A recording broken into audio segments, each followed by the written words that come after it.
Hello. How do you like this angle, huh? Nice little three-dimensional space. So I'm dressed right now. But I shouldn't be. So I've found an employment agency. I've been trying to get a job, and yesterday I worked, and today I was supposed to work, but the guy just sent me home because I couldn't do anything that he needed doing, basically. A little I can't do. I'm not very strong, right? But that's fine. And I just want to talk about that because I saw someone there who reminded me of Leo. And it sort of has set me thinking now. Now, this all just happened 15 minutes ago, but it reminded me of Leo. And it reminded me of what not to be. Because I was sitting there and I was like, I should feel bad about not being more helpful, or I should feel guilty. I should feel bad about, not being able to do what was asked of me, basically, right? I should feel bad about that. But I don't. I guess I kind of do, or else I wouldn't be talking about it, right? But I don't really, and I think it's important that you don't value working for someone else above your own self-esteem. And what I mean by that, I guess that's the way to put it. That's a really poor way to put it. But what I mean by that is Leo always had an axe to grind. He was never secure, permanently insecure, permanently unable to do what was asked of him because he was insecure. And he just had no. He faked confidence. He faked bravado. But he always tried to prove himself. Even while we were recording the Halo video, you might notice in that Halo video how many times he died. Right? He was tryharding so hard throughout those whole 2 years of that entire series. Just tryharding so hard. And yeah, it really taught me what not to be, because like I don't have to prove anything to anybody. This is what you get right here. You know?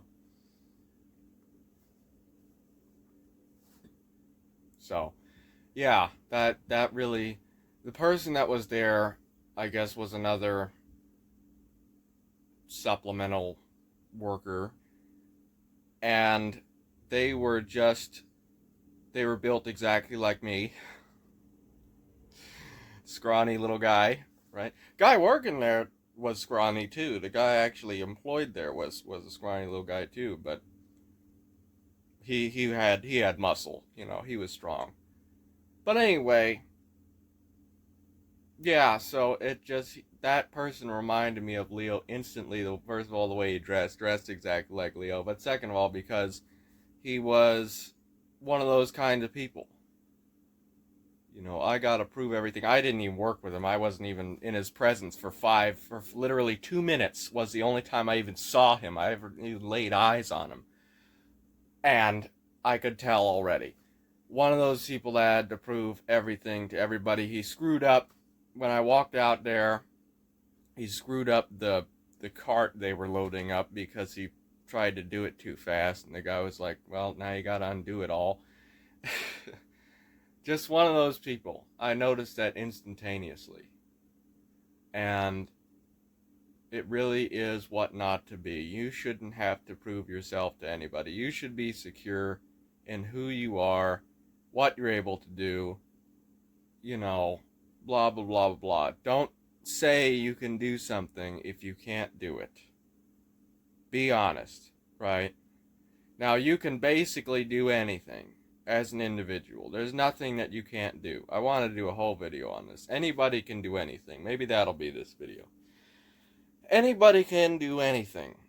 The individual can literally do anything. There is no limit to what the individual can do, everything else is just an excuse. If you say you can't do math, that's an excuse. Go learn math. If you say you can't do manual labor, that's an excuse. Go do some manual labor. You can do anything. I can become the greatest rocket scientist in the world. I can become whatever I want to do. You can do it. It's not hard. You can do it. Other people have done it, so therefore you can do it. If I've done it, you can certainly do it, right? So, but in terms of physical strength, of course I could lift or move something that is extremely heavy. I could figure out a way to do it. I could, in all honesty. I don't have the physical strength to lift something super heavy, but I could figure out a way to make it work. I could drag it or use something, use a lever, do something, right? I could figure out a way to do it if I had to. But also, don't put yourself in harm's way for minimum wage, right? Like, the less you can do, the better. Work smarter, not harder. Working hard doesn't get you anywhere. I've seen that my whole life. A lot of people I knew worked hard, and it just got them fired because the boss was like, "What are you doing?" Or being reprimanded for not being a team player. You didn't let these people work. You did it all, which of course should get a reward, right? Well, it doesn't. You know, and yeah, it was just quite. It brought me right back to my room with Leo. It brought me right back to that. I was like, wow, this is exactly what I have seen. So the guy sent me home. The boss sent me home because I can't do anything. First of all, they literally had 3 people working there yesterday. Only one of them was working. So I don't know whether I was just some kind of quota or some kind of grant money or something, but some kind of sweet, sweet USAID money, right? Kind of strange. Anyway, but yeah, it just struck me like, don't be that way. Don't be that way. I wanted to do a video on this anyway, but this really, I have it written down, but this really brought it up to me. Just don't, you have nothing to prove. If your boss don't like it, let him fire you. Let him say, or in my case, let him send you home, right? If you don't like it, too bad. Don't hire me, right? I'm not gonna pour my heart and soul out for you. I'm just here to collect the check. That's it. Not here to do any kind of hard work or anything special or make myself known. The less you make yourself known, the less you make yourself public enemy number one, the more likely you are to just get along, to get paid, to keep going. Right? If I sat there yesterday and struggled doing all the manual labor all day, they would have just sent me home right then and there. They would have seen that I couldn't have done it. Right? So, the less you make yourself public enemy number one, the more you're going to get along. It's not even... When I was in college, I was so upset and angry at the university, and rightfully so. It was righteous anger, but I was so upset and angry that they would test me on things that they never covered. That's the way ABET works, basically, if you don't know. ABET, the only thing an ABET accredited degree has taught me is that don't even trust an ABET accredited person to engineer a ham sandwich. That's it. ABET accreditation is a joke. First of all, it's dangerous because you're putting these fools in charge of really dangerous positions that they shouldn't be in, like electrical safety and building things and building buildings. No one with an ABET accreditation should come anywhere near anything that can hurt anyone else. They shouldn't come near knives. They should wear floaties when they're in the little hot jacuzzi, right? Like that level of danger to themselves and others. But I was so upset because I was like, first of all, You're not teaching me anything. Everything I learned in college, I was self-taught. I didn't learn anything in university. Literally, I was completely self-taught. And everything they covered wasn't in the tests, let alone what they covered was completely immaterial to anything, but it wasn't even in the tests. The tests were completely alien to whatever was covered. Okay? They were just random stuff, basically. And anyway, so yeah, but what was I saying? Oh, righteous anger, right. I'm having a little bit of brain fog recently. I think I'm a little lacking in some nutrient somewhere I have to figure out. Anyway, righteous anger. So I was super angry at the university, but all it got me,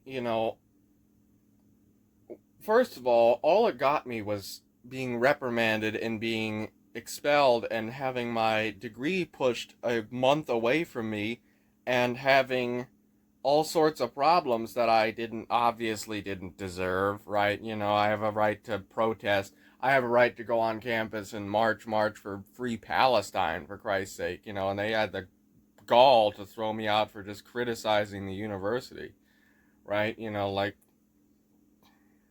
it's just crazy. But anyway,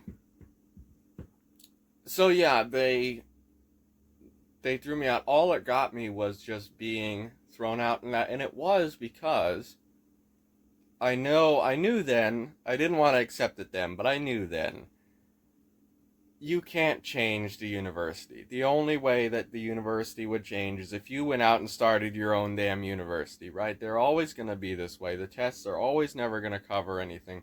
They're never going to teach you anything. That is the way of the university.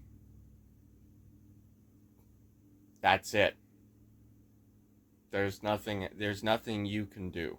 It's out of your control. Just give up. I should have quit. Honestly, I should have quit college. But I didn't, unfortunately. And now I have a crippling amount of debt. But nonetheless. Anyway, just I would quit if I were in a position. If you're close to finishing, I guess you shouldn't quit. But if you got like 6 months left, don't bother. But if you're just beginning and you're realizing everything's going wrong, quit. 17 grand worth of debt is a lot better than whatever your total debt will be, right? So, anyway, and number two about the university, I wasn't getting paid to go to university, right? I was losing money for that, right? And I'm getting paid to do this kind of menial nonsense labor, which is great. I love it. I'm happy, right? That's great. I get to sit around and do nothing, basically. I get to do some minor. I get to like put up some little grates here and there and clean some stuff. Like that's perfect. I get paid to do nothing, basically, right? That's great. That's where I want to be. You know, I don't care. It would be great to have a job that was real, that was good, and the right work, right? The right work. But I think the right work is just work that you can remove yourself from. Because whatever it is, whether you're programming software or you're a janitor or you're an electrical engineer or you're a plumber or you're a gas station attendee, whatever it is,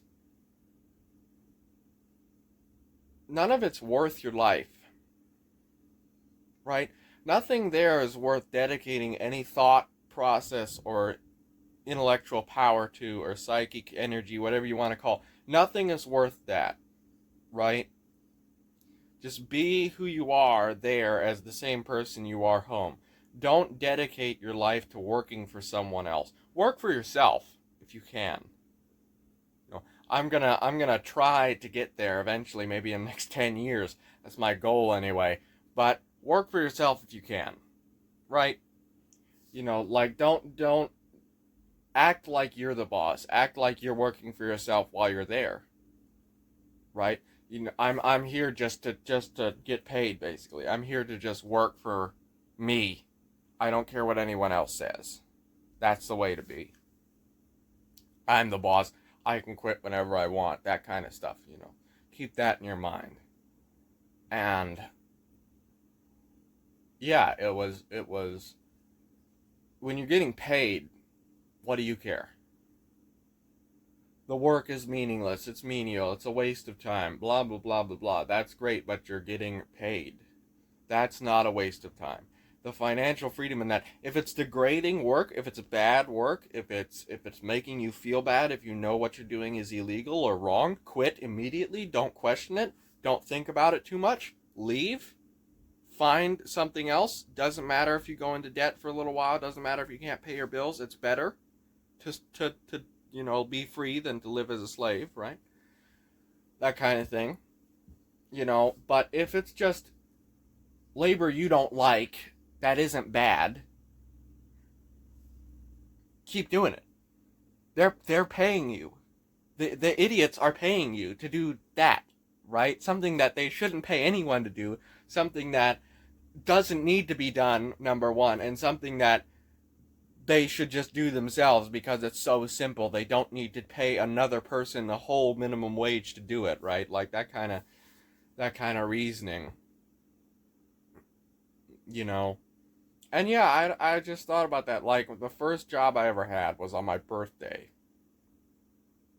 And it was working as it was supposed to be. I get to tell people that my first job was shucking crab because that sounds all cool. I process crab, shuck crab, right? Butchering crab, it's so cool. It was supposed to be that anyway. So it was basically, it was a nasty place. I think it was a new facility because it looked clean. The sinks in the bathroom didn't work. It was one of those slave labor places where they bring in a bunch of immigrants, illegal or otherwise, and pay them slave wages instead of paying Americans normal wages, which is a real thing. That's why I'm against immigration and illegal immigration both, by the way, because it is slavery. No matter how you slice it, that is slavery. Immigration is slavery. Okay, we can get into that now, or I just explained it to you. They bring in immigrants who they know will work harder for less money because they come from typically poor countries, and pay them less money than they would an American because they know they can get away with it, which is what? Slavery. Every time Gavin Newsom got up there and said, the avocados, are you going to grow the avocados? Are you gonna grow the coffee? It's the same thing as saying, are you gonna pick the cotton? Are you gonna, drive the fields? It's like, these people are demonic, right? That's a demonic thing to say. No, I don't support slavery. Yes, I'll happily grow the avocado. It's a job, right? Like, I'd rather be paid a living wage to grow the avocado than eat avocado from some poor slave who was paid nothing, paid pennies to do it when they should be paid full minimum wage, right? That's slavery. Anyway, first job I got was an operation like that. It was they ship in a bunch of immigrants, illegals or otherwise, natural immigrants or illegals, whatever it is, because they know they can pay them less than minimum wage or less than whatever, and get away with it, right? And anyway, that's what it was basically. So it was supposed to be shucking crab, and it was really just doing boxes. Really just layering boxes with tarp and then wrapping boxes. That was the whole job. It was literally 1 hour of inspecting crab for quality control, 1 hour of shucking crab, butchering it, the spike and breaking it open. And that was it. The rest of the time, the rest of the 10-hour shift, the other 8 hours of the shift was literally boxes, and they wanted me to stay beyond the 10 hours. They wanted me to stay like 14 hours, which was just crazy. So on the 10th hour, I realized it was like I was there for 11 hours. I didn't even realize. And I was like, "Oh no, I got to go home." So I was like, "I quit. I'm sorry, but I can't do this. I quit."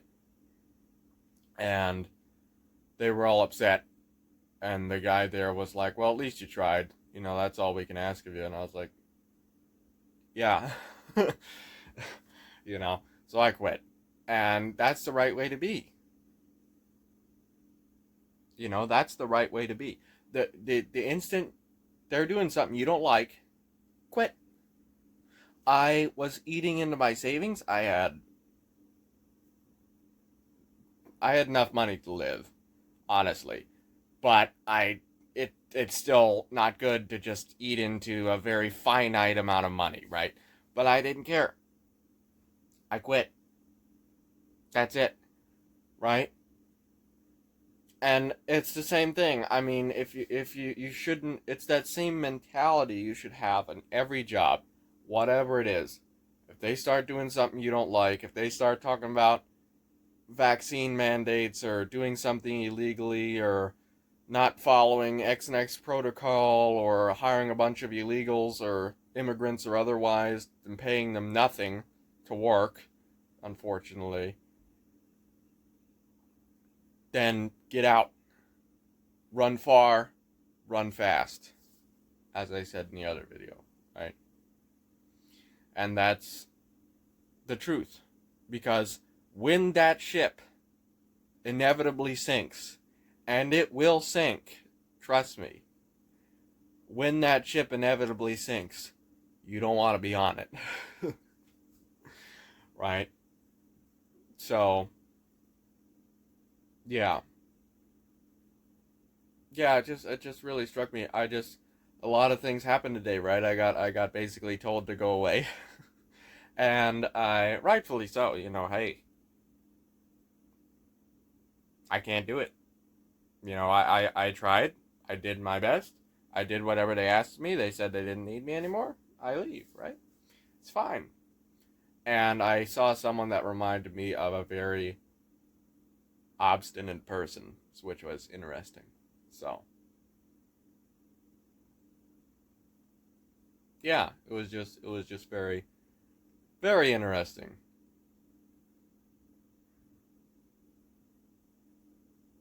So yeah, don't be that way. Don't have anything to prove. You have nothing to. I mean, what do you have to? What are you so insecure about that you have something to prove? You know, like seriously, what are you so insecure about that you have to prove something to someone? Right? Nah, you're good. Trust me, man. You know. And second of all, don't tolerate anything you don't like. The instant they start doing something you don't like, you leave. Right? It's that simple, really. And yeah, and also, don't work hard. Don't put any effort into your job for someone else, right? For working for someone else. Just work for yourself, you know. And that's my advice. That's what I've noticed. Now, I haven't worked very long professionally, right? But that's what I've noticed in life even before I started working. And I can see in the few jobs that I've had that it is true. I can see it already. So, yeah. So I'm probably gonna go in the ocean. I haven't been in the ocean this morning. I woke up, I slept. I can't wake up in the mornings. I love the mornings so much, but I can't wake up. So I laughed and yeah, I didn't go in the ocean this morning, but I guess I will now. Right? So, yeah. Yeah, and anybody can do anything. I guess I'll talk about that a little more. Anybody can do anything. What I mean by that is anybody can do anything. I mean, if you want to, you can literally learn any skill. You can speak any language, do anything, learn math, which is something I need to learn. Learn math, learn how to do things, you know, you know what I mean? Like, anybody can do anything. If you're not physically strong, right? Look at these arms. If you're not physically strong, you could start lifting weights, start training, start figuring out how to do it properly so you don't hurt yourself. Do that kind of stuff. And if you trying to think of something else. Like, if you want to work on cars, you just start working on cars. Everybody can work on cars, right? Everybody can do math. Anybody can do anything. If you want to learn about anything, you can learn about it. If you want to do something highly illegal, if you want to become a drug kingpin, you can become a drug kingpin, right? That's the example I keep using. You can become anything you want to, basically. If you say you can't, there's always an excuse. It's always just a pathetic excuse. The reason why you can't do something, right? I can do any manual labor. I can do it.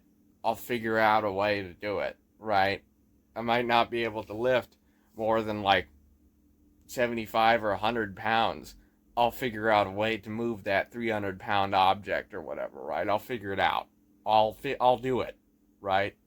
I can do it. I know I can. Right?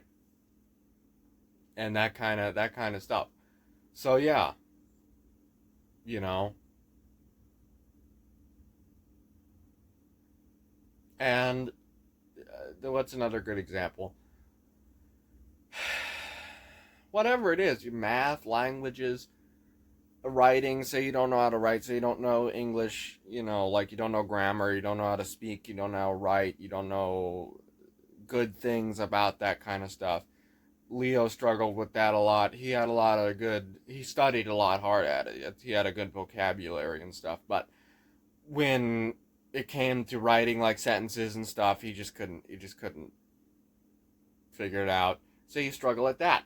Keep doing it. Keep trying. Keep learning. You can do it. Nothing is stopping you from doing it. Every excuse you come up with is just that. It's an excuse. Nothing is stopping you from doing it well, and doing it efficiently and right. Right? So, yeah, anybody can do anything. I don't, I would say I spent my whole life in front of a computer, but that really taught me a lot of things. So it's not really a negative thing. But I have some kind of degenerative thing in my hands. I have some kind of arthritis or something because the whole joints are all swollen a lot of the time, and they all get messed up. They all get to the point where they're creaky and they don't quite come swollen. They ache a lot from typing on a keyboard all day and playing piano as well in my free time. And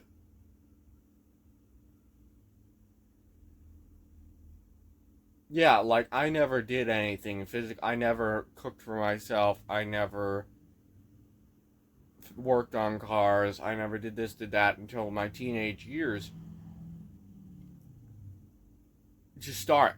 Just do it. It's not hard. I talked about this in the other video, but this is slightly different, right? We're talking about anybody can do anything here. And I mean that. Like, you can.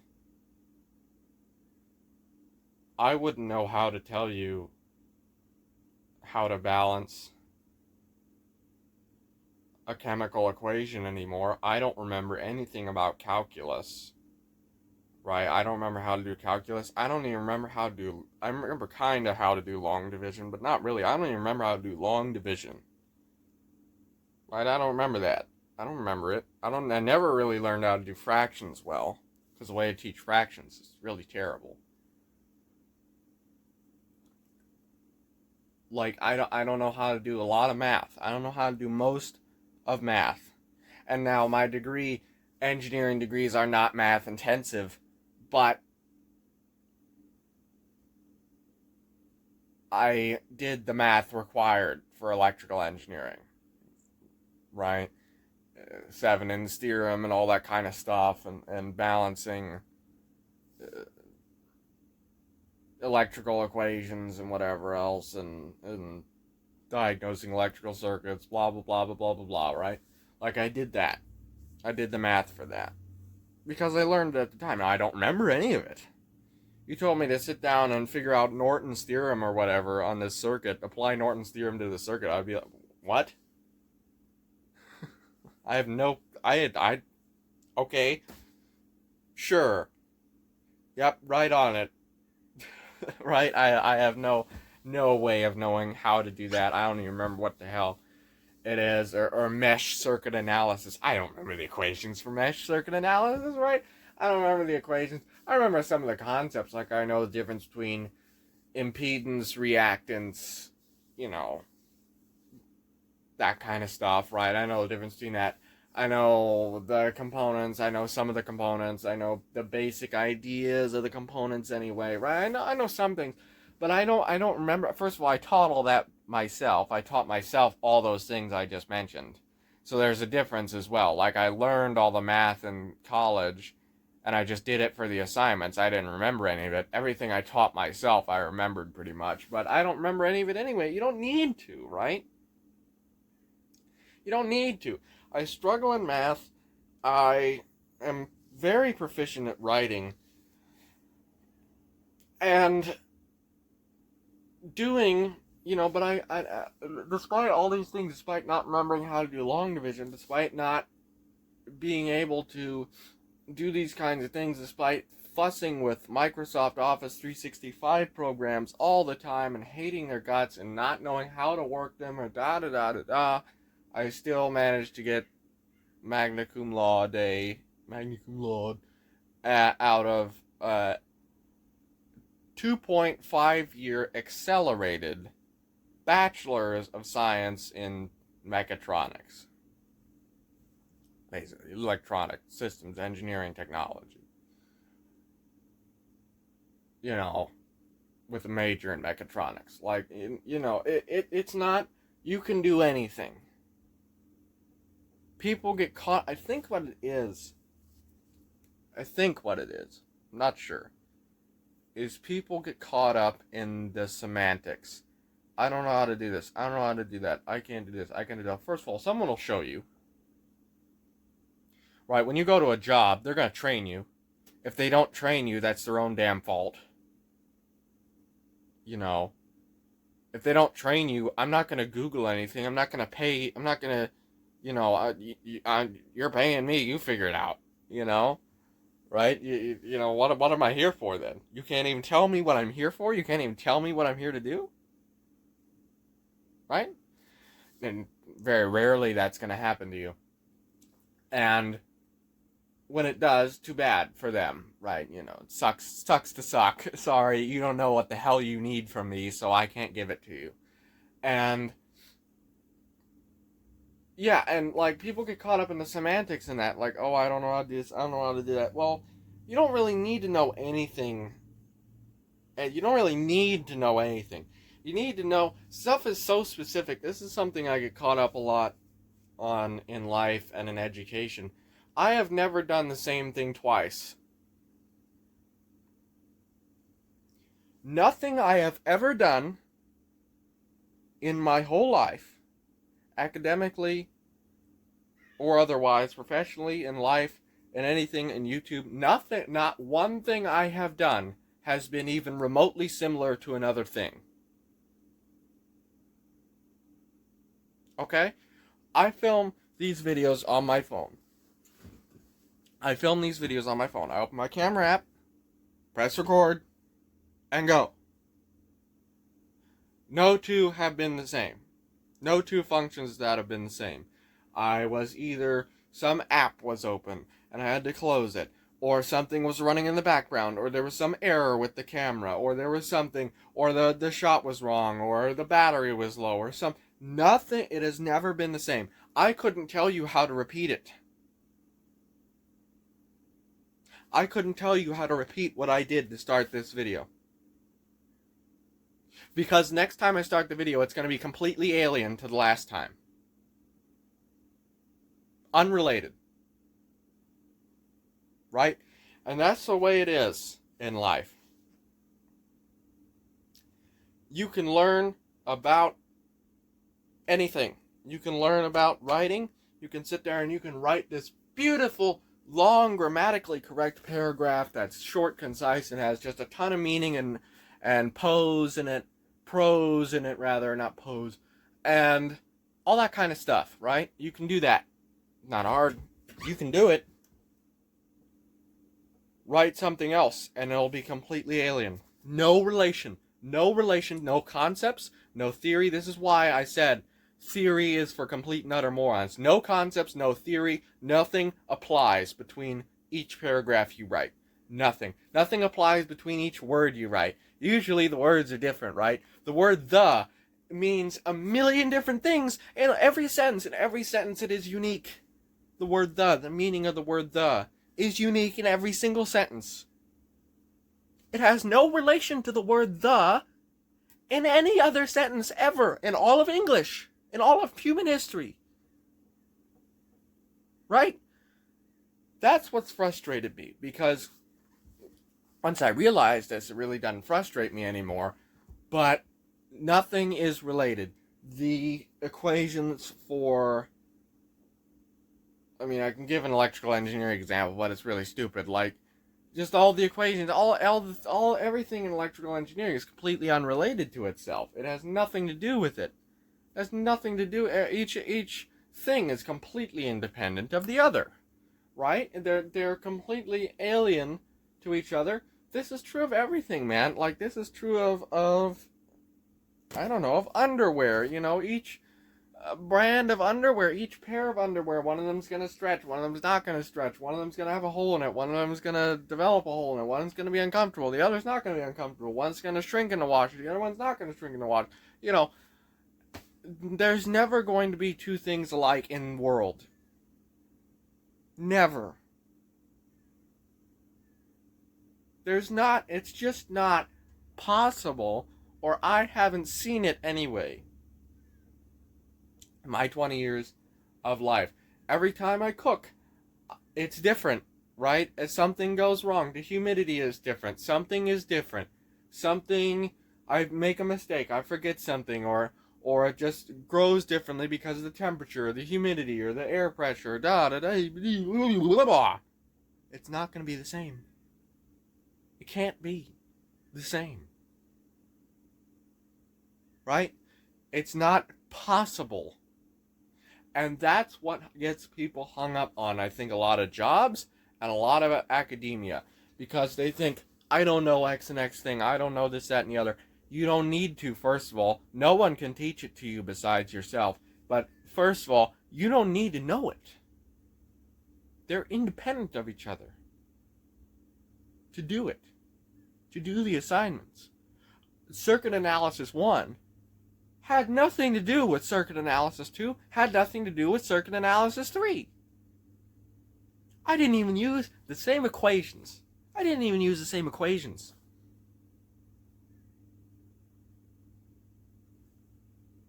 No two equations repeated. Right? Like, that's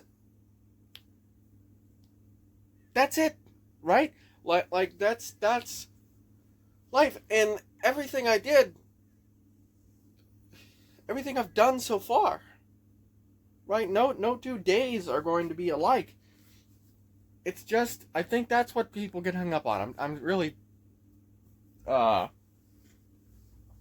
losing my point here in this word salad. Listen, you have to turn the page. No. And anyway, so yeah, like, I think that's what people get hung up on. Like, I don't know this, I don't know that. First of all, you don't need to know. Second of all, no one can teach you. You have to go teach yourself. And someone will show you, or you have to be shown. You know, you have to be shown what to do. You have to learn it yourself. And you don't even need to know it, really, right? Like, that's kind of the point. So it's not even that. You don't even need to know anything to do something, basically. I mean, the proof in the pudding. The proof of this is in the pudding. AI, right? AI has no tangible concept of language or mathematics or anything else. It's just a program. It's just matching syntax. That's all it does. It doesn't know anything about it. It doesn't know anything but what it's been taught. It doesn't know anything but what it's done, basically. Right? Same thing with people. You can't. You can learn. You can learn calculus, right? You can learn differential calculus, and you become the master wizard, the grand wizard of differential calculus. You can take any differential anywhere here and there and just figure anything out, figure out where anything's going to be, blah, blah, blah, blah, blah, right? Could you do integrals? No. Right? Could you do differential calculus with, say you never learned about constants in calculus? I think that's what they're called, right? Constants? Just the letter C?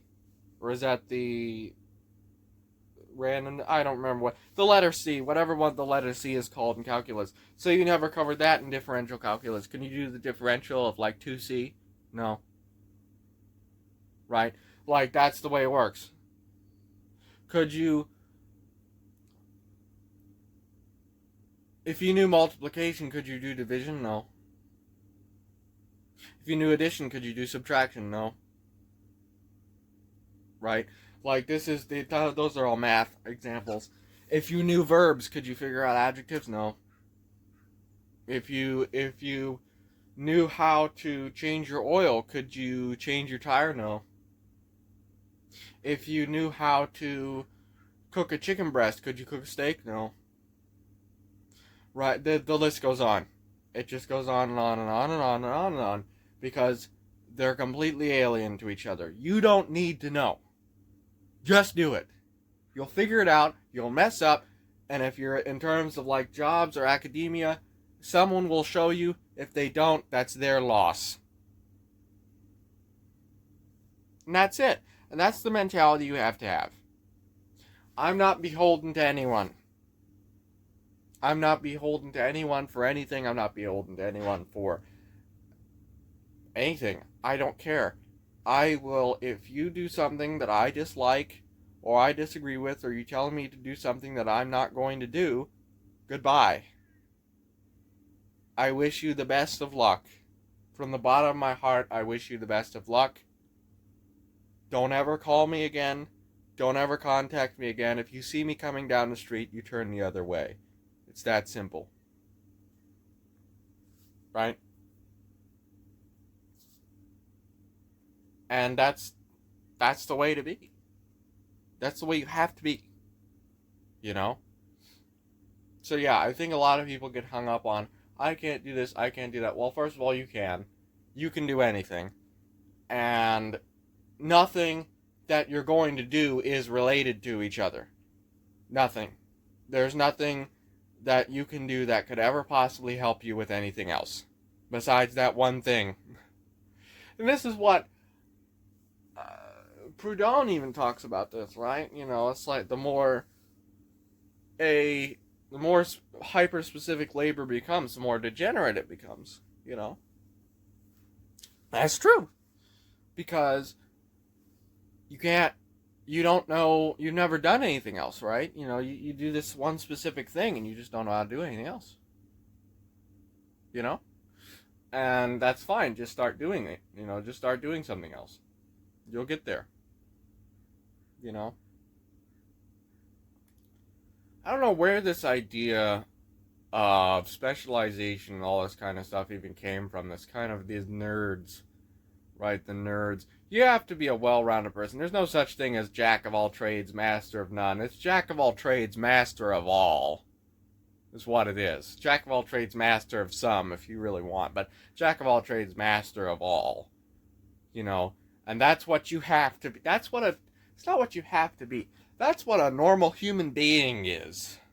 A normal human being can go out and shoot a deer and cook it and fish and grow plants and build shelter and forge iron and, do whatever it is, do whatever job, in whatever job they have, weave baskets, everything. They can be parents, they can be good husbands, they can do everything. They can wash their clothes, they can make clothes, they can sew clothes, they can do it all. That is what a normal person can do. Right? That's just called being an average human being.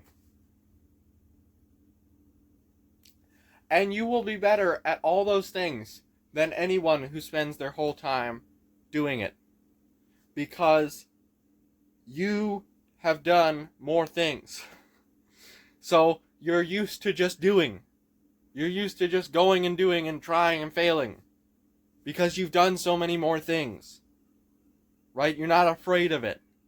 Someone who does one thing over and over and over again, that's just insanity. That's the definition of insanity, right? So yeah, I'm not quite in shot here. This is a very low seat in this couch. But I like the like 3D-ness. Like it's really kinda trippy a little bit because it looks weird. Anyway, yeah. So it's just that simple. Just anybody can do anything. I don't know where specialization came from. I don't know. I think it's just people who are sadly people who are very depressed, who are very insecure in what they can do, and they try to dedicate their whole lives to doing the one thing they think they can do, but they can't do it well, you know, and as a result, they suffer greatly. They can't they can't do anything else, or at least they think they can't do anything else, so they don't even try, and they suffer for it horrendously, and it just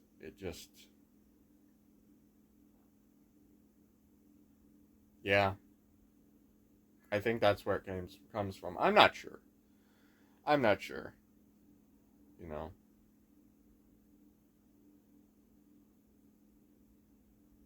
But yeah, start living independently, start doing that kind of stuff. It's not even independently, right? Like that's stupid. It's just normal. Like I said earlier, that's just normal. Fix your stuff. Nobody else needs to fix your stuff. You know, my grandparents, my living grandparents, are those kind of people that pay someone to install a dishwasher.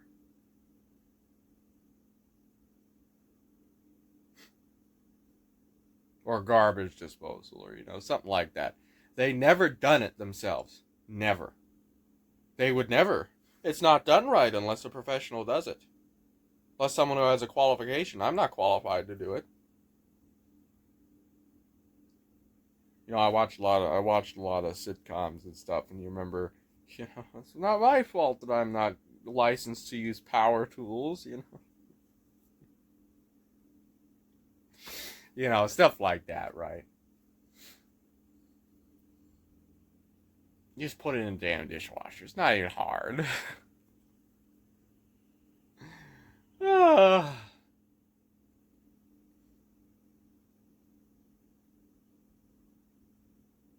Yeah.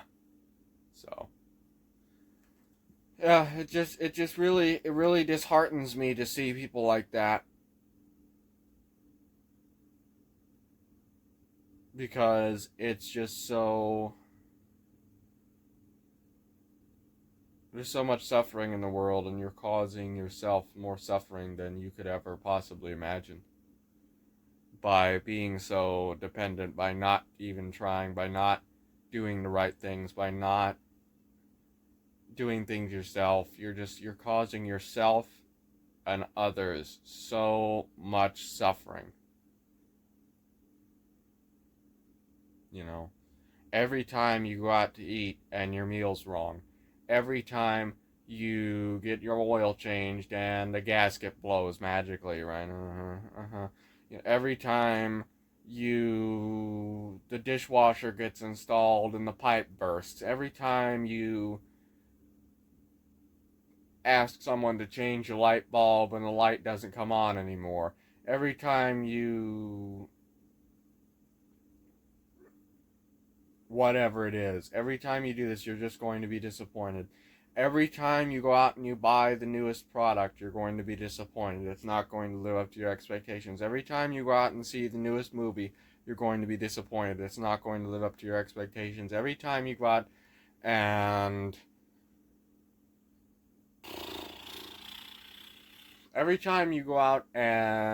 I don't know, whatever it is, right?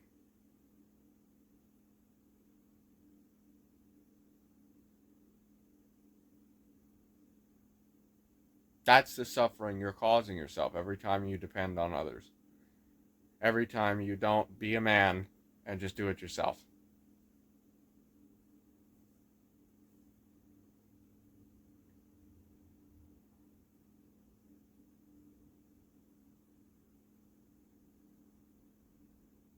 God, there was something else I was going to say. I don't remember what it was.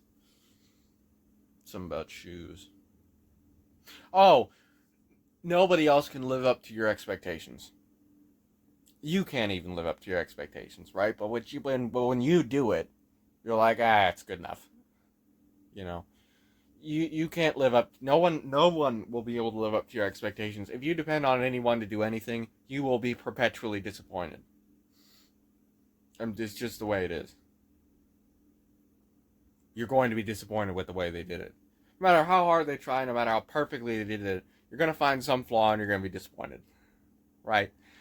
Whereas you do it and it's just half baked with duct tape on it, whatever it is, Say you go and change your oil and you just duct tape the oil filter on there. Oh, that's good enough for you. But if someone else did that, right?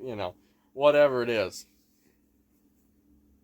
I my window actuator in my Chevy Spark broke, so what's in there right now is a plank of wood.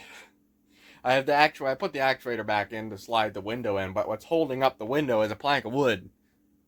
Like that's good enough for me. If someone did that in a body shop to me, I'd be pissed, right? I'd sue the hell out of them if I had the money, right? Like things like that. No one can live up to your expectations.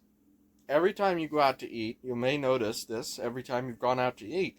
The meal is either cold, it doesn't taste right, it tastes bad, it's wrong, it costs too much, whatever it is, you're setting yourself up for disappointment. You're setting yourself up by expecting others to do well or live up to your not even do well, just live up to your impossibly unrealistic expectations. Doesn't matter what your expectations are, they will always be trumped. Whatever your expectations are, they will always be trumped. You go out to a Denny's and you're like, all right, I'll get some steak with some snot and trucker vomit sauce, and it'll be dropped on the floor 10 times, and it'll be sprinkled with methamphetamine, and you get there and it has a diaper in it as well. It's always going to be trumped, right? Whatever your expectations, no matter how low they are. You know, that's just the way of life. No one else can live up to your expectations. And it's not only that, that's a great thing.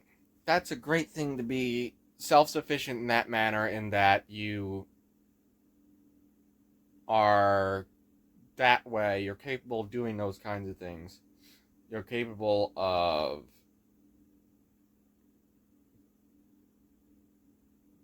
knowing, cooking for yourself and blah blah, whatever it is, fixing your cars or installing dishwashers or whatever it is. It's great that you're capable of that. And obviously that's not only financially more responsible and materialistically more responsible, but it's greater for peace of mind above everything else. Even if it wasn't more financially responsible or materialistically responsible for guarantees and lawsuits and la la la la, it's better for your mind, for peace of mind, because you know exactly where it's been, you know exactly what's done to it, you know exactly how to do it or how to fix it in case it goes wrong again. You know, you can do it without having to depend on any others, without having any other compunctions or problems or needing anything that you don't have. You have it in case of an emergency or anything else. You know, that gives you such greater peace of mind that you can do something than just hoping that the day it goes wrong, you can call somebody, you know, and just pray that they do it right and don't rip you off, you know. Like it does so much more for your peace of mind than anything like that, you know. It's really important. And yeah, you know, think practically as well. Think practically. You know, I went out and bought a portable dishwasher. Now I could have bought a dishwasher and bothered and hooked it up to the sink and blah blah blah blah, gone through all that hell. I just bought a portable dishwasher, right? Think practically. But you know what I mean. You know what I'm saying. You know what I'm saying, right? You understand, right? Like, it's what have we covered so far? So work for yourself no matter what. Be ready to quit. Run far, run fast at any time, any given time. You feel affronted or doing something you don't want to do. Don't have anything to prove. Don't remember what we talked about now. I don't remember. No one can live up to your expectations. People who are overly specialized are depressed. Jack of all trades, master of all.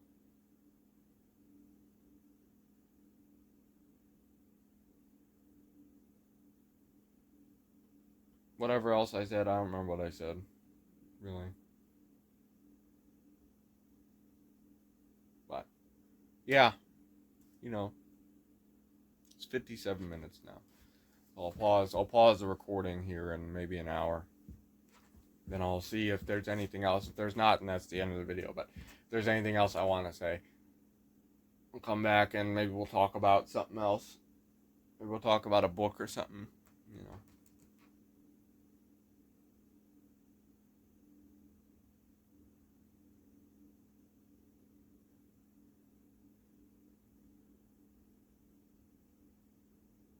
You know. Yeah, just all that. Just all that. Anybody can do anything. You can do it. Trust me, if I can do it, I've done it. If I can do it, you can do it. Definitely, right? I am an ignoramus. You know, if you can do it, if I can do it, you can do it. Most definitely.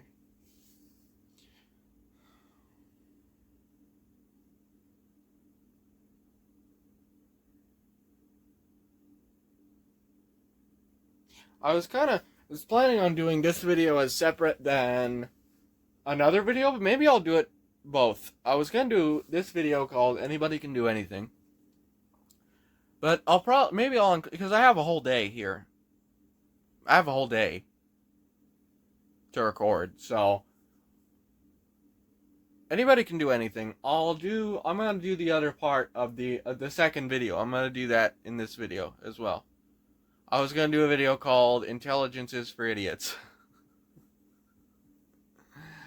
and I'll share with you why. It's more about Mussolini, by the way. It's more about that book, Mussolini Memoirs. So, yeah, I'll do that after this. All right, well, I'll see you in a bit. I'll be back. I'm gonna go in the ocean. Okay, maybe we'll film on the ocean as well. I don't know. Why not? You know, I like this, like, weird. This is I don't know. It's showing up on camera, but I don't know. This is a wall, and this is a wall. You know, it's just this is a weird angle, man. I don't know how the hell I got this angle. Because if I move this at all, that kind of looks more normal.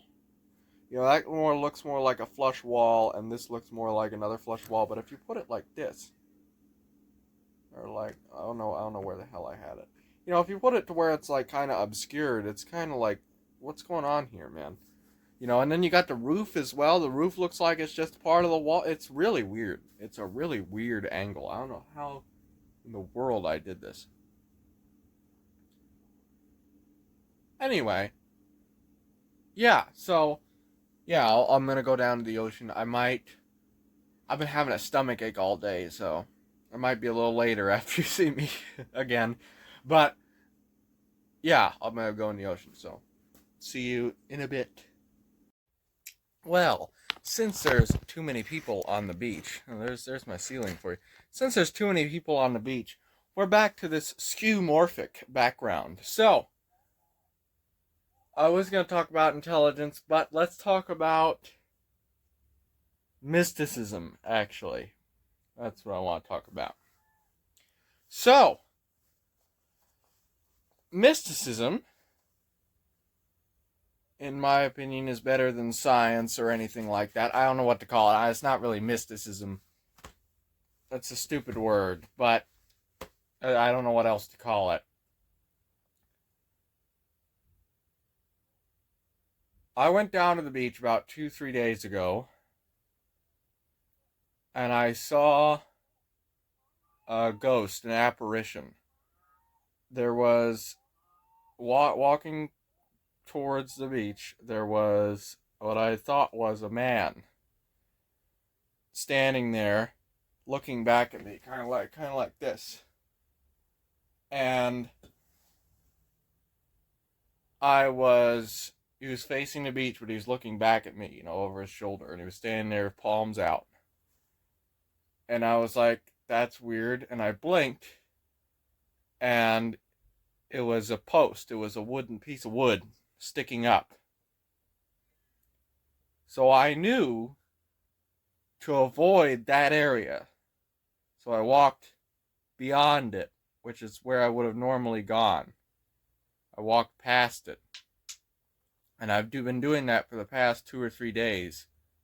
And today the post was gone. It's just a piece of driftwood. All the pieces of driftwood around it are still there. All the other post-like structures are still there. That piece of wood is just gone. There was like a little thing around it, like a little, there was like a little uh, piece of charcoal, I guess, and clams and stuff, like random pieces and bits of stuff that are still there, and the post is gone. Use your head. The gods will give you signs. If you ask for a sign, you will receive a sign. You don't have to look for it. You don't have to look for it. You don't have to think about it, subconsciously or otherwise. It will hit you. You'll see it. Don't deny reality. Don't deny what your own eyes see. Right? Use your head. As I've said in the previous videos. It's got sunburn on my top of my head. It really hurts. Anyway. So yeah, that kind of logic. I noticed when I first started coming here that the birds, if you follow the birds, wherever the birds go, they lead you to areas on the beach with no people. So that's a good rule, general rule. Follow the birds on the beach. If you see a bird going this way, go that way. Right? Go follow the bird. Because they'll lead you to areas with no people. Which is kind of nice. And the wind. The water quality is always better. It's less dirty and it's better waves and stuff if you go with the wind. If you go, well, I guess against the wind. If you walk towards where the wind is coming from. And that's a good sign as well. These kinds of things. These are noticeable, proven effects that I have seen with my own eyes. It would be foolish to deny them. Is there any explanation in them other than they simply are, other than their signs and their whatever? No, that is what they are. Birds, if you want to explain it through science, you could say birds have some kind of knowledge. It makes sense. The birds wouldn't go near people, right? They're afraid of people, right? And the wind and the waves, I'm sure there's some explanation for that, but there's no explanation for the ghost I saw. And I saw it with my own eyes. I've seen many demons and ghosts in my life. Good, positive, regular ghosts and demonic entities in my life. I've seen many of them. And to deny their existence is foolish. The house I grew up in, I believe, is haunted. Because the things I've seen there, the entities I've seen there, are evil. Pure evil. I believe one of them was named, I don't remember his name really, but I remember in a dream I saw one of these entities, and its name was revealed to me, and I didn't know what that meant at the time. And then I started studying religion a few years later, and I realized that if you typically when you can name a demonic entity, you can banish it, typically, anyway. But I'm not sure how true that is. And but it's real, right? Those things are real. To deny that I saw what I saw with my own eyes is what an idiot would do, right? Snow, go with what you know. Believe what you know. Believe what you believe. Believe what you know to be true. To hell with whatever anyone else says. I don't care what anyone else says, right? Let them, deal with all the demons and everything else. Good luck to you, you know. But me, nah, hell nah, I'm avoiding that, right? And obviously that wooden fence post. Now, it is true that sometimes people take wood from the beach. And that could have been it. Maybe that was it. But I mean, it looked completely untouched. The whole ground there looked completely untouched just from a day ago. Didn't fall over, it didn't do anything, it was just disappeared. And it was all the rocks around it, all the rocks next, not around it, but just 5 feet away from it were in the exact same position. All the little pebbles and everything were still there. Like it was there. It was still intact, and it was just gone. And I saw a person there. I saw some kind of entity there. It was, I believe it was a man. I'm not sure. It looked like someone. I mean, the apparition itself was just pitch black. It was as black as coal, as black as night. It was just pitch black. And I knew enough to avoid that area.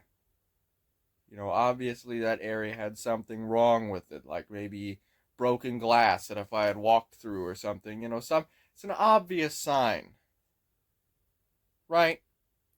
To deny that would lead to ignorance and suffering. But yeah, so I want to talk about that a little bit, not mysticism, but whatever you call it, right? I've seen what can only be described as demonic entities in my life. I've seen entities with sunken in eyes and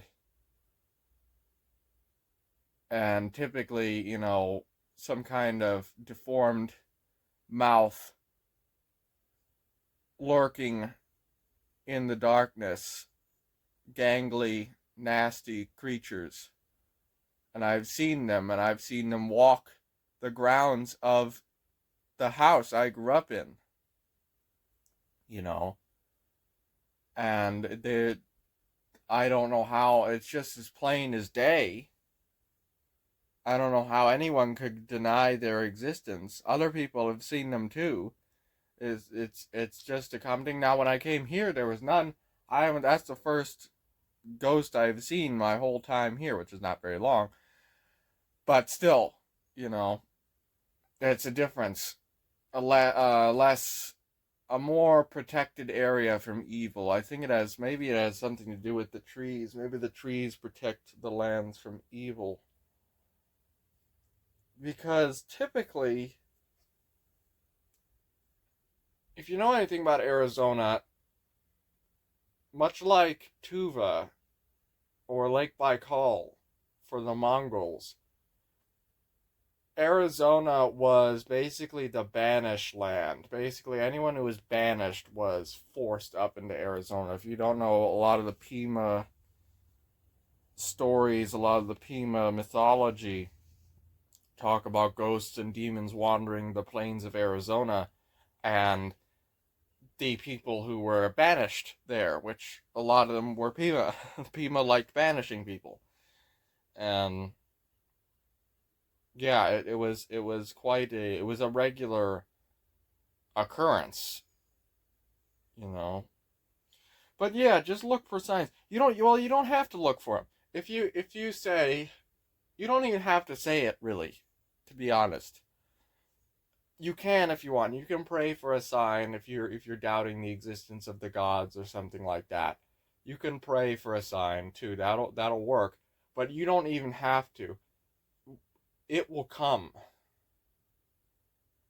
You'll look at something and you'll stop in your tracks and be like, "Oh, you know," and that kind of thing has happened several times to me. And in fact, that's what happened with, let me go get it, this book again, right here, Mussolini Memoirs. So,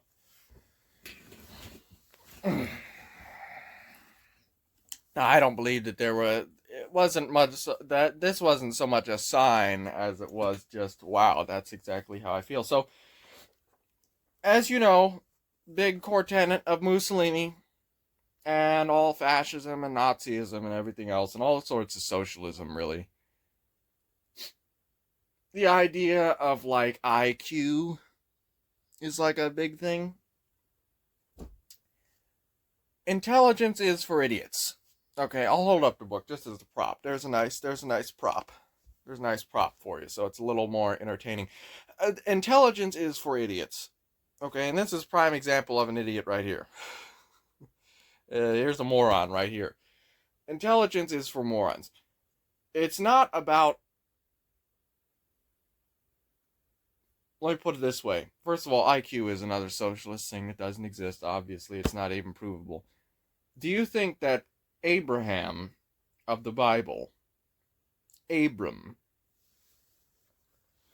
do you think Abraham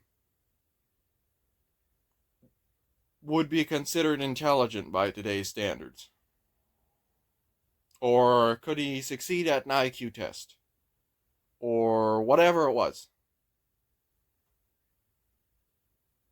Abraham was probably one of the most intelligent people to ever exist.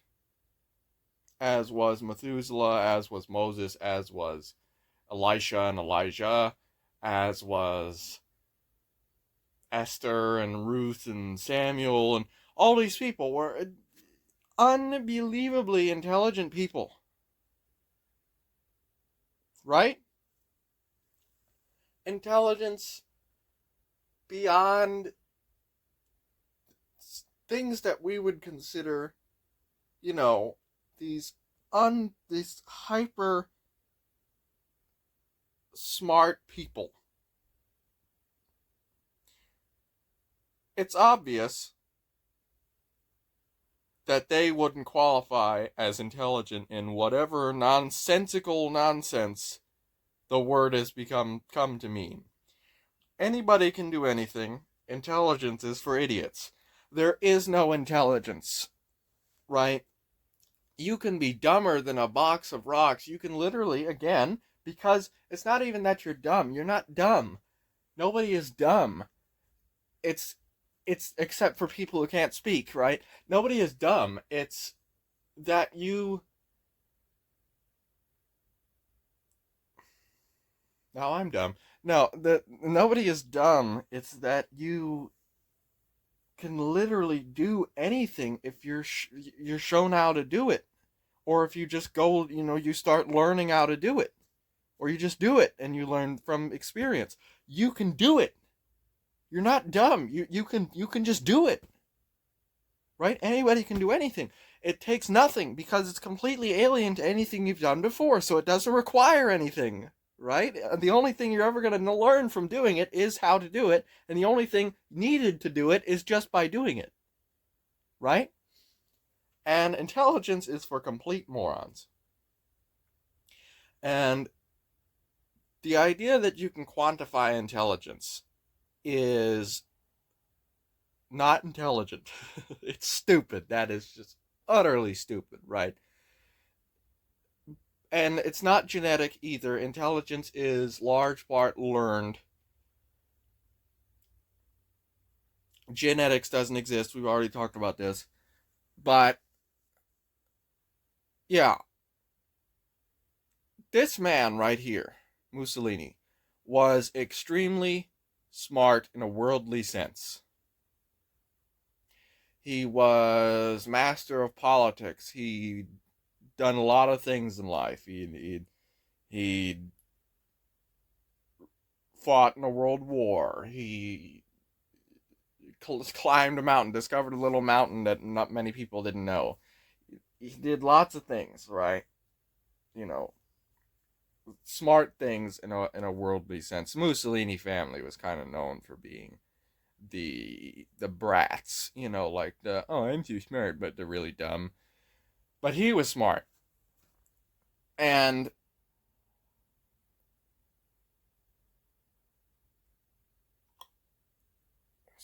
so yeah, so it doesn't matter how smart you are in a materialistic sense,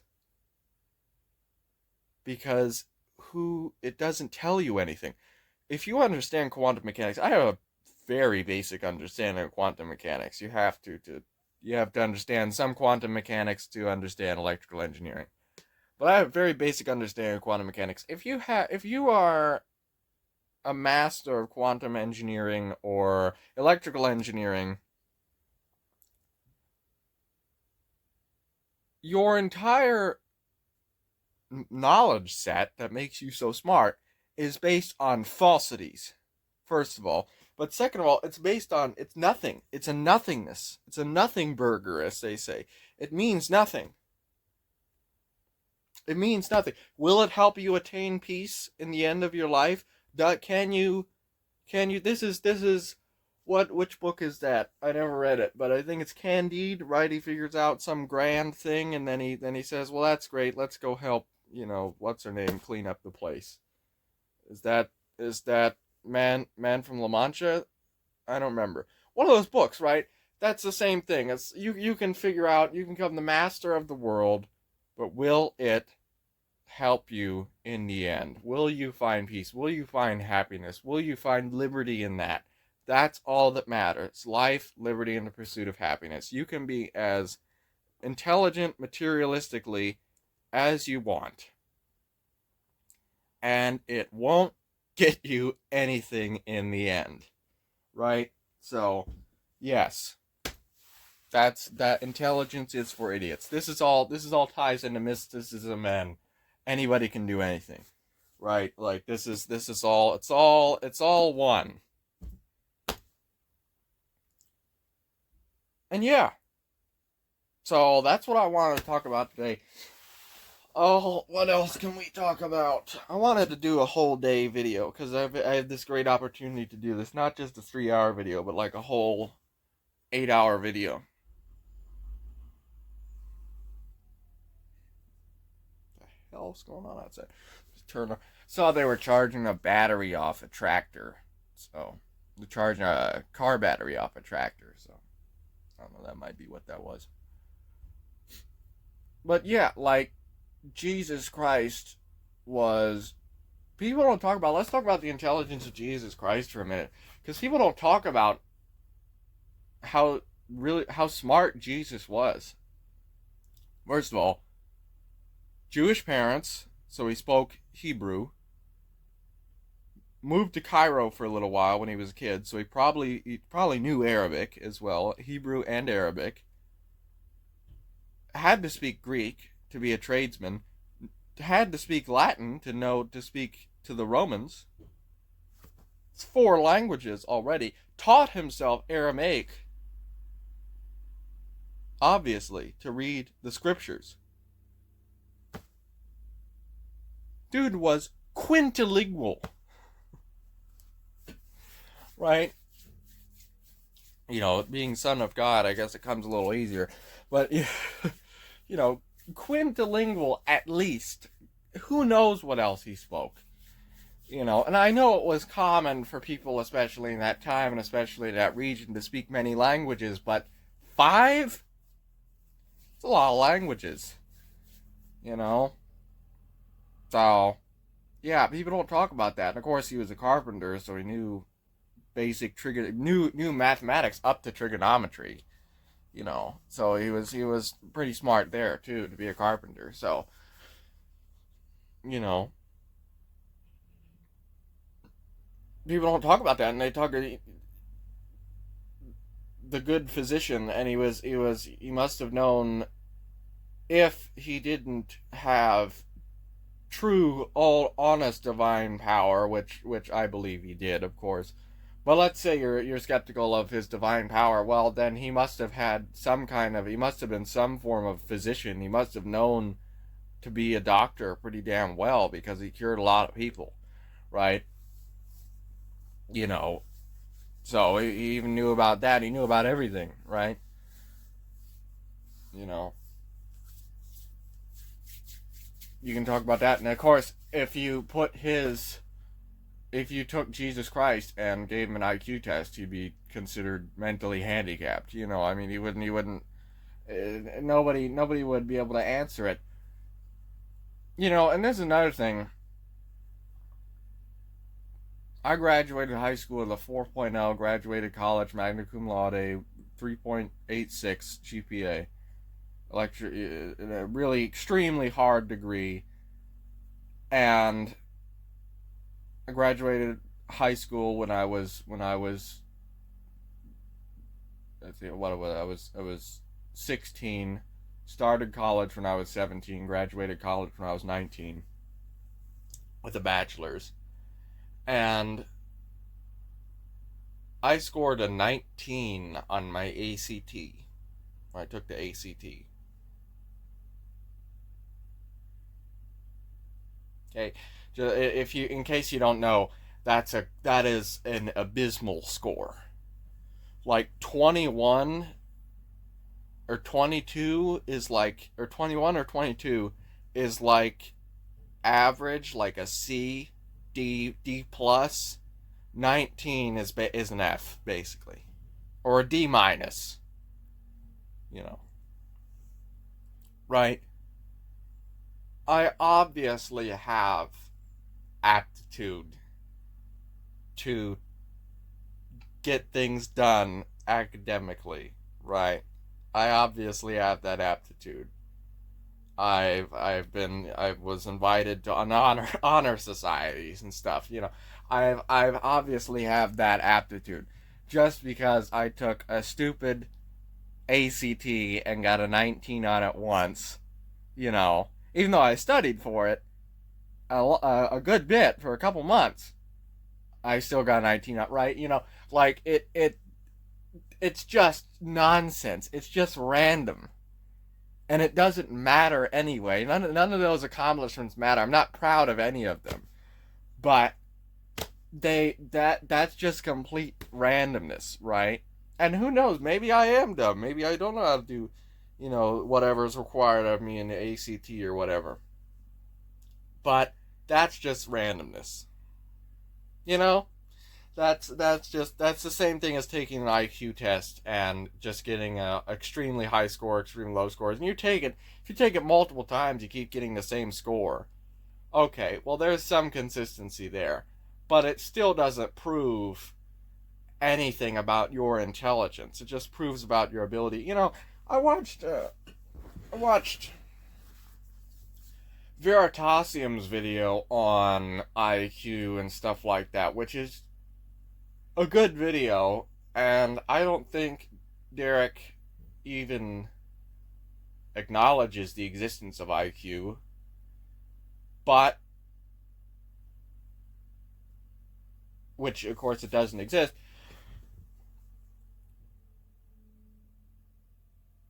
They use those term culture or whatever cross culturally. The IQ test doesn't work, or they don't count for skills like hunting and gathering, and it's like, well, okay, then that's not an IQ test. That's arbitrary, right? That's a socialist arbitrary thing, culture and all this stuff. That's not an IQ test. That can't prove anything.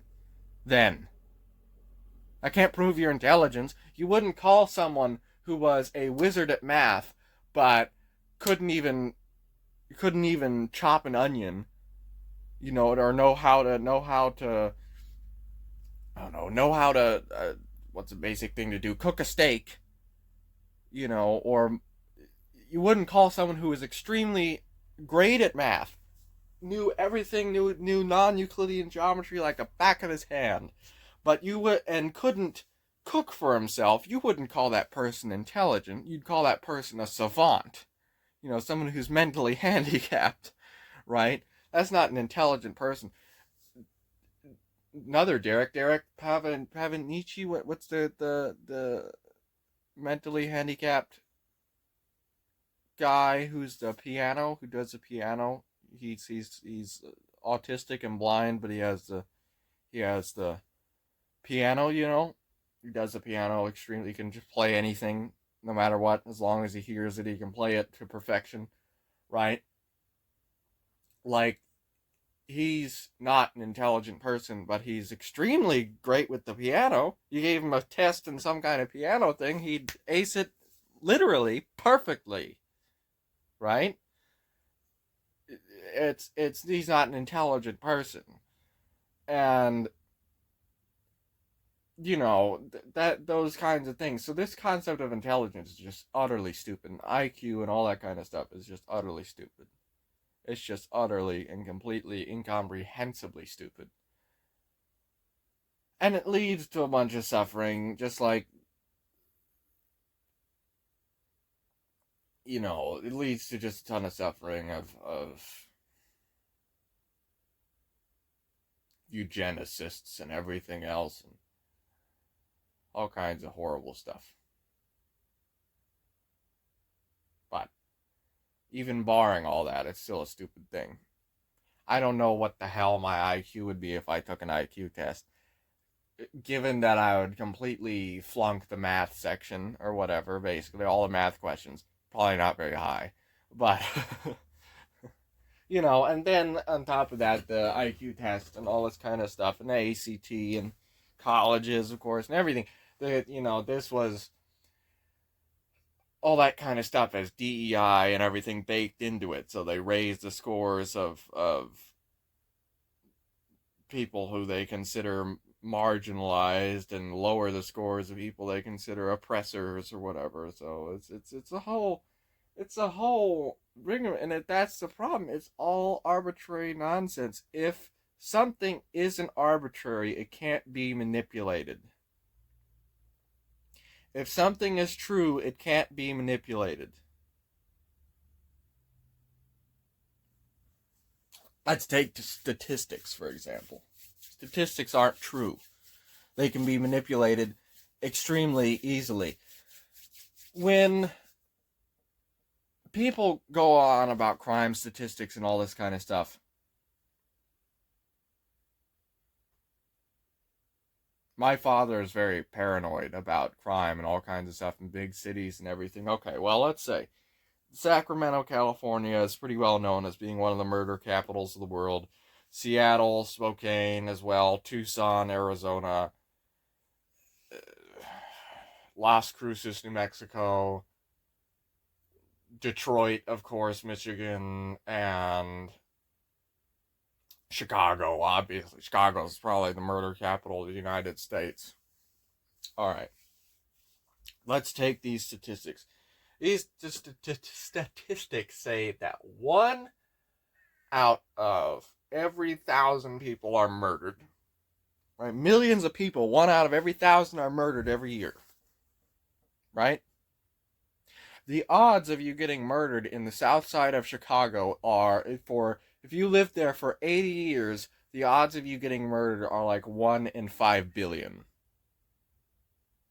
Right? If you actually do the math. Because the statistic is proportionally, by population, X and X number of people die per year, so therefore, 1 out of every 1,000 or whatever. There are still people who grew up in the south side of Chicago, who live there to this day, who have never seen crime, who have never seen someone thieve something out of a store, shoplift anything, let alone murder or burning down houses or anything like that, for 90 years till they die of old age.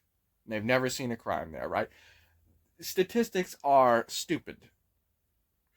They're not accurate.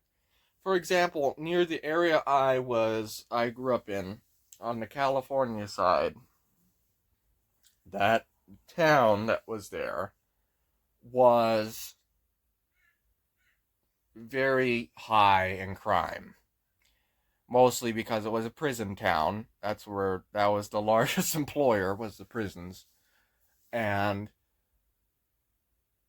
it was extremely high in crime. So I never seen, well, I've seen some crime, but I've never seen anyone that I remember anyway, just like getting out and out shot. I knew that there was shootings in the area, but I've never seen anyone. I never witnessed it myself. Right? And only like 1 or 2 shootouts in the whole, or maybe 3 or 4 shootouts in the whole time I lived there, and I never witnessed one. Right? So it's very obvious, and a lot of crime statistics, especially non-violent crimes, and Proudhon talks about this in System of Economic Contradictions as well. Like, you know, everyone they count crime statistics by like every infraction that an everyday person makes, like jaywalking or speeding or whatever, which I don't do either of those things. But you know what I mean, like they count those in to the crime statistics, which are not prosecuted, and they just estimate basically a lot of those in the crime statistics, and just say that people commit, and then you realize, if you look at a lot of the statistics, like there's 7 million crimes committed in Flagstaff, Arizona every year or something. It was a Flagstaff, maybe it's something like that, right? There's like 300,000 people living in Flagstaff, so every single civilian commits 100,000 crimes or whatever, every year. Right? These things don't add up, right? And don't ever look at statistics as a legitimate thing. Don't ever do that. Look at the real world around you. Look at your own statistics, right? Look at the real world around you. Don't ever look at any of that kind of propaganda stupidness. Okay? And another stupid statistic that's not as important I've noticed is the poverty statistics. I grew up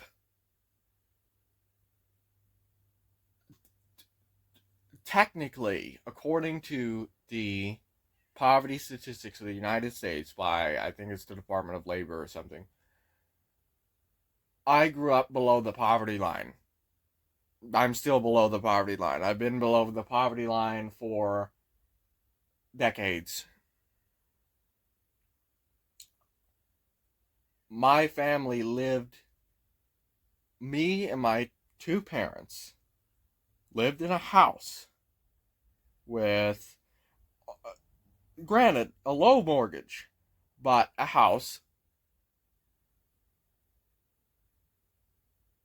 If you do the poverty statistics, technically we lived at half the price, half what they consider impoverished beyond reasonable means, meaning like no shelter, no nothing, no food, no shelter.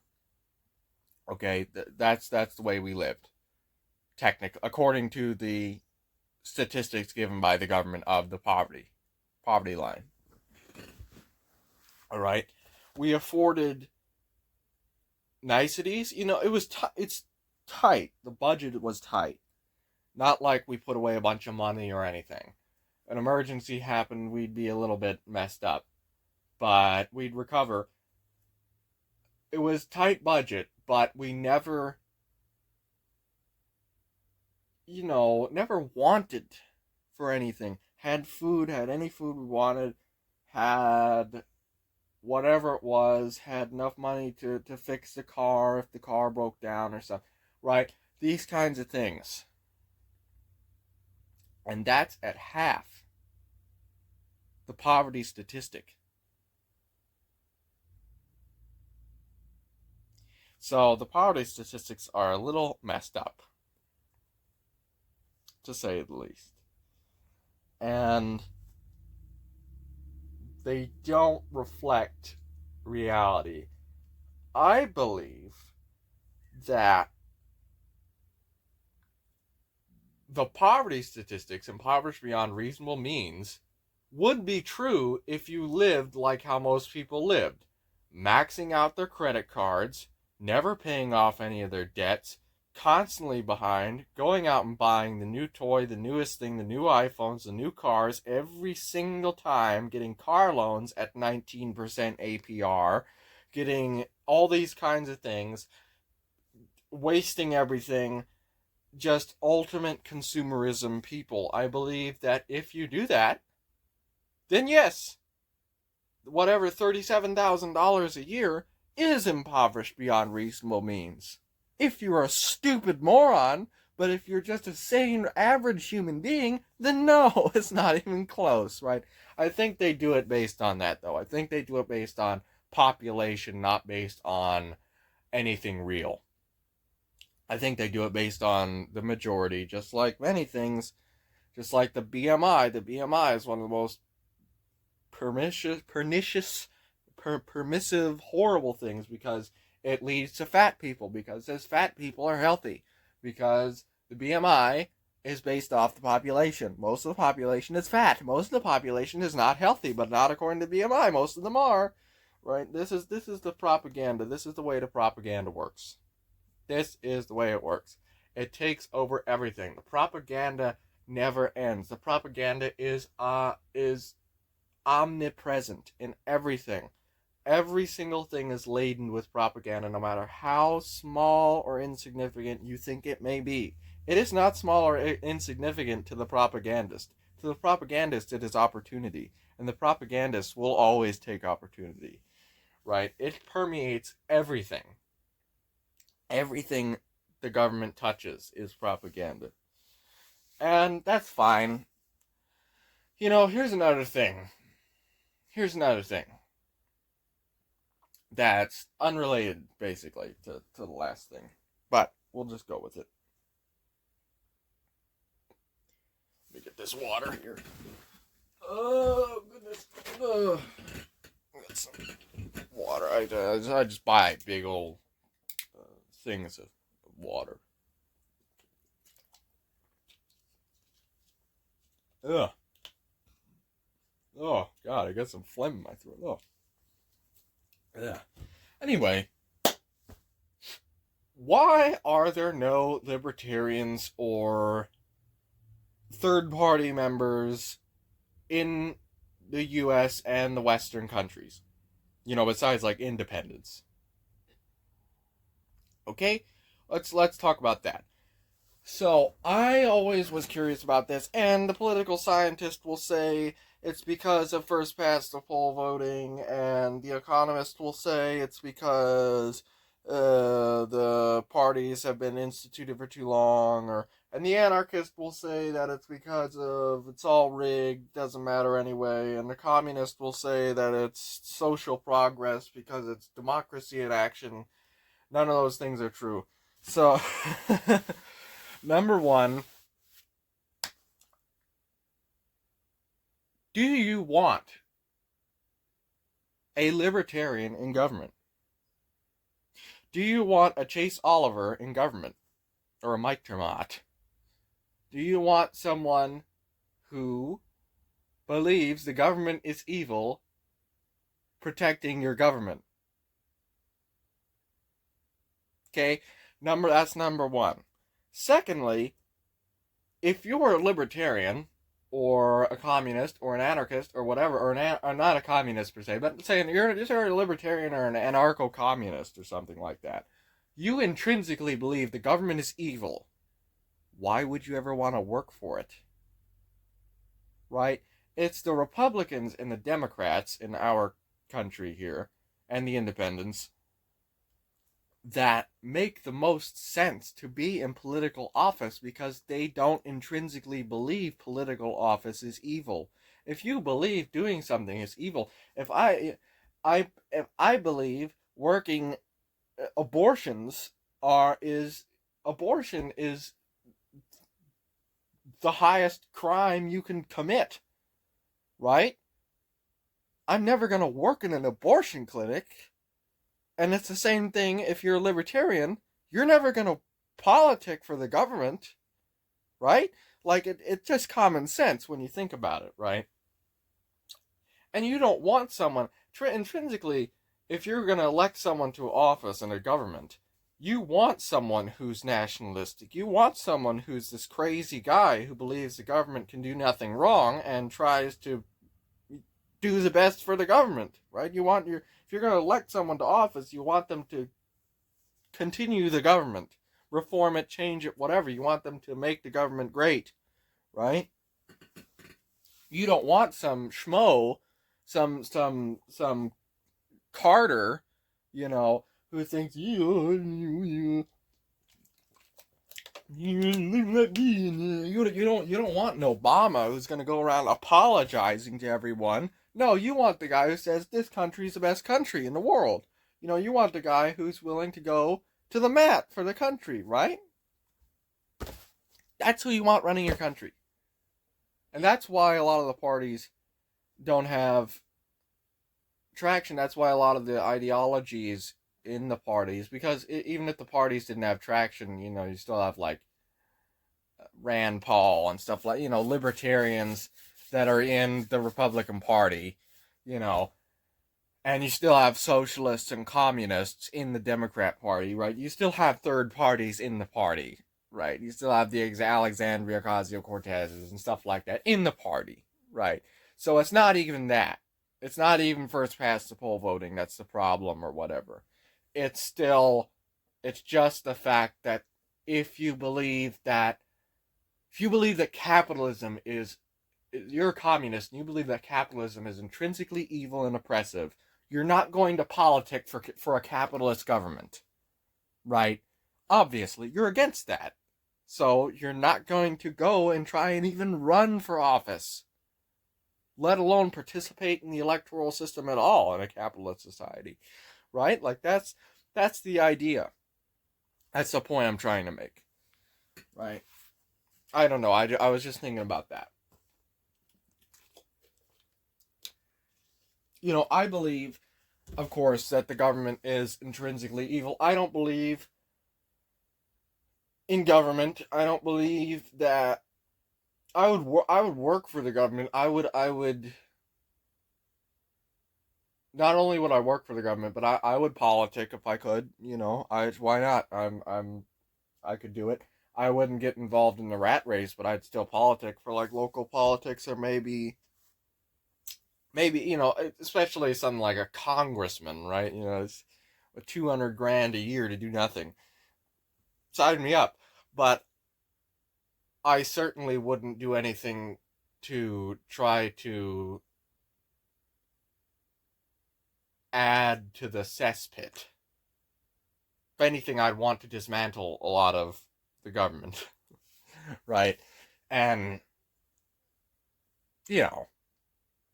that's kind of the way. That's kind of the whole thing. Like, I would not want to get involved in that,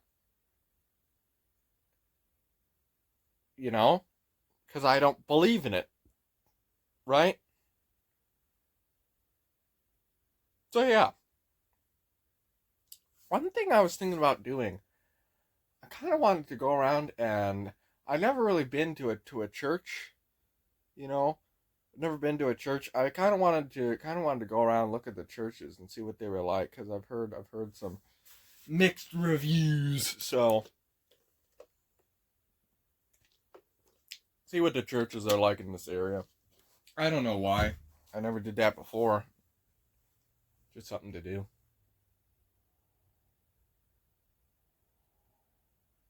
But anyway, so yeah, it's quite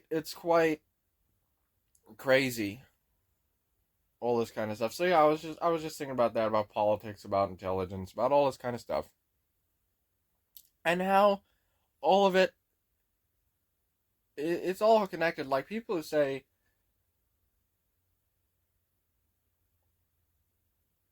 I don't know, people who say things.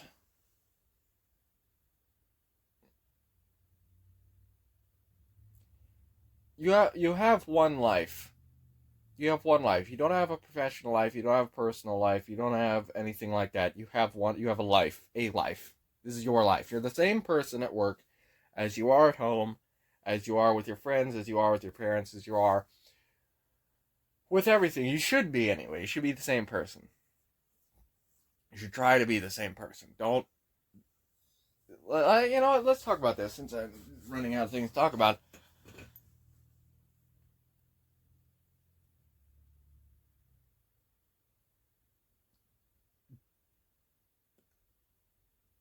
Depersonalization is a mental illness, and I'm not sure if I have it or not, or had it or whatever, or some kind of minor case, but it kind of describes the way I view the world anyway. The way I view life, the way I see through my eyes. Depersonalization is sort of, you're kind of watching someone else in your body, right? Essentially, you're sitting there watching another person control your body and do your actions and etc. And I've had episodes of this. Kind of like, you're sitting you're sitting behind your eyes and, like, watching a TV screen, basically, that is your eyes doing something. I guess is the best way. Just go look it up. Look up depersonalization. And I've had episodes of this, and I think everyone has, where you are in the middle of the day, right? Like, you'll be in the middle of the day and you'll just wake up. You'll be making lunch or something, and you'll just snap out of it, and you're like, "Oh, I'm awake. I've been here. I've been up for this amount of time. Wow, I don't remember this. I forgot about it. I thought I was dreaming or something. That kind of state, that kind of catatonic state." And I've had episodes of that. I've been trying to curb it. I've been trying to live. Interesting thing that I think it was Sam Hyde talked about for a little while. You get to a point when you're not living happily, when you're living as a slave, when you're living whatever, where you're just going, you don't even know what day it is. You don't care. You're just waking up, doing whatever, and going back to bed. Like, that's it. You don't remember anything about it. You're not living in the day. You're just a zombie, a robot. That's all you are. Right? I think that has a large part of it. You have to live every day. You have to be conscious every day. make progress. Try to make progress. You don't have to make progress. Take a day off too, but you know what I mean. Like that's you know exactly what I'm talking about. That thing where you don't know what day it is. You don't remember yet what you did yesterday because you're just not there. You're just not conscious. You're just doing things unconsciously, and you're just depressed and miserable, and you can't seem to break out of it. And I think that's a part of the depersonalization, and it's very depressing, and it's something that I've had. I believe, I don't know if I've had the real full illness or not, but it describes a lot of the way I view the world. Does anybody else view this world? So I view the world. I am not my body. I am not my eyes and my brain and my bones and everything else. I am my soul, right? If I went blind, I wouldn't lose any part of me. If I lost all my limbs, I wouldn't lose any part of me. If anything, you know what I mean? Like, if anything like that happened to me, I wouldn't lose any part of, I'd still be me. I'd be changed, probably. You know, I might have to learn Braille or whatever, get in a wheelchair, go into an assisted living home, whatever it is. But I would be me.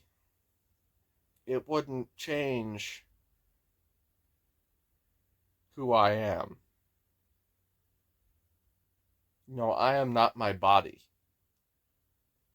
And I don't know how you would ever think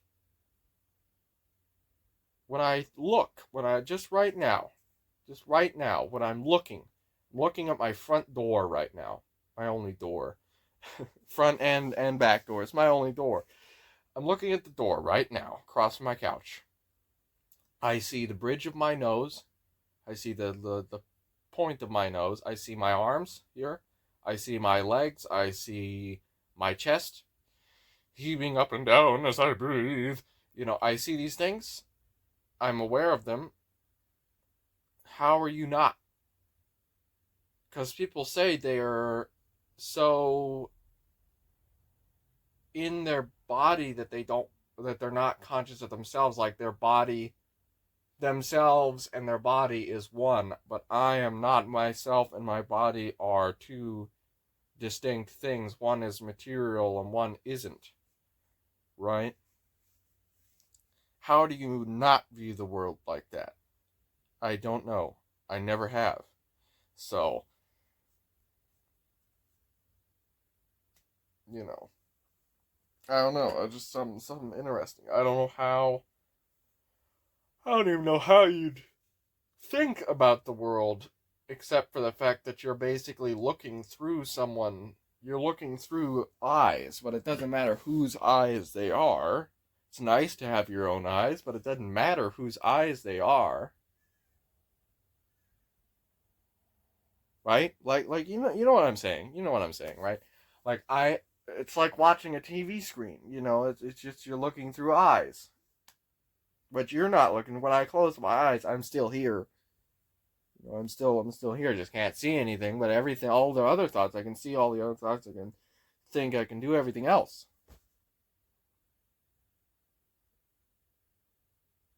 I don't know. How do you not view the world that way? No idea. I can kind of envision myself in the third person, given whatever circumstance I'm in. Like I could envision, like if I put the camera over there, what I would see. You know, like I can kind of do that. I can kind of play those mental gymnastics. You know,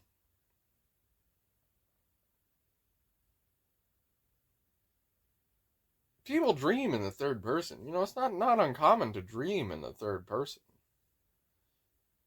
You know,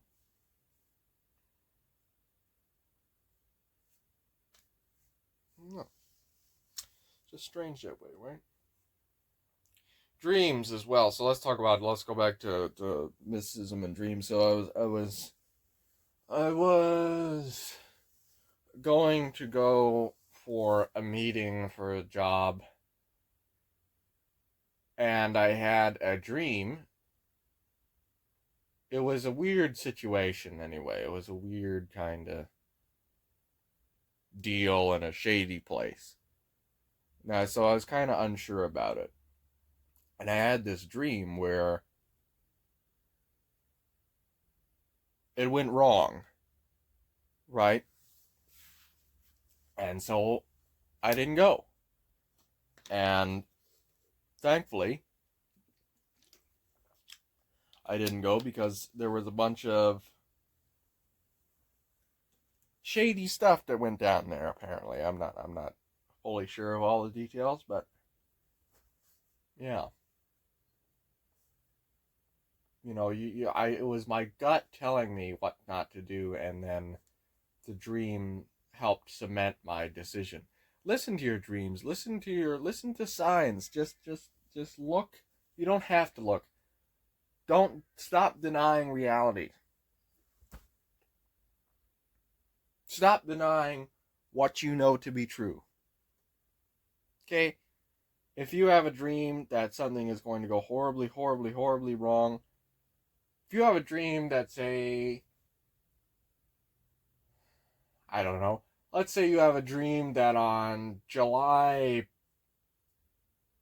31st, or whatever it is, if you have a dream that on Halloween or something, you're going to die, don't go out trick or treating on that Halloween, right? Like that. That's it. Listen to reality. Listen to what you're being told. Don't try and deny reality.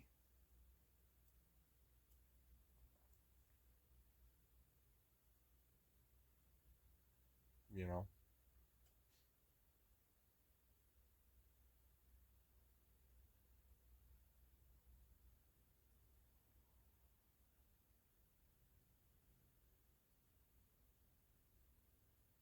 So yeah, covered a lot of stuff here. I can just sit in silence for a little while. Sit in silence and do whatever.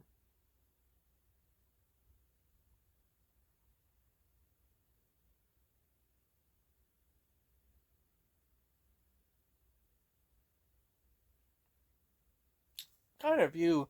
I was kind of thinking about this while I was down at the beach. I kind of view politics is politics. The political politics is stupid, but I mean, like the idea of like ideologies and all this kind of stuff. Ideologies and stuff are kind of interesting. They're very interesting to me. The first books I really read. Oh, here, I'll go get them. I'll be right back. Let's get more props. So, the first books I bought and read was the Communist Manifesto. Here's a copy of the Communist Manifesto. I have another copy of the Communist Manifesto as well. But this is a fully annotated version. Just a different, it's got all the additions and stuff. It's very nice. So I read the Communist Manifesto as an ideology, and it's obvious that communism isn't succinct, isn't good, right? It leads to a lot of... It's very obvious from reading the Communist Manifesto that it's extremely flawed. And right here, in conservative bourgeois socialism here, we have, Proudhon's philosophy, de misère, or however you pronounce it in French, as an example of conservative bourgeois socialism, which I thought was the best of the worst in the Communist Manifesto. So that's why I bought that book. And anyway, so yeah, it was interesting. So like communism is obviously very flawed. It's just basically dependence on others. The whole anarcho-communist, like Marxist idea is not in the Communist Manifesto, if you read it, by the way. It's sort of implied in true or German socialism, but it is not stated at all. Marxist Leninism was the interpretation that I got. Leninism was the interpretation that I got from reading this. The idea of like a vanguard state leading people to communism. Like that's the interpretation I got from reading the Communist Manifesto. Okay, I didn't get any kind of anarcho-communist. I see it now that people pointed it out to me a little bit, but it's really not there. I don't think Karl Marx advocated for no government. I think he advocated for Leninism. I think he advocated for a strong government. I'm pretty sure. But anyway, yeah, you know, obviously trusting anyone is foolish. Trusting, humans are flawed, only the gods are perfect, all this kind of stuff. And all of other Marx's writings are just jokes. I haven't read like a complete works of Marx or complete works of Engels. I'm not going to either. I don't really, you don't really need to. It doesn't interest me enough. And yeah, so like a lot of ideology is great for explaining what people believe and how they think, because like I said, I think a lot of people enjoy fascism, socialism, communism. All three are the exact same thing, basically. And I think a lot of people enjoy it because they think it's cool, or they think it will work or something like that. But it's very evil. It's very destructive and evil. Trusting anyone is evil and wrong and will lead to suffering and disappointment. And it can't be. It's not that it hadn't been tried. People say real communism hadn't been tried. Yes, it has been tried ad infinitum, ad infinitum, whatever it is. Anyway, yeah, ideology is a great way to just kind of like broadly explain what people think and what they believe. And conservative socialism, conservative bourgeois socialism is what I kind of believe, and what a lot of conservatives believe, what kind of Donald Trump believes. The idea that, a government should, the homeless, there should be bread lines. The government should take care of the homeless. The government should provide shelters and things like that. And all that kind of stuff should protect its own citizens. That kind of stuff. Like that's what a government's for. That's what a good government does. You know. And that's a tenet of conservative bourgeois socialism here. So, you know, like that's a very common, that's an extremely common thing. Donald Trump supports that, of course, and so do I. And yeah, you know, I agree with that part of the Communist Manifesto, but they of course disparage this kind of conservatism, and they call it socialism, which it sort of is, but I don't think that it'll work though, you know, because help is the sunny side of control. When you give the homeless shelter and you police them, because they're going to commit crimes, they're going to steal from each other. That's most of them got that way from being drug addicts and these kinds of things, so they're pretty much used to that kind of life. So you start policing them, well, then you start taking their liberties away. When does it end, right? It's kind of a slippery slope.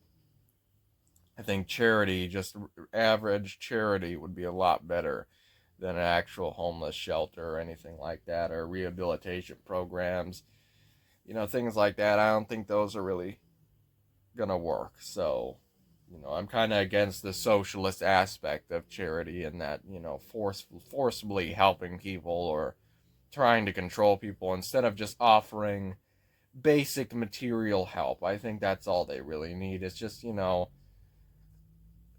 food, maybe a shelter, maybe not. Maybe like a shelter, but it has to be a real honest to God shelter, you know, whatever it is. Just very basic stuff. I don't believe in the socialist element of actually trying to convince them or change them or whatever else, because they don't need convincing or changing. They're individuals. They've made those decisions. I'm sure some of them are happy with those decisions, So, met a lot of homeless people in my life, so, you know, they're not intrinsically bad or evil people. They're normally pretty nice people, you know. So, you know, they don't need fixing. They're fixed, right? They don't need your damn fixing, your socialist fixing. They just need food, right? And that's kind of my opinion on it. Anyway, another book I bought was Patriarcha. This is based in Redfield. This is the stupidest book I've ever read. Patriarcha is the most utterly stupid book I've ever read in my whole life. It's psychotic, it's wrong, it's evil, it's immoral, it's demonic, it's anti-Christian, it's anti-religious, it's everything that is satanic in this world. So, obviously a monarchy is just utterly stupid. And Patriarcha is utterly stupid as well. Divine right of kings is just retarded, as is in Samuel. There are no lords before me. In Moses, Exodus 1 through 15, somewhere in there it's about no lords before me. There's no authority before God. It's just especially not monarchs. God punished Israel for having a king severely, right? Instead of the reign of judges, it was the reign of kings, and they punished them severely.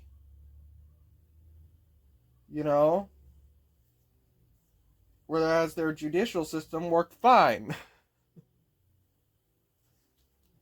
You can't have kings. There's no kings. Only Christ is the only king. There's no other kings before Christ. It's just it. Kings are evil, intrinsically satanic concepts of man being king or being of authority. And of course, fathers as the first kings, right? Fathers of families. Well, maybe. I mean, but not really. I think a father who treats his family as if he is the king and they are his subjects would be a very terrible father. Instead of giving your children freedom to do things and teaching them and helping them, being around, you're trying to govern and control them. I think that's a very satanic thing. I think that would be a horrible, horrible father. And unnatural for the people to govern or choose governors. Idiot. Of course it's natural for the people, that's the idea of republicanism, is that you get to choose. Why the hell should some Dunkoff in Washington, D.C. make any decisions about anything that goes on out here in Washington State? That's wrong. Why should any moron over in King County in Seattle make any decisions about what happens in this county? They're not from here. They don't know me. To hell with them. Right? That's common sense. And positive laws do not infringe on the natural fatherly power of kings. It's so amazing to me that they consider themselves father of their people. There's evil, satanic abusers of power and everything else. It's when you invest in humans, when you put any kind of faith in humanity, it's just going to lead to disappointment. When you try to say that man can be God, it's just not going to happen. I'm sorry. It just ain't gonna happen. I gotta hold up the books. I keep not holding up the books. Look, we gotta get some props in here, man. We need some sick props. Alright? Yeah, so patriarcha here. It's just not gonna happen. People cannot be kings. There are no lords before me. There are no kings. There is only the individual. The individual and God, and that's it. That's all that there can be in a just government. Okay? You know? And these are the first 2 books I bought and read myself. I bought them and read them. These 2 books here. Communist Manifesto. Turn on a light. Leave the light? I don't know. You don't really need the light. You don't really need the light. I can open up a window, I guess. Get some light in here. Let me go open up a window real quick. I can pause the video. I can. Should I? I don't know. I have no idea. Maybe I should, maybe I shouldn't.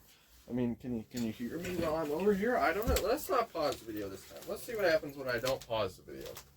Huh? Is that entertaining? Sitting there staring at nothing?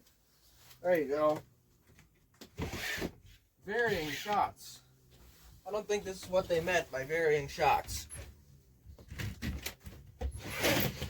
The host vanishing. It's different. It's a different concept. Welcome to the Window and Walls podcast. No. Okay. There you go. Now you got some sweet illumination there. Oh yeah, that's some good stuff. That's some good stuff there. So yeah, Patriarcha and Communist Manifesto were the first books I bought and read.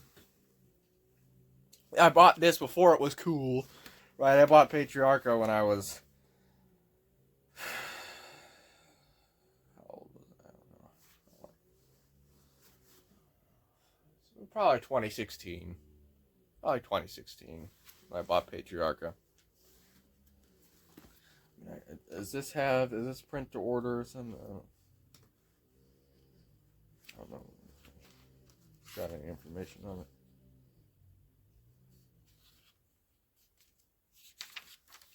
I want to say either way. I want to say 2016. I want to say 2016. 2016 is when I bought these books. I also bought in 2016. I bought. Oh, come on.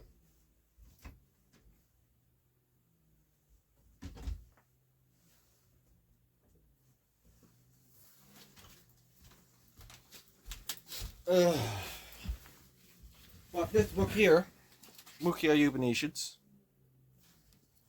and read that. I read it I read these in this order here of Communist Manifesto. Well, it's whatever. Communist Manifesto first, then Patriarcha, then the Upanishads, and this was the start of my religious studies. Was the Upanishads? So I read the Upanishads, and then I read the Bible, and then I read the Quran, and then I read a book on Haitian voodoo, and then I read the Adi Granth and the Book of Mormon, and then I started studying a few other religions. I have a whole library of religious texts. But either way, Mukhya Upanishads. So, yeah, I read this book because I was interested in theology, of course, and Hinduism. These are the core tenets of Hinduism. Vedic literature is notoriously expansive. Obviously, you couldn't consume or read all of Vedic literature in just a lifetime. You need tens of lifetimes. But the Mukhya Upanishads, the 10 basic Upanishads, you should definitely read them. They are holy wisdom and knowledge. My favorite is definitely the Prashna Upanishad. And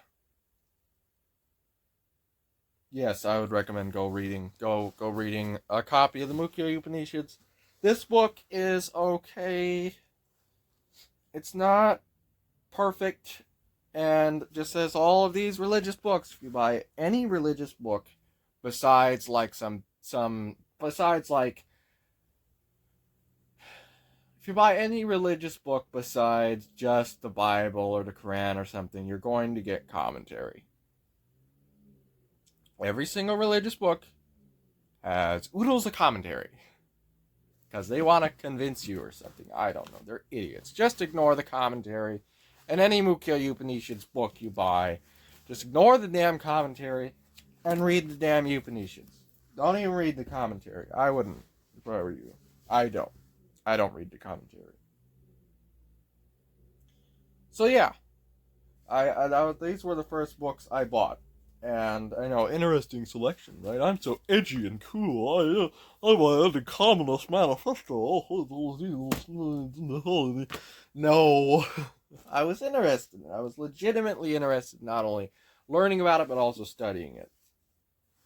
You know, in 2016 era is all this. This is all bought in 2016, right here, and it was just. The reason I became interested in politics was because of, obviously, Donald Trump, right? And that really got me going. That's when I started realizing, like, I gotta figure out what I believe, man.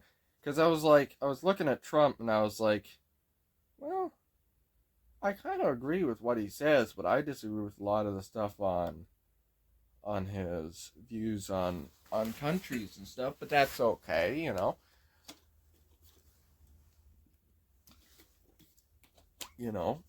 So I wanted to know. I wanted to know about all the ideologies. I was kind of familiar with republicanism and socialism, you know. I was kind of familiar with those two ideologies, but I wanted to look at other ideologies too. Like maybe I would turn into a monarchist or something, you know. Who knows? Ooh, you know, a communist or something like that. And I did resonate really well, I still do, with conservative socialism, as long as it's not a governmental action against the people, as long as just strictly a materialistic implementation of it, as in bread lines and things like that, with no restrictions or requirements or policing of any kind. You know, which is an extremely slippery slope, but as I've said before, 20,000 Americans starve to death every year. They ship millions of dollars of food to foreign countries. Feed the Americans, right? You know, give me food. Give me some bread lines. Whatever it was. You know, and people don't realize... We don't realize that I still have Mussolini memoirs out. Hitler... Go look up the lyrics to Horst Wessel Lied. I think that's how you pronounce it. I don't know. Horst Wessel Lied is, I think it's spelled Wessel, Wessel, was the anthem of the Nazi Party, Nationalist Socialist German Workers' Party. The NSDAP. And in that anthem, part of it is Comrade Hitler, Tovarish Hitler, the age of bread is here. That's not the exact lyric, but, you know, because of Hitler, the age of bread is here. They had bread lines, right? They were a socialist country. They tried to do like what the Soviet Union did. They tried to get the Volkswagen was a Nazi invention because it was like, hey, we can have a government subsidized or just a completely government owned car manufacturer like Lada. That was the idea. It was just supposed to be exactly like that. And all that kind of stuff. And Hitler brought the age of bread, right? People were starving to death in the Weimar Republic because bread cost 7 trillion German, you know, Weimar marks or whatever. And he brought bread lines instead, right, for the poor and for the hungry. Now, with all that came extreme amounts of control, right? That was the thing. They controlled everything. They were socialists. It's what they did. They controlled, killed, destroyed everything in their path. You know. I would rather starve to death than eat Nazi bread. I would happily sit in the streets of Frankfurt and starve to death instead of eat from the bread lines that the Nazis provided.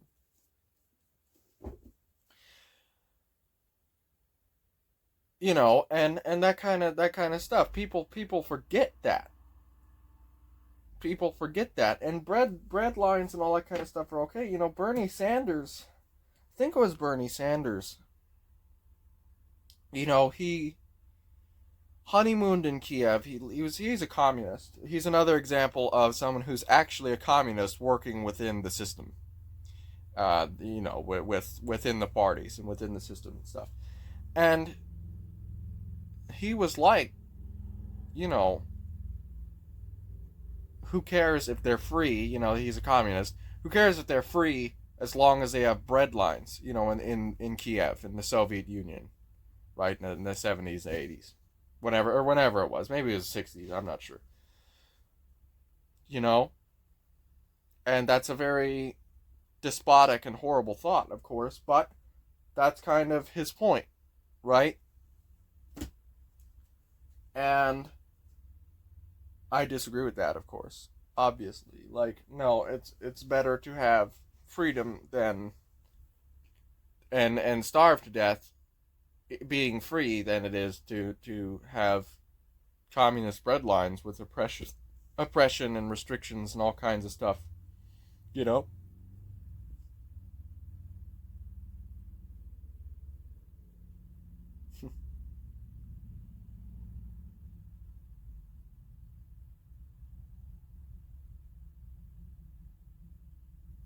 want to know something?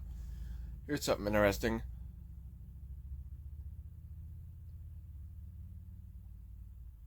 You know, I was talking about in the other video how people are sort of the opposites and extremes, right? This is a great example for breadlines. Obviously, I believe that the government's job is to like help the people, to give back to the people, to have things like breadlines and things like that, and help the homeless or whatever. I don't believe in control, right? That's an extreme. So I believe one thing, I believe the opposite when it's taken to its logical conclusion.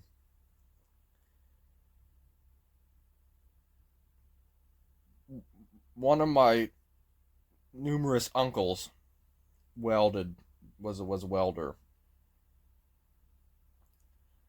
and he was in Vietnam, and very he claimed to be very racist. You know, make a ton of racist remarks and all this kind of stuff against black people specifically. And but it could have been anyone, you know. If he didn't like some white guy, he'd call him a black guy, right? You know, he'd call him by a slur for a black man, right? You know, it could have been, didn't matter who it was. But anyway, he did welding. That was his job. So one day he gets called out to this dirt poor neighborhood, dead of winter. This is in New York, I believe. They're Queens or someplace. And it's dead of winter, you know, and he gets called out on a job. Dirt poor ghetto neighborhood. The pipes, I think it was maybe it was the pipes for the propane or the pipes for the water, something that was intrinsic to survival in a blizzard, which is what they were in, broke. And it was a black neighborhood. There was a black family that needed help, you know, fixing it. And not only did he fix it, he didn't charge them anything. He ate the cost because he knew they couldn't afford it. He knew that they needed it and that they couldn't afford it. Right? That's not a truly racist person. Obviously, that's not a truly racist individual. Right? That's someone who's at when it comes to the extreme, when it comes to the going to the mat, to the real world, you know, he's a nice enough guy, you know. And that really stuck with me,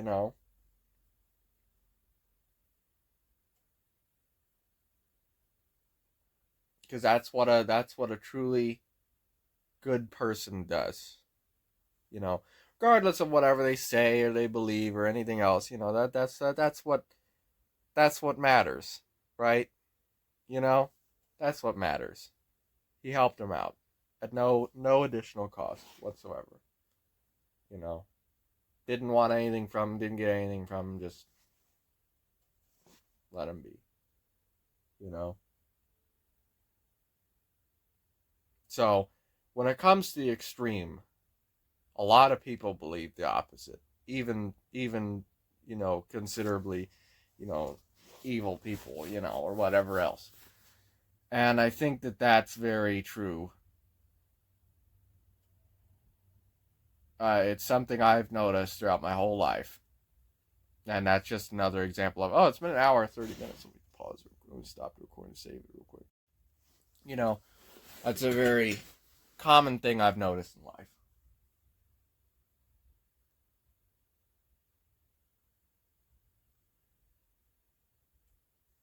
So, yeah. But yeah, these were definitely the first books I bought. These were not the first books I read. I can talk about books. I love books. Let's talk about books. These are not the first books I read. I can talk about each of these books really, piece them apart. Patriarcha was sort of a joke. Let me start in order here. So, obviously, Communist Manifesto. I talked about this a little bit, but the entire Communist Manifesto, if you read it, you will find the immediate problems with communism. Number one, the idea that people can be trusted intrinsically, or that society always knows what's best, and essentially the individual merit doesn't mean anything, and that kind of stuff is extremely dangerous. And it's not completely untrue. It's not like Communist Manifesto is completely wrong. A lot of success in life is determined by luck. And not luck, well, not luck per se, really, but luck in that this is what I want to talk about anyway. If you get an ABET accredited engineering degree like I have, people say college is useless, right? It's just useless, right? Well, or go to a trade school or whatever else.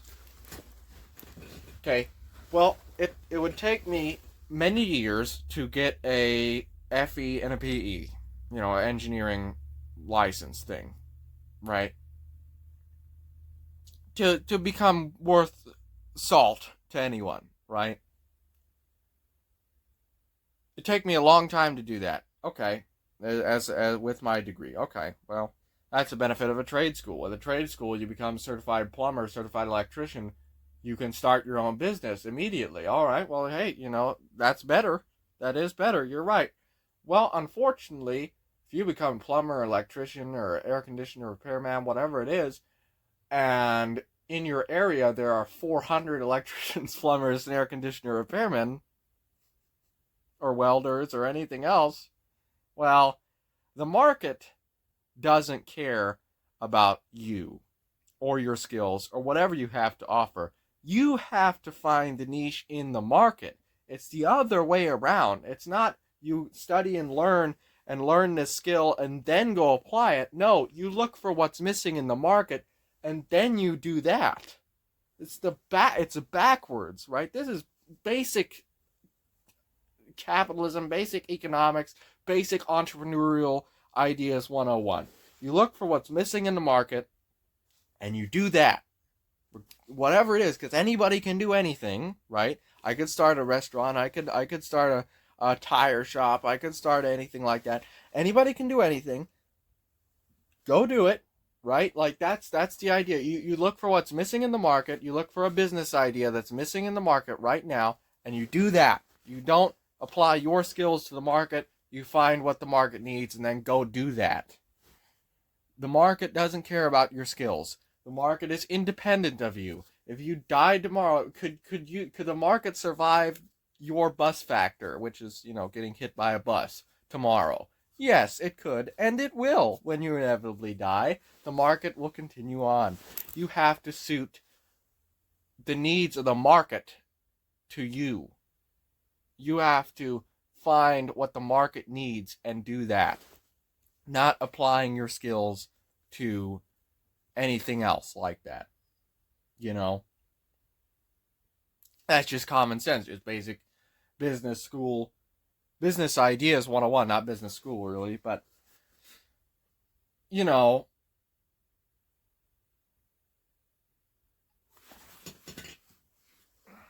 and so communists, and it's not entirely untrue, apply the success of a lot of people to a lot of luck, and it is in large part a good bit of luck. If you hit the timing just right, you can be really lucky. So many, it's just like this YouTube channel, right? I looked on Social Blade the other day. I went to Social Blade. Ooh, there's a 2012 term for you. There's a 2010 website for you. Social Blade. Anyone remember that? I went on Social Blade the other day, looking at my YouTube channel. I was ranked in the top 5,000th for YouTube channels in the US. My channel currently has 100 subscribers, 22 videos, and just because of the POV drive videos, basically, and because it has 100 subs, and because it uploads now, it's in the top 5,000. There's like 2 million channels. Okay? You don't make it. That's complete luck. But that's different than the market, obviously. YouTube is different than the market, because YouTube does a lot of nasty stuff. Alright, well, take bands for example. Every band, every B band, every band that's actually cool never made it, right? Like all that kind of stuff, like Blue Oyster Cult. They were big for a little while, but then they died out, right? And then they came back because people resurged their music, but for 30 years they were dead. Basically, a band was dead. Things like that, like bands and stuff. Tons of bands fail. Things fail. It all fails. It's not. It is luck in some of it. The success in that it is luck. You can go your whole life with an engineering degree and work at a McDonald's, right? And there's nothing wrong with that. If you can work at McDonald's and make a lot of money, go for it. I applied to McDonald's and they didn't hire me, so whatever. But that's the thing. Like it is luck. It is random in some point, but a lot of it is skill, and it's just misplaced skill. I think it's that it is luck if you get a job. That in engineering basically, and you have an engineering degree that's worthless. Without any experience or anything, but you shouldn't even be looking to that. You should be looking to finding out what the market needs. It's a misplaced idea. You know what I mean? Like, it's not. Yeah, it's not. You know, it's a misplaced idea in that it's not like you should. It's not like it's complete luck. It is merit in some degree, but you shouldn't look for the trades. You shouldn't look for the skills. You should look for what the market needs. That's where you should put the effort into.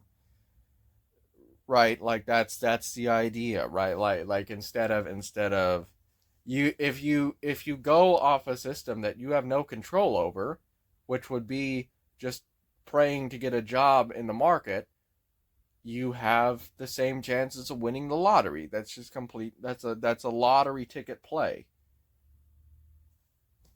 You know,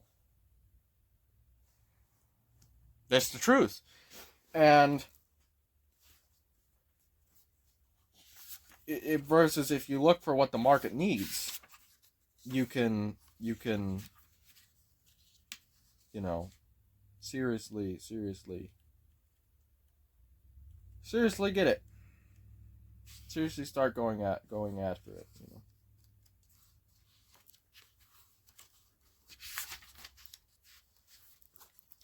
I'd take the communist idea of power and oppressor versus oppressor over the conservative, the so-called conservative. It's really a socialist idea of like tradition or long-standing things or anything like that. Like I'd sooner believe that the governments of the world are capitalist, evil capitalist oppressors that are seeking our own destruction through capitalism, and that the wealthy 1% control everything, and da da da da da, before I'd accept the idea of, oh well, it's just tradition, so you just have to keep it that way. Where did this come from? I'm so curious. I need to study this more, because I need to study where this anti-enlightenment, like, it goes back to the Romance movement, of course. The Romance movement was the first big anti-enlightenment push. I need to find out where these principles, basic principle of conservatism, of republicanism, of everything is to overthrow the government. If your government is oppressive, you have the right to overthrow it. Period. Whatever government it is, a city council or a nation. You know, if your government is oppressive, you as a citizen, it's not only your right, it's your obligation. It's your obligation as a citizen of that government to overthrow that government, right? That's just common sense. And they're currently struggling. I'm watching someone outside right now. They're currently struggling to back a trailer into the rest of the RV park. But anyway, like that's basic common sense. And it's I don't know where that idea was lost in the conservative movement. You couldn't really say, if in America, in the United States, I'm not familiar with a lot of movements in a lot of other nations. I'm somewhat familiar with some politics. I'm not completely ignorant of politics in foreign nations, but I'm much more familiar with U.S. politics and the history of politics in the U.S. Teddy Roosevelt was the last conservative president before Trump. Before then, it was between Roosevelt and Trump is the Uniparty. That's it. Which, in if you're unfamiliar with U.S. politics, the idea of the Uniparty is that the Democrats and Republicans, for basically that whole period of time, just worked together and was leading down the exact same ideology, the exact same oppressive totalitarian ideology, while espousing to do otherwise, but they really were just selling out. They if you're unfamiliar with U.S. history of politics, they sold out the country under Carter and Reagan, especially Reagan. They, as Trump talks about, you go watch old interviews with Trump and Larry King, and they just did everything that was anti-American. Basically, they instituted, of course, prohibition and income tax and all this kind of stuff, and these kinds of things, right? Like that was the Uniparty. That's what was known as the Uniparty, because it was the Republicans and Democrats working together on everything and just pushing this perpetually never-ending totalitarian ideology, instead of having any difference or any real consequential thing. Everyone was against guns. Everyone was against freedom of speech. Everyone was against, it was like a universal thing, basically.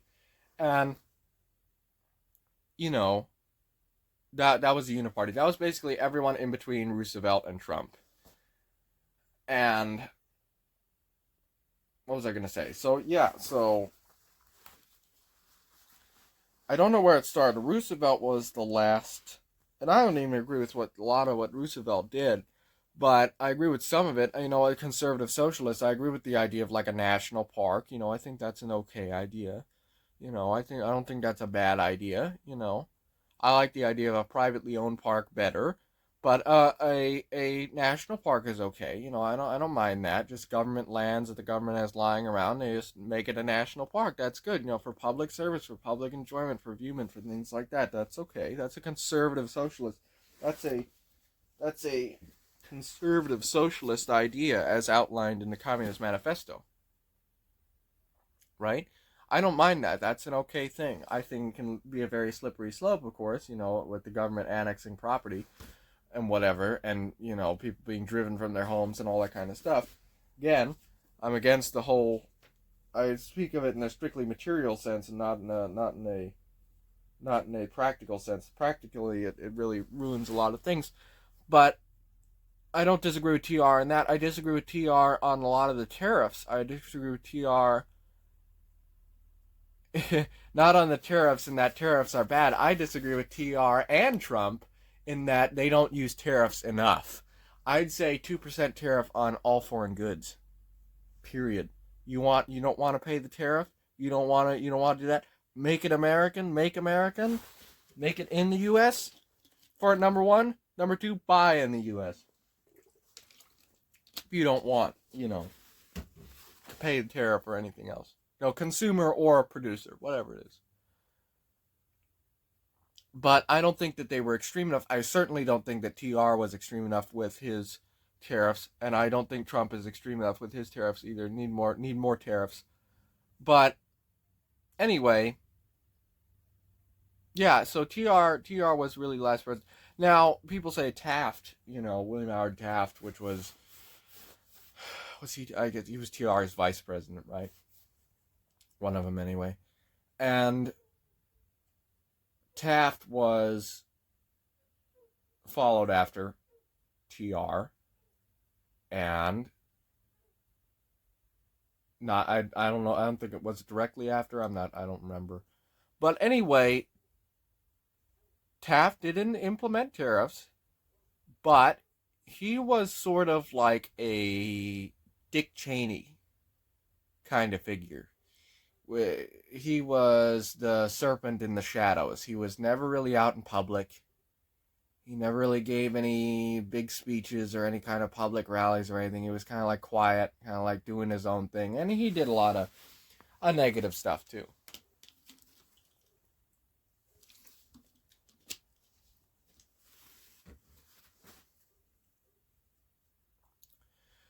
But yeah,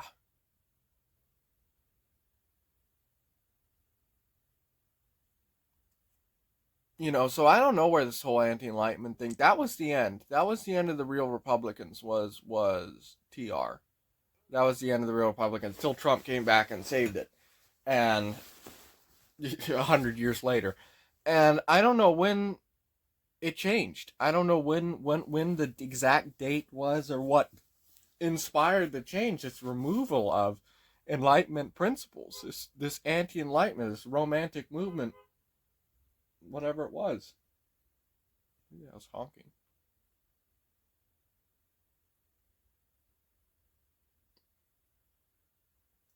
I don't know when it was or when it happened, but it's not good. It's very stupid. It's socialist. You know. You know, every government existed as a republic. You know, Carthage was a republic. At the Greek city states functioned as a minor little republic. Roman Republic. You know, the Israel, of course, for many years functioned as a judiciary state, which is semi-republican. You know, in some aspects, and yeah, republics predated monarchies in the sense of a king. like there was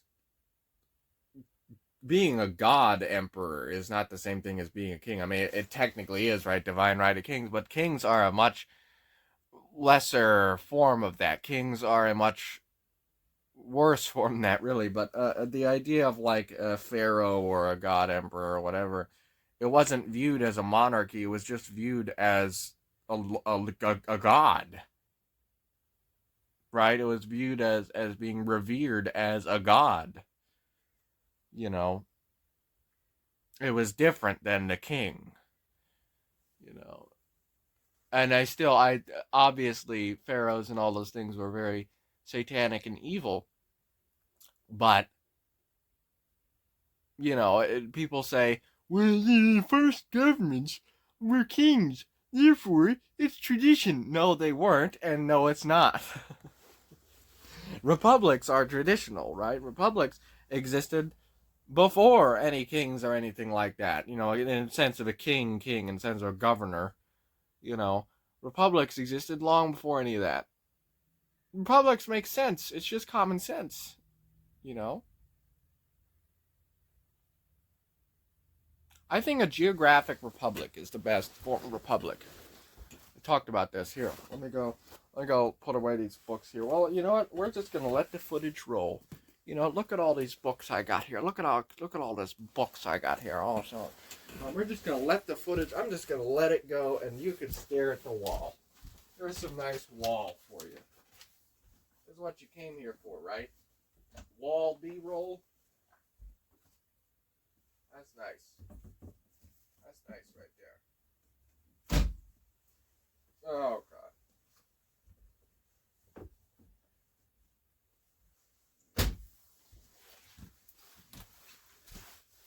Yeah, got some sick wall B-roll, man. Wow. Look at that. Oh yeah. How's I gonna get? Oh yeah.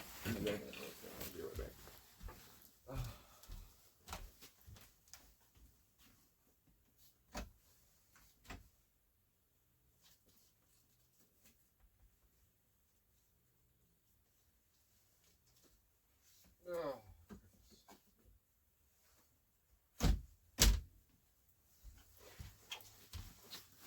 See, I kind of having some weird brain troubles. I don't think I'm eating enough meat. I don't think I'm eating enough meat. You need to eat more meat. I'm having some troubles here with my mind going. Maybe it's just stress. Maybe it's just kind of figuring things out. But anyway, Constitution of the United States. I believe a geographic republic is the best form of government because obviously, if you have any other kind of republic, it's stupid. You know, the idea of a republic based on class. Well, what is class? Wealth or whatever. That's just dumb. The idea of a republic based on anything like race or anything is just utterly, okay. So here's a great. Let's take a segregated republic based on race or something like that. Okay. Here's how stupid this idea would be. So we're going to say that we're going to segregate X and X people based on the color of their skin, but we're going to all do the exact same things and work towards the same government. Right? And yeah, so I think a geographic republic is the best form of republic that there is. Dividing things by land, which is arbitrary. It's arbitrary, admittedly arbitrary in here and in the Federalist Papers, but it gives enough subdivision to detached and subdivided in the mass production zone. Nowhere is the dreamer or the misfit more alone. And it gives enough subdivision for people to pick and choose where they want to live, and for people who grew up in those areas to feel as though they have representation from a communal source, from an actual source that they can abide by. You know, I'd rather have I'd rather have a representative that I hate elected by my neighbors than a representative I like in power chosen by some random people ways away, right? Like, obviously, I'm going I'm going to trust the decisions of my neighbors. I'm going to value their opinions and their decisions, and think, at least, that maybe they see something that I don't. Maybe they're correct, right? Maybe they're right, you know, or at very least a representative that I know is from this area, that I know knows at least the same things that I know, or almost the same things that I know, versus someone appointed by some random people I have no idea who they are in some faraway place, right? Like, that's the idea of a geographic republic, and that's the point, is that you can elect people that you know, and obviously Republican res publica, right? The people, public, the king, people rule. Uh, People are the kings, and yeah, it's also self-governance and all that kind of stuff. Self-governance, obviously, all these kind of principles of independence and freedom and everything else. And yeah, you know, yeah, and obviously a geographic republic comes with a lot of drawbacks as well, but that's the point of federalism. You know, if you just took the Constitution without the Bill of Rights, which is the first 10 amendments to the Constitution, if anyone was wondering, and you took the Constitution without the Bill of Rights, it would still be a very powerful, decentralized federal government. But it could be totalitarian, right? Without the Bill of Rights, it could be totalitarian. Federalism doesn't guarantee freedom. Federalism is a key ingredient in freedom. There is no freedom without federalism in a government, period. But federalism, there is no freedom without a Bill of Rights, without something written in a common language that says Congress shall make no law, you know,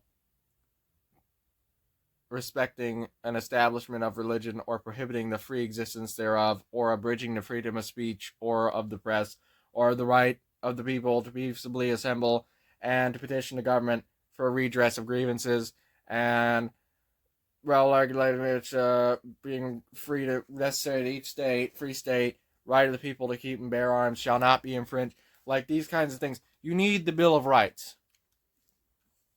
You need it. You can't have a government without it. But regardless, a geographic republic can still be extremely decentralized, as is outlined by the U.S. Constitution. The U.S. Constitution, it's what people don't understand, I don't think. This is the most decentralized government that has ever been made. This right here, this document right here, the Constitution of the United States of America, and this has got the Articles of Confederation and the Declaration of Independence in it, and does it have something else in it too? No, this has chronologies and stuff. Anyway,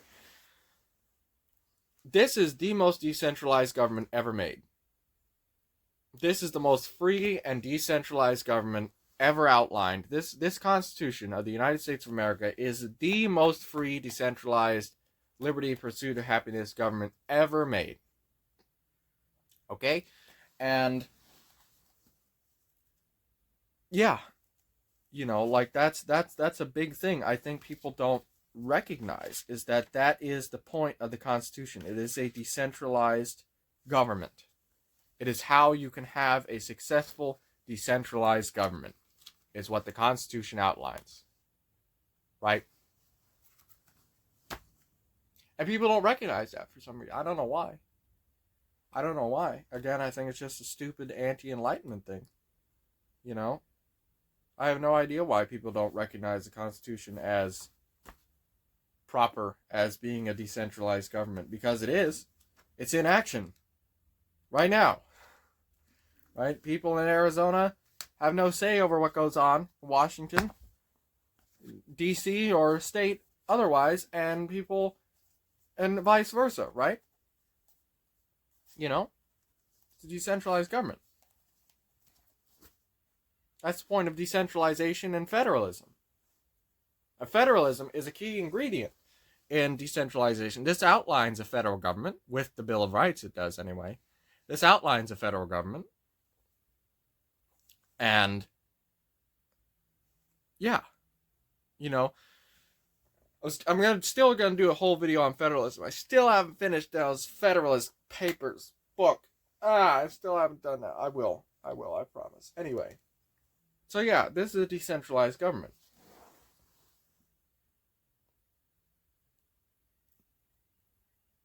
So yeah, I have no idea where this anti-enlightenment concept came from. I don't know where it started or how it got there. I don't know when the socialists became so prevalent. I mean, socialists have been present, of course, in the world forever. Again, the time of Samuel, right? And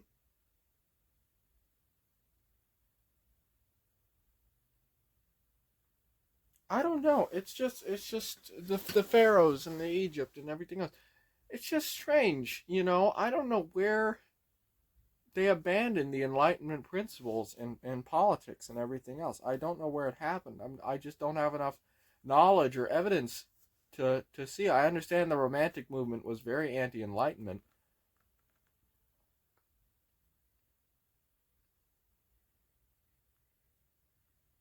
I don't know. I don't know where it came from, you know? I don't know where this abandonment of common sense and decency. This is true all over the world. It's not just in the US. You know, you have Milei down in Argentina, thank God, and you have Bolsonaro in Brazil, and you have, I don't know, Grit Wilders quit, right? I don't know if he was really that good or not. I know Bolsonaro was Jair Bolsonaro, I think that's how you pronounce his name, was definitely one of my favorite politicians to ever uh, exist, to ever be president.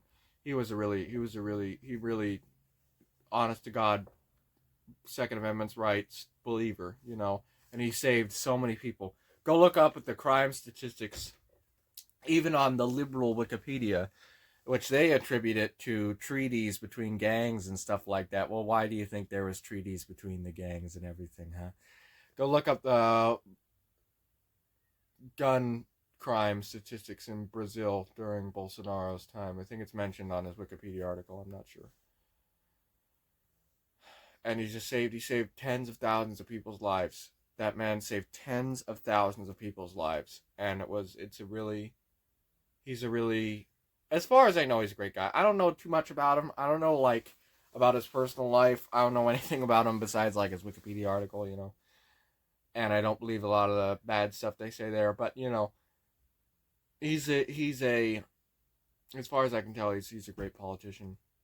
True Second Amendment rights believer, which is very rare. You know, like you had Shinzo Abe, who claimed to believe in the Second Amendment rights, right? And then in a very, I won't say fitting, but in a very poetic twist of fate, he gets killed by a makeshift gun, which if he had actually supported Second Amendment rights and actually laxed the gun laws in Japan, he could have defended himself from, you know.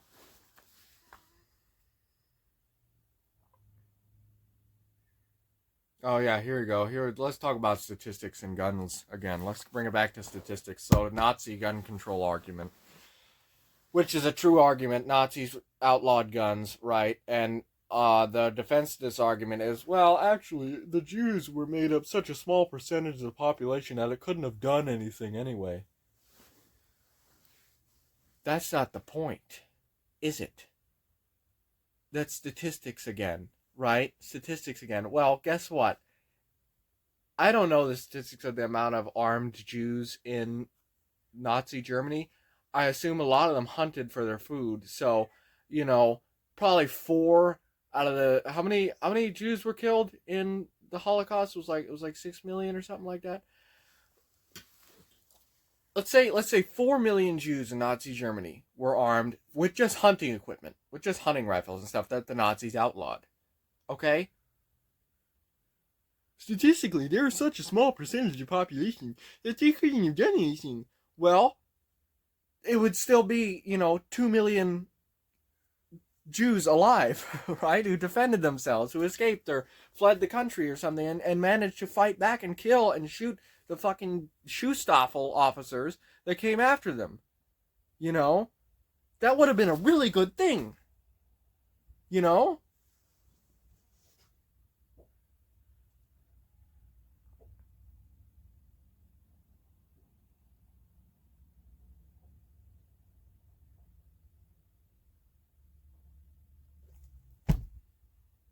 It's just stupid. Their whole argument against guns is just stupid. It's just arbitrary and capricious and stupid.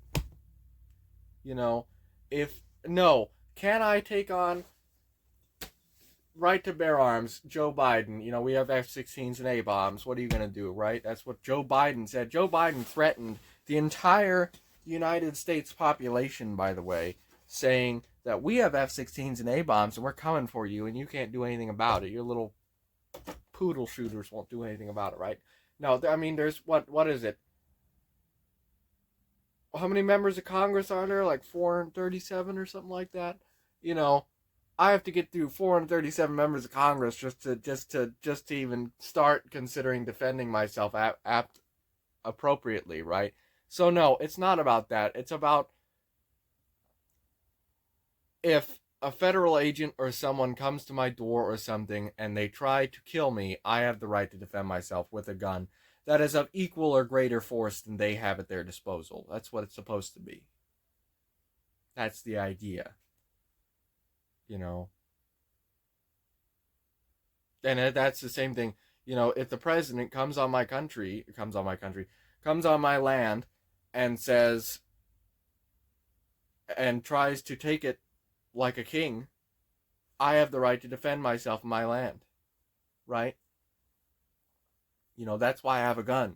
To prevent that from happening. You know?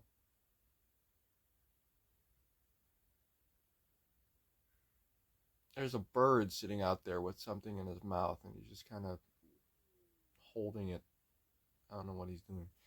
But anyway, yeah, like even if half the Jews that had, let's say 4 million of them had guns, just to estimate, I have no idea. Let's say 4 million of them had guns.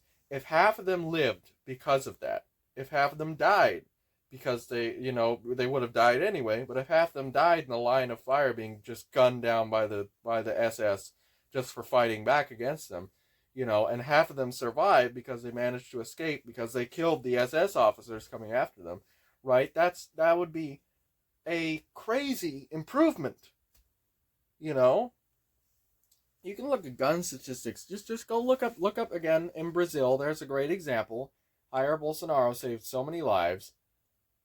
But I mean, just look up gun statistics in Florida versus in Chicago, a gun-free city, right? Like look up the difference, because the outlaws don't care about the guns, right? They don't care that you outlawed guns. The outlaws could care less. They don't care. They're outlaws. They have guns. They have more guns than the government or the police will ever have. They're better equipped and smarter and more intelligent, more willing and ready to go than the government ever will be. Right? That's the way evil is. That's the way outlaws are. Not that all outlaws are intrinsically evil or anything, but that's the way it works. That's a basic principle of like law enforcement. That's literally law enforcement 101, right? They're always going to have more, better, faster, stronger, and better prepared than you could ever be. Always 2 steps ahead. If they weren't 2 steps ahead, if they were preventable, if everything that the outlaws did was preventable, then it would be prevented, right? It wouldn't have happened then, right? But yeah, this is extremely important. I don't know. I'm just still kind of racked about this whole anti-enlightenment thing, and I really want to kind of study it. You know, I really want to kind of maybe I will. Maybe that's what I'll start doing here because I started this channel. You know, so maybe I'll start looking into like where did it all start to fall apart? What political movement really started to give way to it? Like, you could. So let's talk about another thing. Let's talk about uh, abolition of slavery, right? And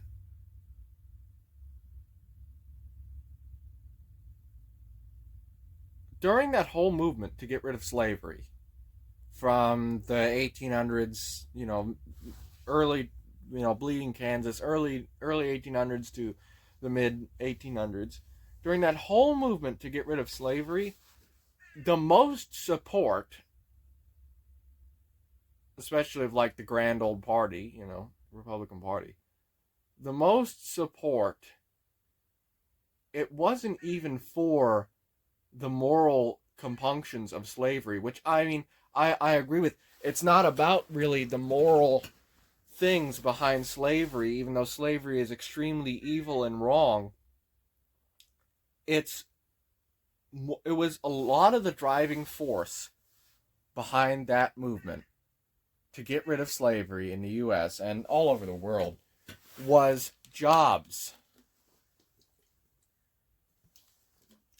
Not only were the slaves living as slaves, all the poor people, all the poor white people in the South were living as slaves, just as much as the slaves were, right? Because there were no jobs. It was all slave labor. You know, they refused to pay white people to do honest work. They refused to pay white people anything because why bother? I can have 2 slaves do it at twice the efficiency for half the cost, you know, and food and everything else to feed them. It's that was a huge core tenet of the movement was we need to get the economy going. We need to get people deserve to have jobs. You know, these people deserve to have jobs, deserve to have the right to live, not be impoverished and work their ways up and not have unfair things against them like slavery. You can't beat out a slave. You know, slave labor is literally, I mean, it's not literally free, it's basically free. You know, you have to feed the slaves, you have to clothe the slaves, you have to take care of the slaves, but other than that, it's free. You know, it's a lot cheaper to have a slave than it is to pay someone a decent wage, or just any wage. You know, in the modern cases of slavery, with immigration, it's much cheaper to ship in a bunch of immigrants and pay them slave wages, you know, minimum wage or less, for work that citizens wouldn't do for minimum wage or less, you know, which is slave labor. And yeah, that was a huge core tenet of that movement. I'm sure that a lot of the abolitionists weren't even anti-segregation. You know, like I'm sure a lot of them weren't even like pro, you know, black rights or anything like that. I'm sure a lot of them probably didn't even support things like interracial marriage or anything like that, right? They probably thought that was horrible. But that doesn't matter because you're treating slavery, racial slavery, as bad as it was far worse for black people and the interned white people who were used as slaves as well. Usually criminals in the South were considered slaves just as much as the black people were. And you know, it was just as bad for the slaves as it was for the poor people. Slave labor is a lose-lose situation for the poor people and for the slaves, and in the long run, it's a lose-lose situation for the slave drivers as well, because they lose out on money and product eventually. But that's a big thing. That was a huge part of that movement. If you look into all the propaganda and everything of that movement, that was a huge consideration. Was like these poor white people, even if you're a racist POS, these poor white people were starving to death because they couldn't find jobs, because there were no jobs, because the the slaves took all the jobs, right? Like that was literally a big contention of it, you know.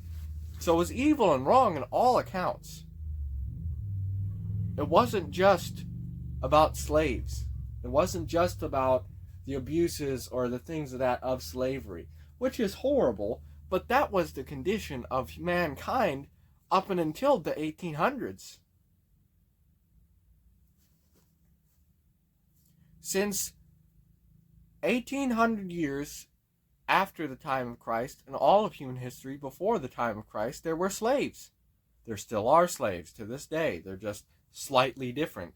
The slaves in North Korea and China, and the slaves in the U.S. to this day, as I pointed out many times, immigrants, legal or illegal, and I don't know what to do really. But if I was an immigrant in the U.S., I would just be very weary, because you will be targeted by companies and things, hostile companies and hostile hiring practices, to do hard work that you may think is acceptable, but trust me, it's not. Trust me, it's not acceptable, because they're going to pay you nothing, and they're going to give you a hard time, and they're going to work you to death when you deserve better. You deserve better as a person.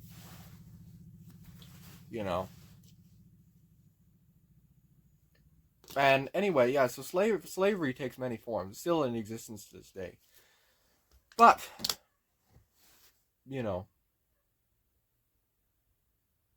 that was a huge part of the movement, was the economic side of the movement as well. I have read the Confederate, not the Articles of Confederation. I've read the Articles of Confederation as well, but not just the Articles of Confederation. I've read the Confederate United States Constitution as well, which is it was basically the same. It just said that Congress can't make a law that abridges slavery, and Congress can't increase taxes, and Congress can't infringe. It was basically giving more power to Congress. Actually, Congress had more power it was much more closer to the Articles of Confederation, in that Congress had more power. They gave Congress more duties and more powers, and took away some from the Senate, the judiciary, and the executive. But they also restricted Congress more in states' rights and things like that. They basically wanted a parliamentary monarchy, is what the Confederacy would have worked as, legitimately. And it's what it did work as, basically. Anyway.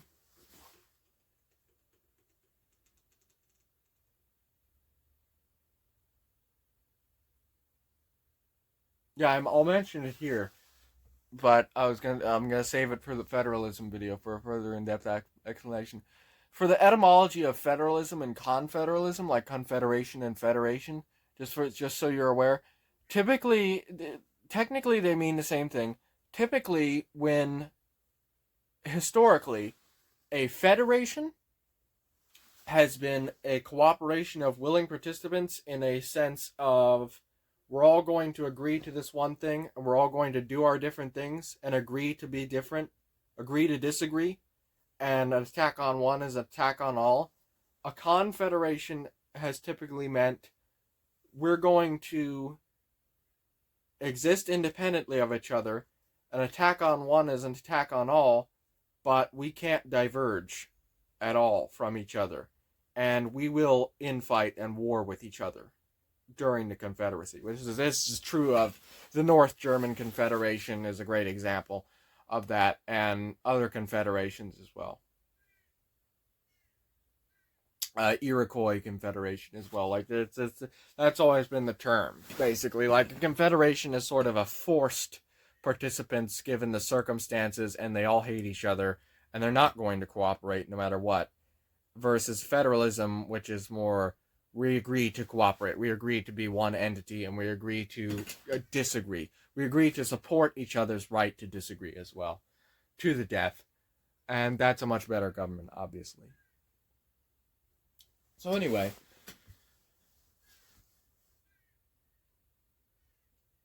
yeah. So that's what I've been thinking about. I'm not gonna, I'm doing these kind of videos in sort of a structured way of just of sort of coming up with talking points and talking about them and giving my thoughts and opinions. But I'm not gonna keep doing that. I'm also just gonna talk about whatever in whatever structure. Like I'm not just gonna argue points or anything. I'll talk about my thoughts and feelings on other things as well in a less concise way as well.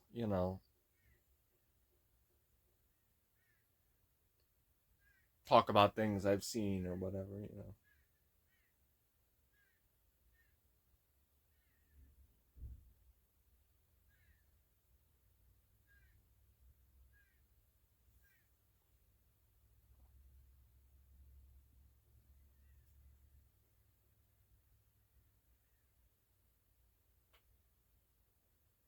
Yeah, this is sort of an experimental video. I figured, why not? I have the whole damn day ahead of me. Why not make a whole video of actually doing the whole damn day? Because I got nothing else to do. So I'll just go till, I don't know, 8 o'clock, 5 o'clock or something maybe. I don't know. We'll see. Nice 6 hour, 8 hour, maybe 10 hour video. I think that'd be nice. Maybe even more than that. Maybe I'll talk about going to bed and everything. I'll talk about my routine for that as well. I couldn't shave. I don't know if you can't really see it on camera per se, but I couldn't shave my head fully like I normally do, like a whole side down, back and forth on the top of the head. But it was a little too sunburnt and it hurt a good bit, so I just did it once. See, every day it's gonna be different. Every day the shaver is gonna be different. More towards my point. I didn't charge my shaver either. Oh no, I got charged. Forgot about that. Yeah, I'll be right back. I opened up the cover on my front door window, so I got even more light on me now. Maybe we'll go down to the beach here at some point. Maybe I'll go down to the beach.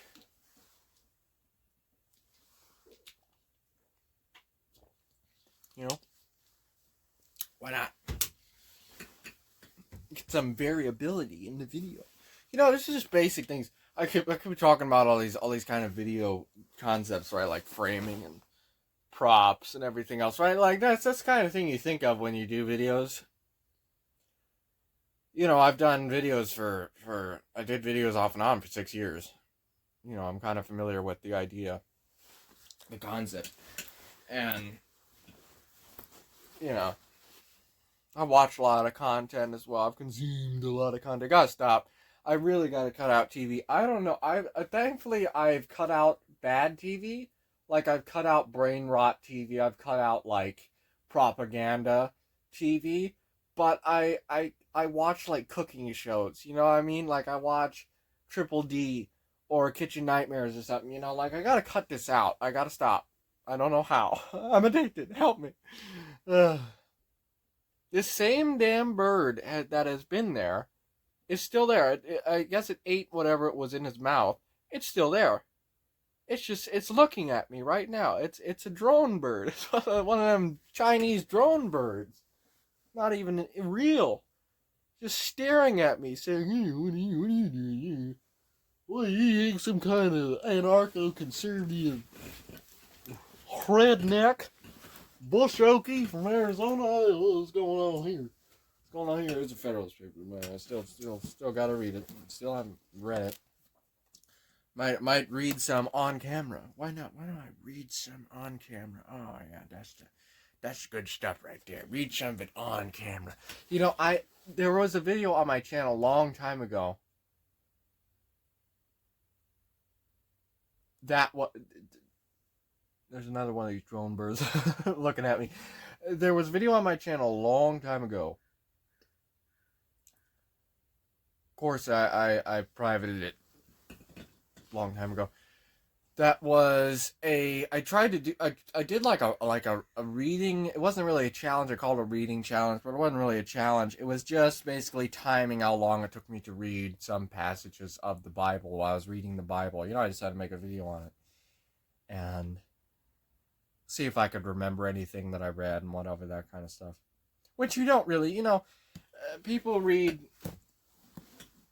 If people read. If you read, you know this already. But you don't remember the exact wording or anything else. You remember the ideas. You remember the general feeling that you get from reading the thing. Like, you don't remember the exact ideas of the book. You don't remember. You don't need to either. You don't need to. I got no, this battery's dead. This battery is a piece of trash. It dies and it can literally charges a phone once and that's it. And it's dead. It sucks. I'm looking at my shelf here because my shelf is a little crowded. I got the Bioshock figurine.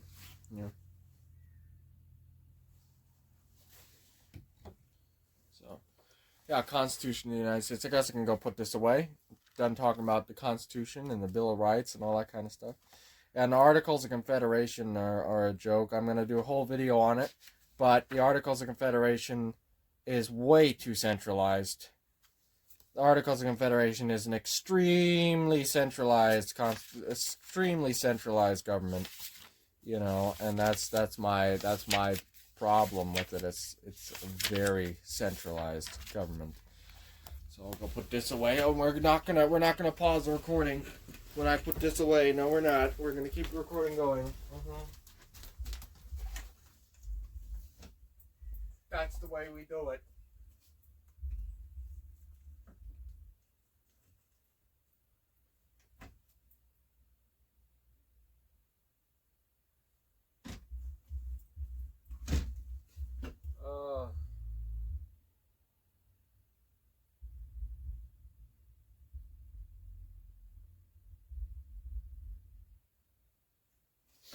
Oh, goodness.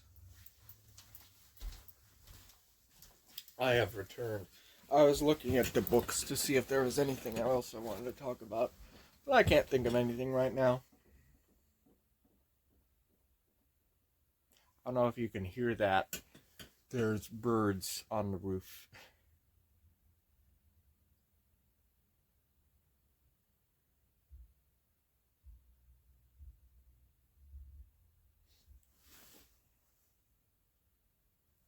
Maybe I'll make something to eat. I'm getting a little hungry.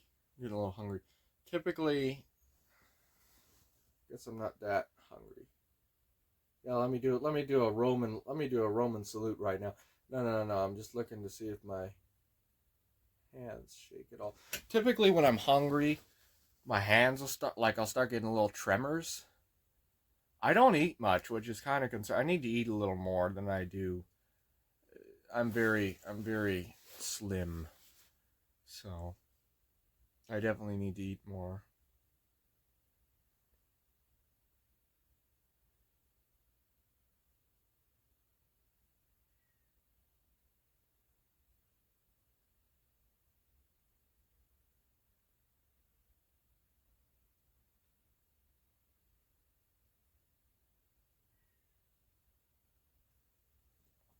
Wonder what the actual Roman salute was.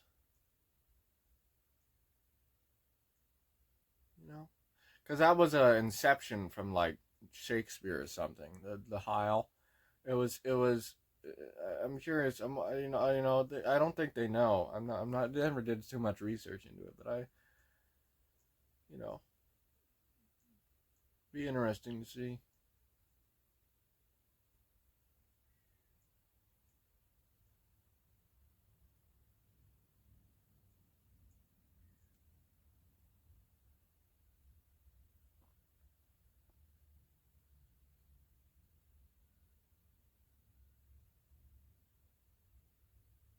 you know, you still feel the effects of I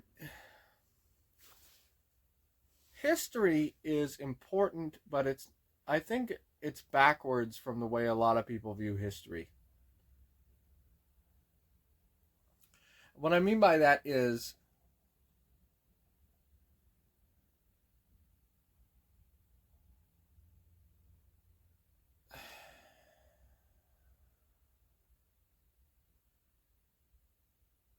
a lot of the effects we're feeling now in the economy can be traced back to Carter, to Jimmy Carter in the 70s, right?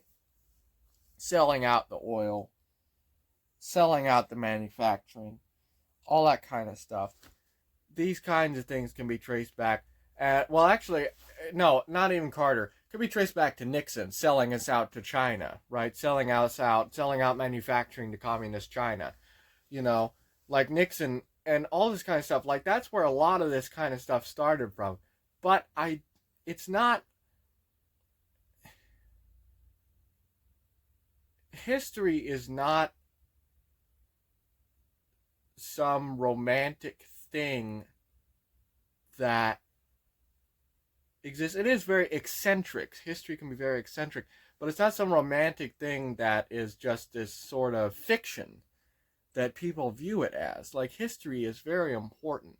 And I think it's very short-sighted to say that history, the end of history, that's just cringe. But I mean, like, it's short-sighted to say, like, trying to make history. You should, first, again, you shouldn't want to. You know, you shouldn't want to make history. Making history is stupid. You shouldn't want to be remembered. You know, you shouldn't want these things. You shouldn't want to be a great man. You shouldn't want to achieve greatness. You should want to be great. You know, you should want to be good. You should want to do what's right. You shouldn't want to be remembered as history. Even if you're remembered, even if you're completely forgotten 2-3 generations from now, who cares? You're dead. Do you care? No. Right? Like that, you know. But people view history like, I remember on Fox News or something, like they were talking, President Trump's first Republican to win, you know, the popular vote in 20 years. And it's like, well, that's technically true. Okay, that's technically true. But it's not true. It's not as effectual in the same sense as saying he was the first, you know, non-consecutive two-term president, or he was the second one after Grover Cleveland. You know, something like that is in the grand scale of history. It's not uncommon for many presidents to go decades without ever winning the popular vote. You know, like that's a pretty common thing. Like it's, you know, like they view history as this sort of romantic thing where they can just kind of, you know, will Donald Trump be remembered as an influential figure in history? Maybe. But was, you know, did you learn about did you learn about you know, you probably learned about Andrew Jackson in school. But did you learn about Van Buren? Martin Van Buren? You know, equally as important as Jackson. Remember, Jackson and then Van Buren, right? Like the Jacksonists were in power forever. For those of you who don't know, Andrew Jackson had they compare his campaign to Donald Trump's campaign because everybody hated him so much. And that's where the American idea of like associating animals with parties, that's a big part of it, was Andrew Jackson, Andrew Jackass, right? And he embraced that and made the donkey the symbol of the Democratic Party. Thomas Jefferson's party. Anyway, so Andrew Jackson, for those of you who don't know, was one of the worst presidents in all of U.S. history. He caused the Trail of Tears. He killed a bunch of, it's not that he just killed a bunch of natives, He wanted to do away with the Bill of Rights. He wanted to get rid of freedom of speech. He didn't want the freedom of press. He tried to sue some guy for slandering the president or something. Like, he didn't want freedom of press. He didn't want freedom of speech. He wanted to outlaw firearms. He wanted to get rid of guns and everything. He believed that guns in the hands of people was an essential threat to the security of government, which it is, and it's supposed to be. You know, he did a lot of terrible things, and he ran for, what, 2 terms? And then Van Buren ran for like a term or 2 terms or something like that, right? Like, people forget. People are taught, you're taught in the history books, okay, Andrew Jackson came, and then the Whig Party came, and they did away with all his horrible nonsense. No. Andrew Jackson came and ruled with an iron fist for 12 years, and then the Whigs came and their president died immediately, and then they had a flash election, and then another Democrat was installed, and he implemented Jackson's politics over and over again. You know, like, it was a struggle. It was a serious struggle to get rid of that totalitarian. That was the closest we came to, in the United States, to a complete dismantle and dismemberment and to a totalitarian state, was Andrew Jackson, in my opinion. To becoming a dictatorship, to just getting rid of everything that was enlightenment, everything that was American, was Andrew Jackson. William Henry Harrison, right? You know, first Whig president, died immediately. Ate some bad lobster or something, you know.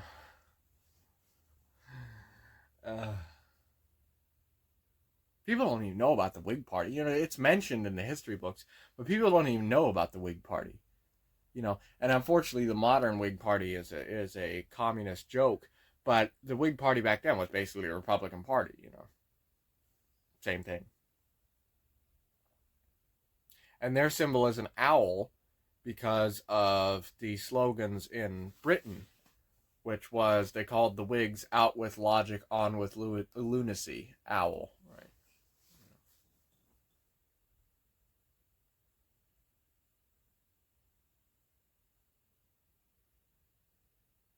I don't know why the Grand Old Party was an elephant. Apparently it's originated from some kind of political cartoon where they considered the Republicans kind of belligerent and huge, you know, like always big imposing figures, but also scaredy cats, you know, like elephants, I guess. I don't know. And I don't know where the Libertarian Party in the US got a porcupine. I think it's because small government but strong government, you know. I'd be so curious. I'd be so curious to talk with someone of a foreign nation, because I've talked with Canadians about it a little bit, but like, Canadian Libertarian Party is notoriously a joke as well. Libertarian Party in the U.S. is a complete joke. For anyone out there who's like foreigner or anyone who's not educated in politics, they're not libertarian at all. They're just communists, basically. I mean, they believe they're pro-immigration, they're pro-abortion, they're pro-LGBTQ, they're pro-everything, you know, pro-Palestine. They're just communists, basically. They're not libertarian at all, by any stretch of definition, you know.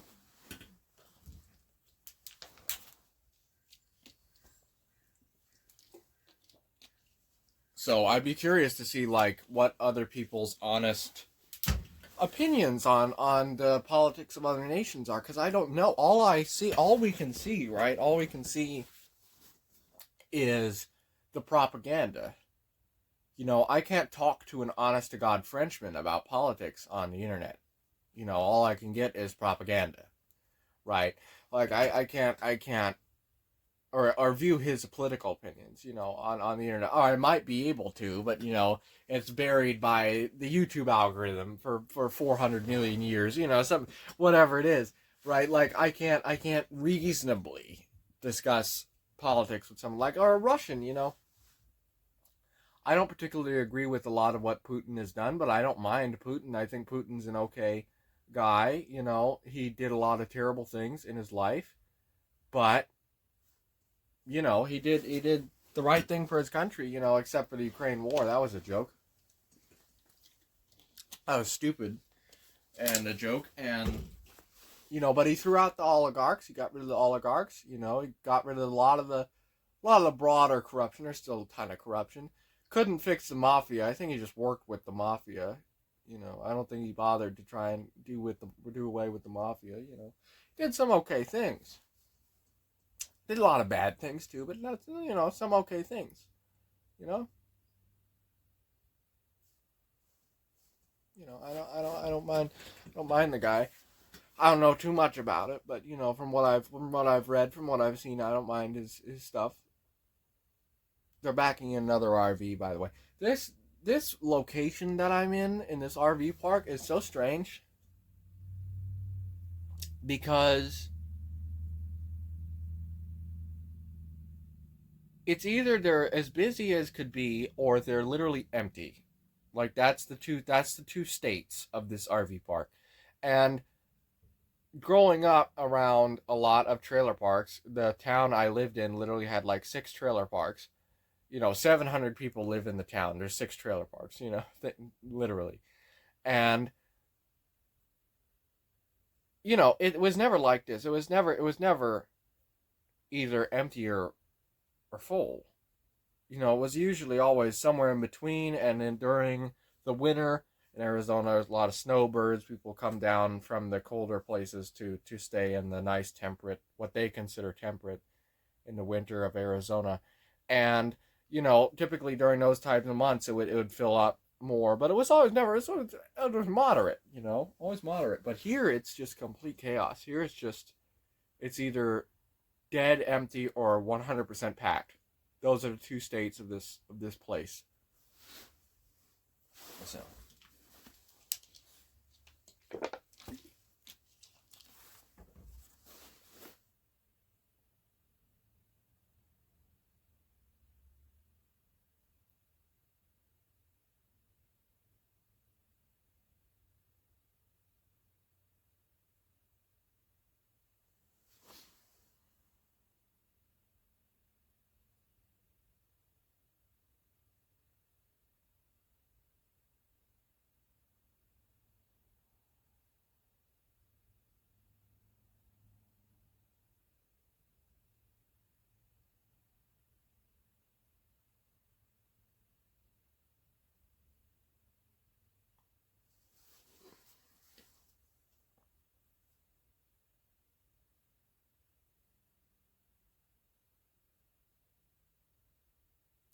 Anyway,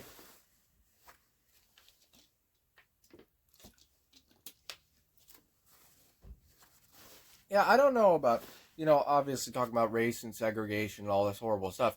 Indian nations are abomination. Indian reservations are a complete abomination. If they want independence, they should be their own independent states or counties or districts or something like that, because they should not be allowed. There should be no racial segregation allowed. And that's despicable and evil and wrong. And growing up right next to an Indian reservation, I can tell you that even the Indians didn't like it. Really, even the natives didn't really like it. A lot of them, anyway. Some, if you typically look at the native, unfortunately, the way a lot of the native tribes work is they're almost all just complete oligarchies ruled by a few unelected tribal members who are usually appointed by some form of corrupt body, and they just enact tons of restrictions and totalitarian laws that basically keep the people on the reservation dirt poor and keep them in suffering, and they're just almost universally despised by the native populations. If you go talk to anyone from the Navajo Nation or, well, I don't know, maybe the Cherokee Nation, definitely like Hopi or Yavapai, you talk to, they're like, no, the tribe is a joke. The government is a joke. The reservation is a joke. It's stupid and wrong and shouldn't exist. It's corrupt. It's evil. The people just do whatever the hell they want. They don't care. That's the universal consensus from the actual people. And Which is all, it's all true, you know.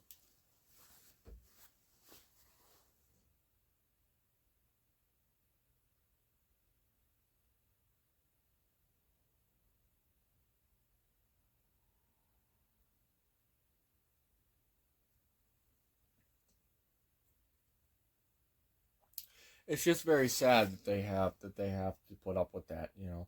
But a lot of them do vote. If you look at the voting things of all the tribes, they're almost unanimously blue, you know, blue no matter who type people, which is unfortunate as well, you know. But you know, you want communism, you got it. You know, a very light form of it, you'd be dead if it was the harder stuff. But you got it. You got your communist government, man. You know, do whatever you want.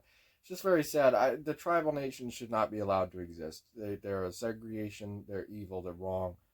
They're corrupt. Most of them. I don't believe that the natives shouldn't have their own government. They should have their own government. It should either be a state or a county incorporated into a state or whatever they decide. They should have their own government. They should not be tax exempt from living in the union. They should not be they should not get federal funds. They should not be allowed to segregate, as is Congress shall make no state shall infringe on the sovereign rights of any citizen of any other state, right? Like, same thing, and all that kind of stuff. It should be handled differently than it is. It is a 19th century, a 20th century solution to a 21st century problem, you know, as my father would say.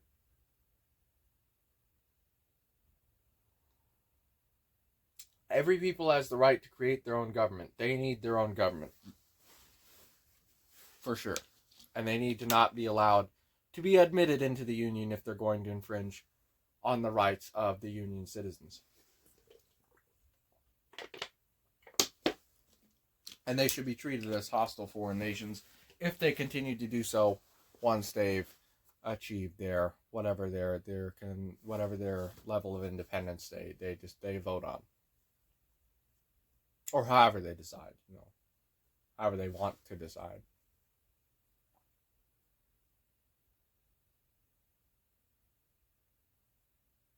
That's my opinion on reservations. You know, you go to a reservation, go to an Indian reservation, it's usually very poor. And the people there are extremely nice, you know. A lot of the times the government officials are like the cops are very corrupt. But, you know, you go to a lot of poor areas, the cops are very corrupt, right? That's a very common thing. But yeah, you know, the people are always very nice, you know, always sensible.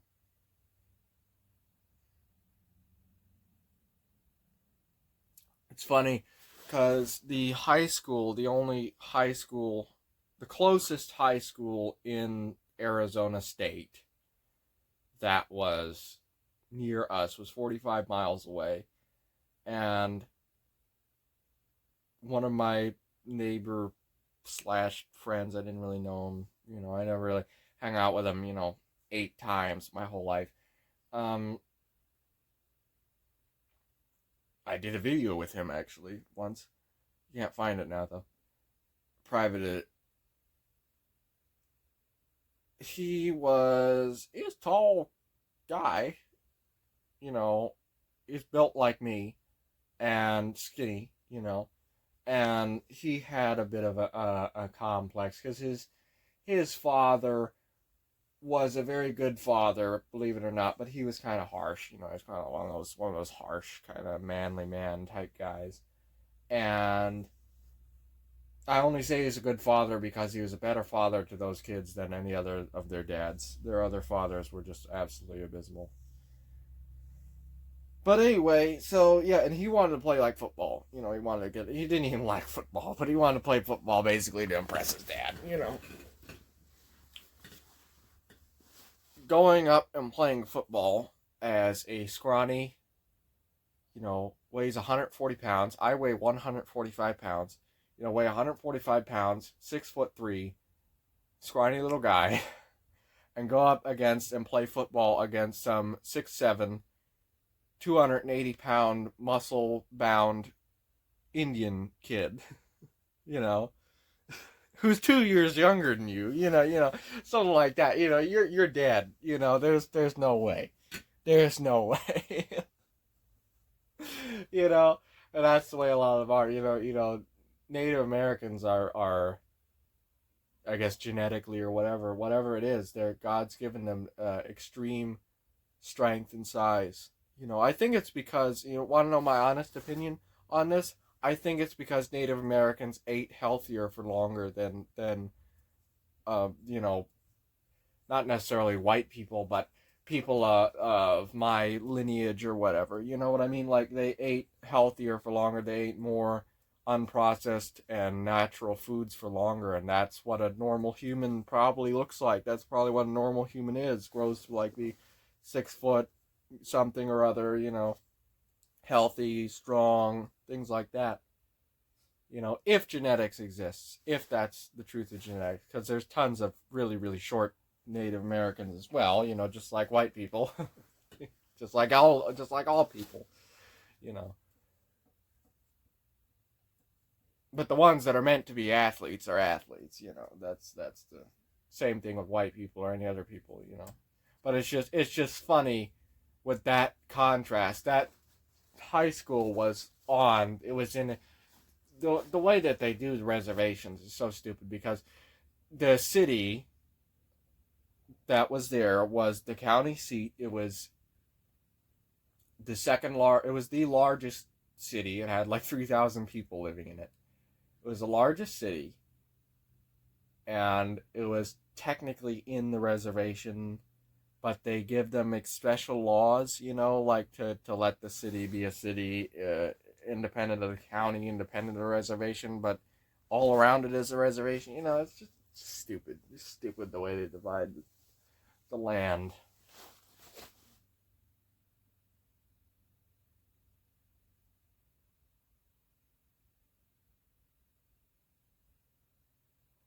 I don't know what you talk about genetics and stuff like that. Like you watch, it's all speculation. A lot of prehistory is speculation, like Indo-Aryan migrations and stuff like that, and domestication of bulls and horses, and moving from Iran to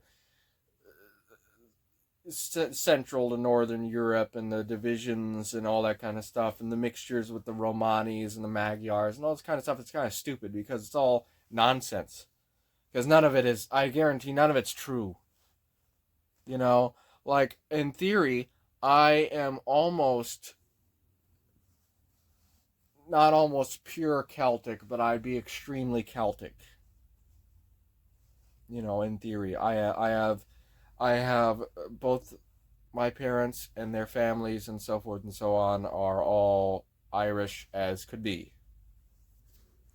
Do I look like an Irishman? Kinda, I guess. I don't know. A little bit maybe. But you know, it's just one of those things. Genetics and lineage and all that kind of stuff is just complete nonsense because it's just not true. You know,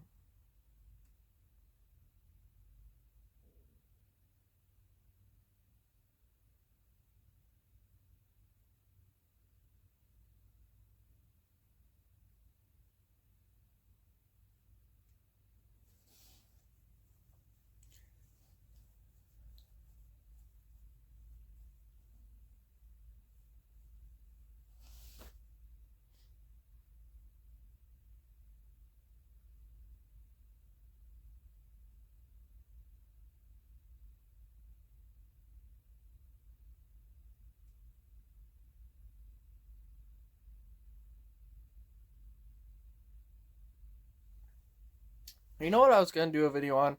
I was gonna do a video on East versus West in terms of the United States politics and life and general and everything else.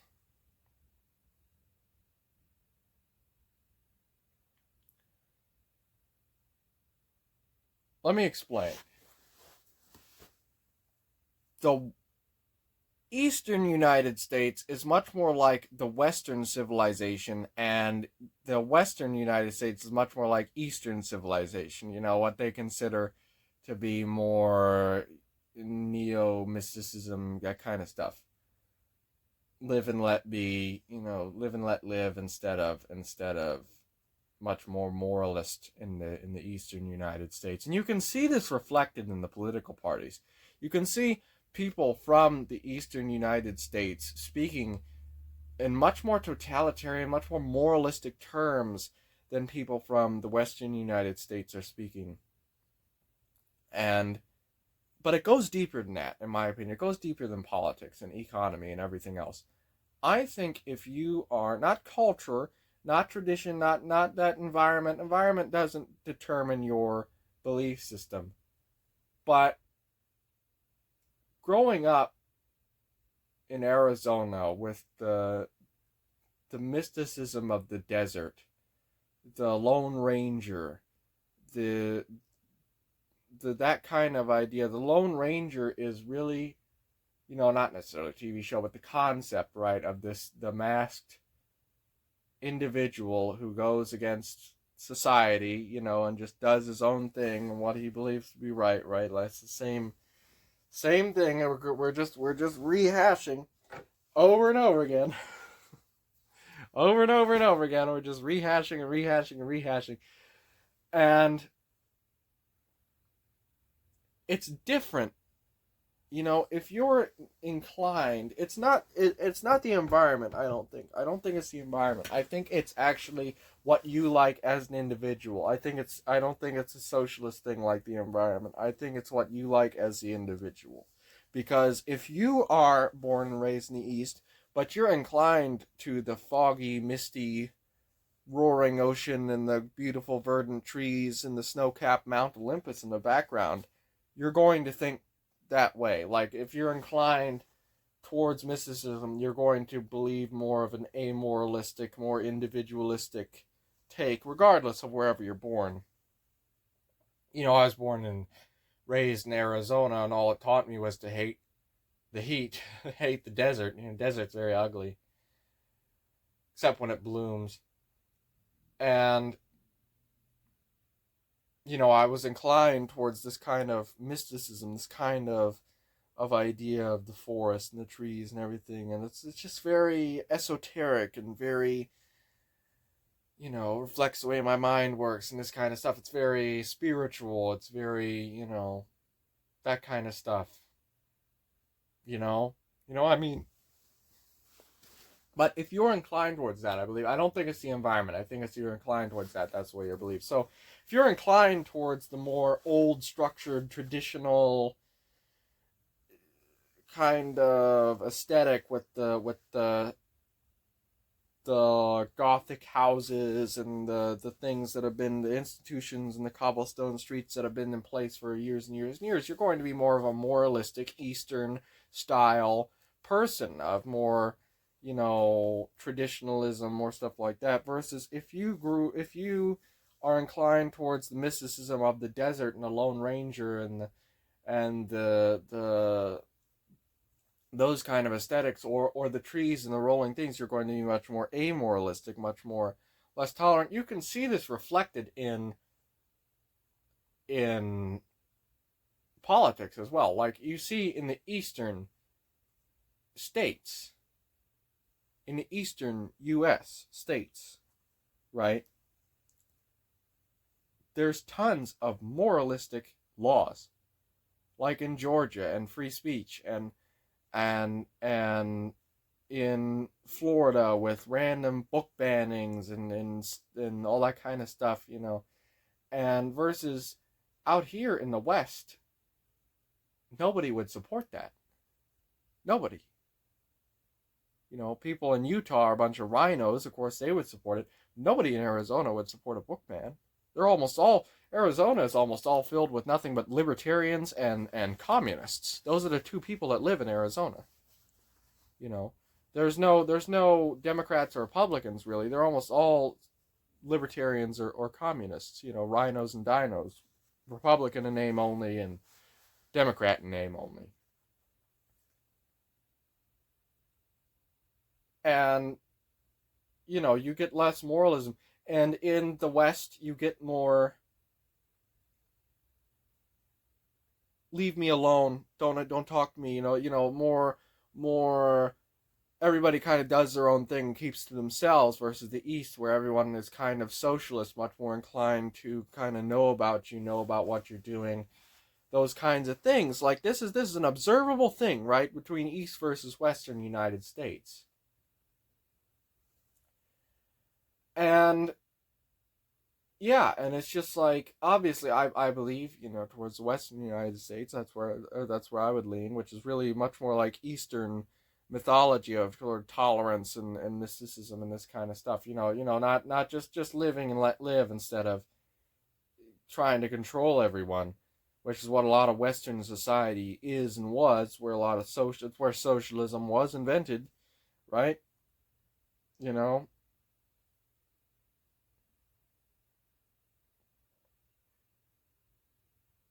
and yeah, it's just strange. It's just strange how the East versus the Western United States is so different. I went to New York when I bought this rig. I bought this rig. My uncle had deceased, so I bought it from his wife, and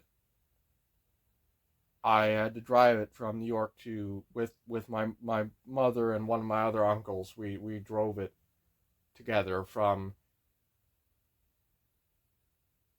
New York to Arizona, and it's like going to an alien nation. It's like going to a foreign country, which is what it's supposed to be like, thankfully. But it's like going to a foreign country, New York. It's completely different. The people there are much more. The people in Arizona are extremely standoffish, but the people in New York are also kind of standoffish, but different, in that they kind of want to know, but they don't want to know about you. They kind of want to know who you are, but they don't care enough. You know, People in Arizona are standoffish in that they don't want to know about you because they don't want to know about you. They want you out of their face. And the people of California and Oregon are like that as well, I noticed. But people here in Washington are very much more Midwestern, much more welcoming and tolerant, but you don't say hi on your while you're waving, or wave to each other while you're crossing each other in the street or anything like that. It's different, It's still standoffish like the rest of the West, but much more welcoming than standoffish. And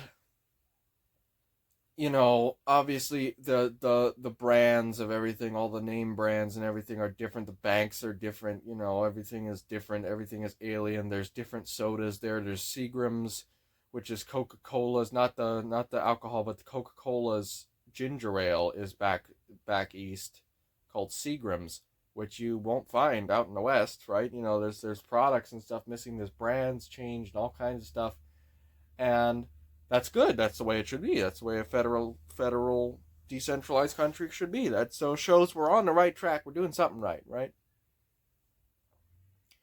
Anyway, but yeah, if you're much more inclined towards the mysticism of the desert, and the desert does have a lot of mysticism in it, and a lot of, as I've said, ghosts and things wander the desert, wander the plains, and it's true. All of that is true, and that it really is something more mystical. And so is the trees and the forests here in Washington. It's the same. It's the same thing. It is much more mystical than the structured, rigid, average East. In Midwest. Barry Goldwater is a perfect example of this because meanwhile the mainstream Republicans during Barry Goldwater's time, the 50s, 40s, 50s, 60s, 70s, was much more totalitarian, much more moralist, much more things like that, And he is considered now to be a key figure in the libertarian movement, in the libertarian conservative movement, and that because that's what he was. And he was born and raised in Arizona, and that's what he was inclined to, That's what the people in Arizona are. They're not in main line with Republicans and Democrats. They're different. You know, they're much more libertarian.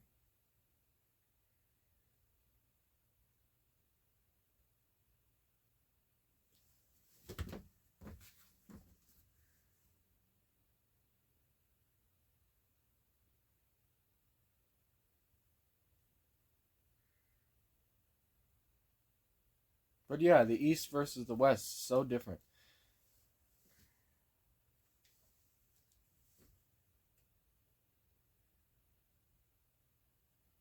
Life,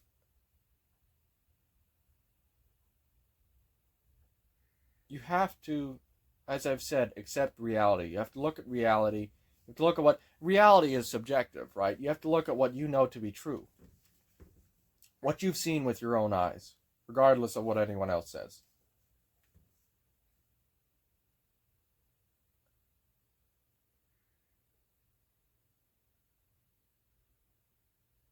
And,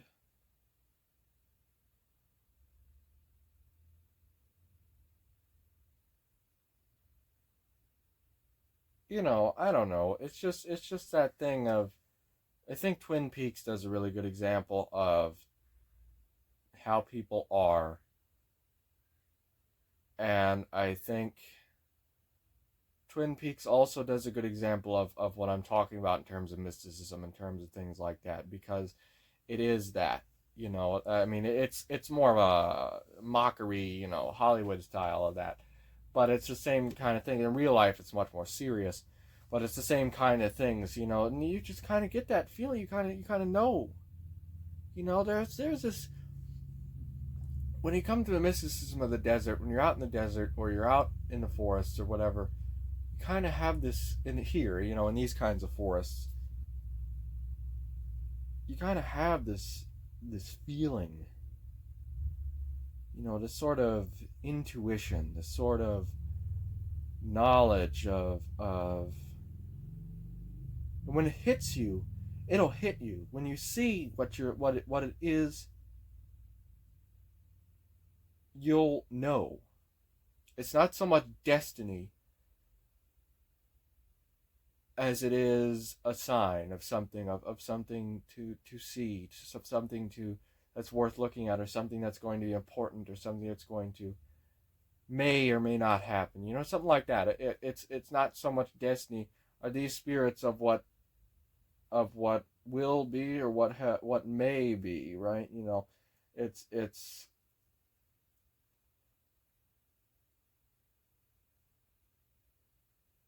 yeah, you know.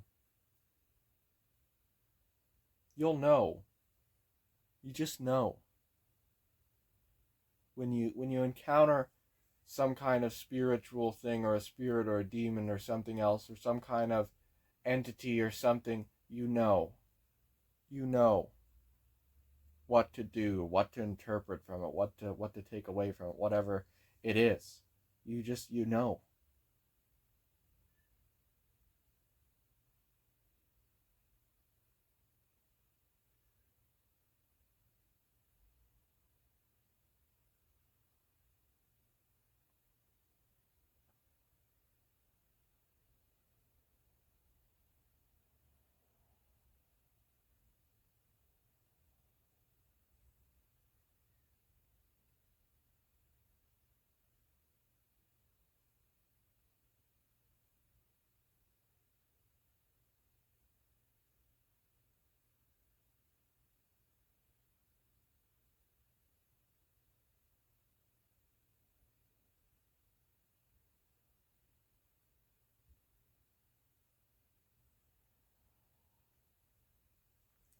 So yeah, Eastern versus Western United States, very different from each other. I have to make sure that I'm not going to run out of space here. Forgot about that. I'll probably, if I go down to the ocean, I'll probably I'll turn on my computer. I haven't turned on my computer in like a week. Probably or not a week, I guess a couple days. Turn on my computer, back up the files to it, and then delete the files off my phone, and what was I gonna say? Oh yeah, go down to the beach maybe. Hey, that's what I'll do. You know, if it's too full, I don't know what size. Typically, the size of these videos is pretty damn big. You know.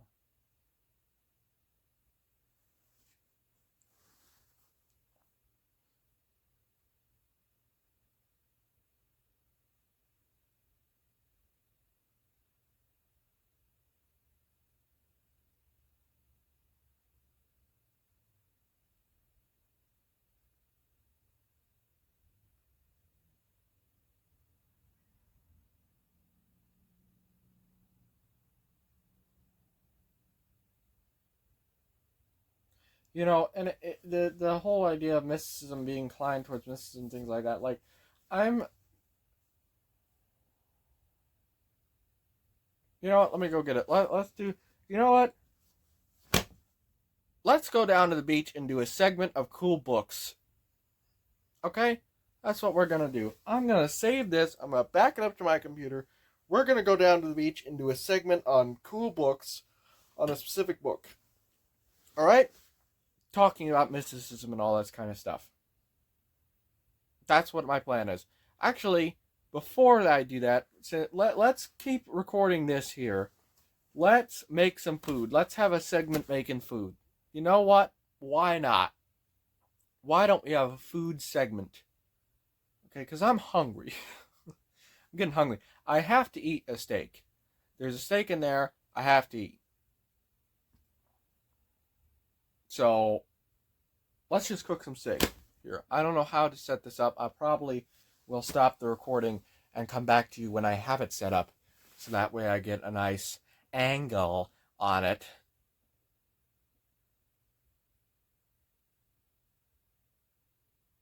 Again, this whole thing of the place is either completely empty or packed. This morning it was empty, now it's packed. A little silly. All right, I will be right back after I get everything prepped up to do some cooking. Why not do some cooking, man? I cook for myself. I'm trying to learn. Why not do a segment on that? That's beautiful. Then we'll go down to the beach, talk about mysticism and some cool books. Okay, we'll do a cool book segment as well. Why not? All right. See you then. Here's some good footage. There you go.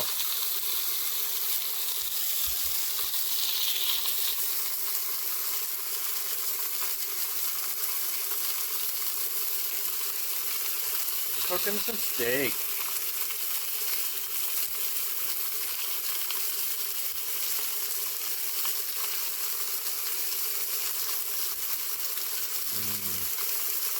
Now, the first time I did this, I let it for 3 minutes on each side, because that's typically what I do, but it doesn't need it. It only needs 2 minutes. I overdid it.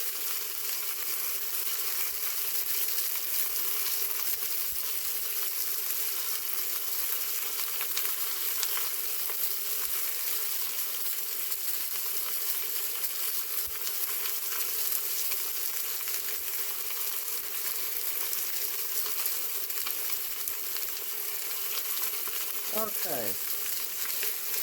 I lost track of time already, but I'll just let this go for another 15 seconds or so. There you go.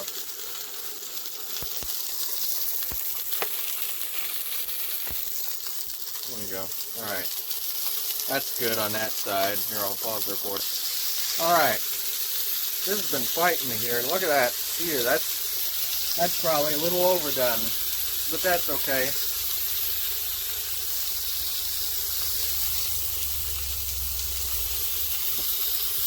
I will let that go for another 2 minutes.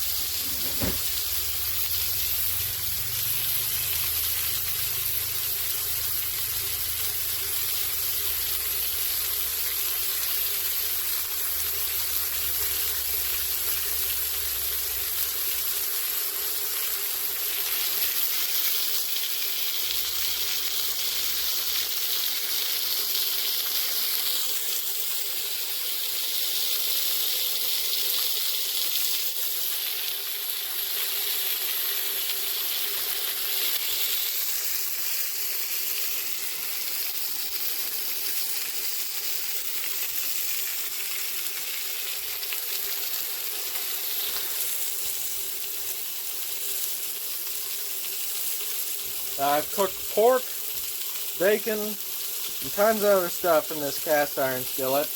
I haven't cooked chicken in it yet. I might. I probably will.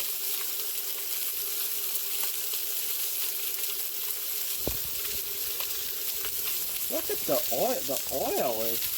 What the hell is that from? Is that from the bacon? Oh no. Maybe I didn't wipe it out fully. I got another 30 seconds here. Not that I think it'll need it. So I'm going to go ahead and get the stuff prepared for the oven. Alright, we got this in the oven now. I got it at about 400. I think 425 is usually what we do it at, but I don't know. I just put it up to 400 because why not, you know? I'll check it in... I'll flip it in 2 minutes and then check it. Let's see if I can decrease the brightness there. There you go. There's some brightness decrease for you. Let me open up the door and get you a nice shot of that steak. There you go. So yeah, I'm just going to let this record for 1 minute and then time it. And let it and flip it in 2 minutes. God, it really smoked the hell up in here. You're going to have to open a window. Anyway, yeah.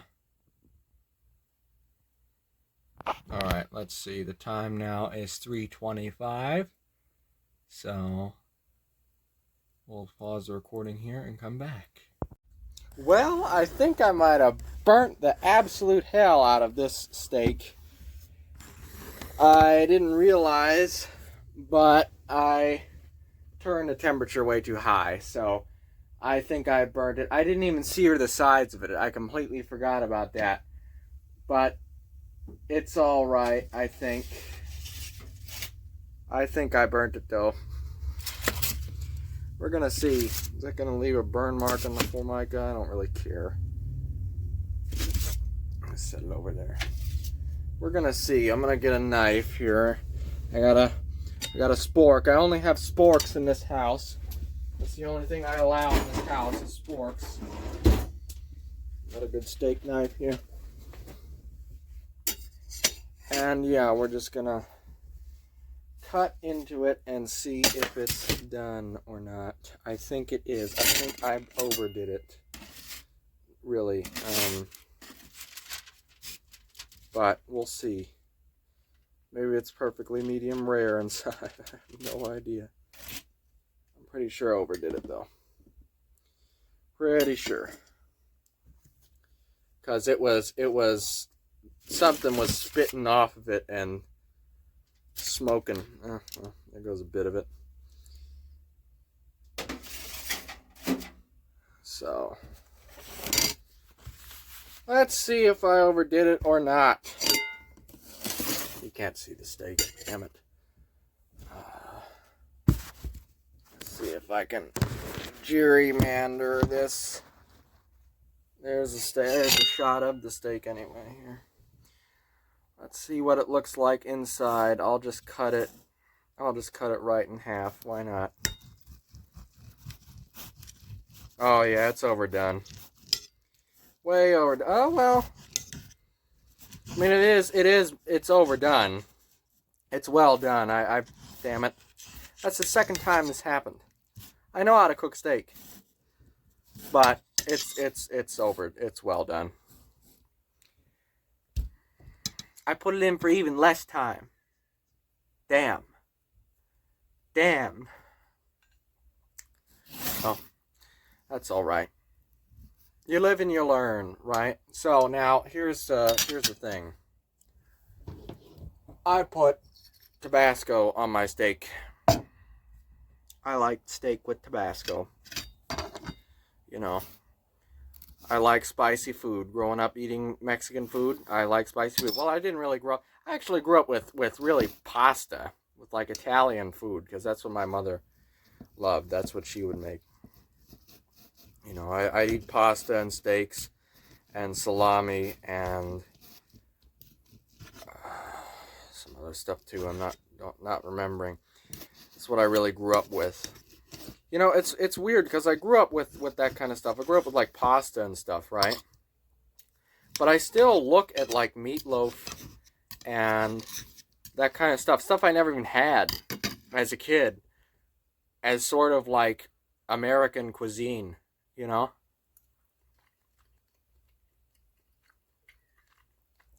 Uh, it is overdone, but it's not outdone. It's not burnt. It is well done though. Damn. Well, you live and you learn, you know.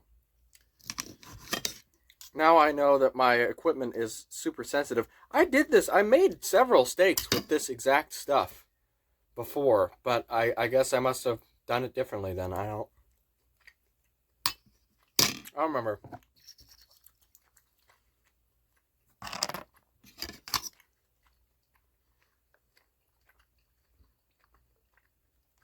So,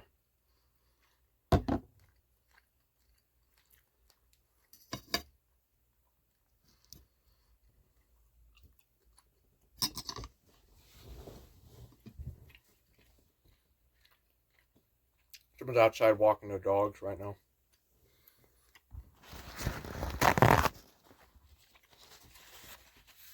Can't even see the steak hardly.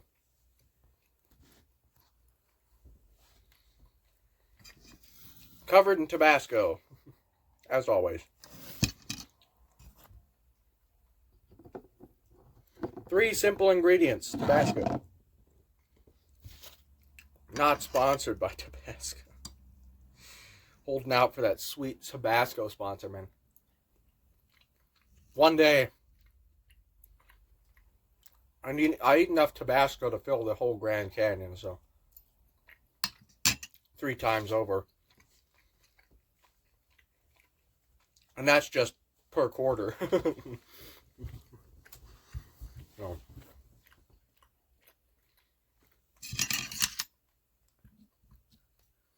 That was a weird noise. It sounded like I was doing it twice.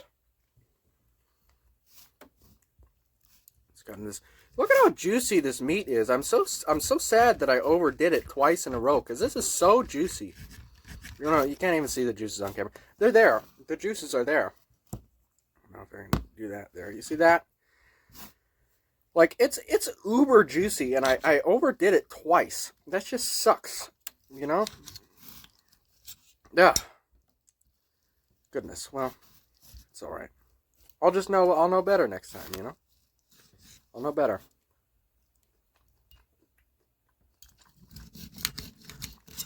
The sear's all right. I think the sear's okay. You know, I don't think there's anything wrong with the way I seared it, but I think that I don't know, it just cooked for too long, you know? Just cooked for too long.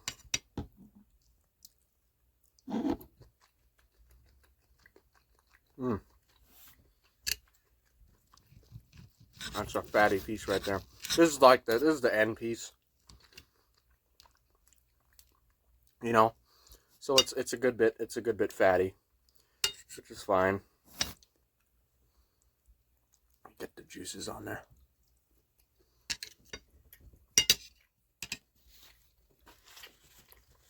I typically like a bloody steak.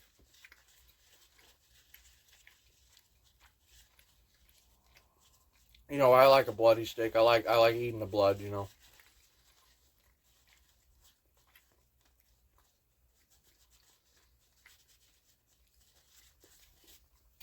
With Tabasco. Is this a good piece? Looks like a piece of gristle. Yeah, it's just, I can't even cut through that. Why am I holding the spork backwards? So many questions. So many questions.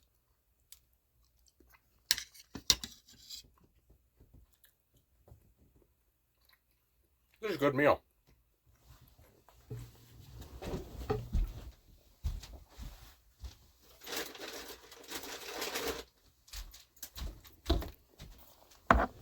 My belt is currently undone. I like to undo my belt while I eat.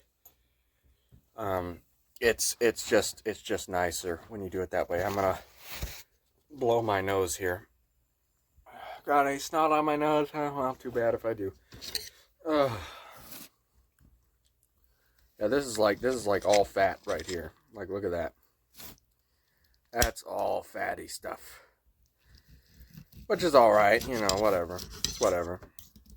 You get a piece of steak and it's real good, and then part of it, the rest of it's all fat. That's why it was so good, because the rest of it was all fat. You were just eating stuff glazed in fat, basically.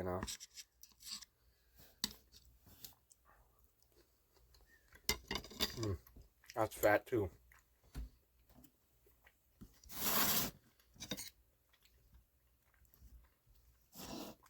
That's why this is so juicy, even though I overdid it, because there's nothing but fat in here.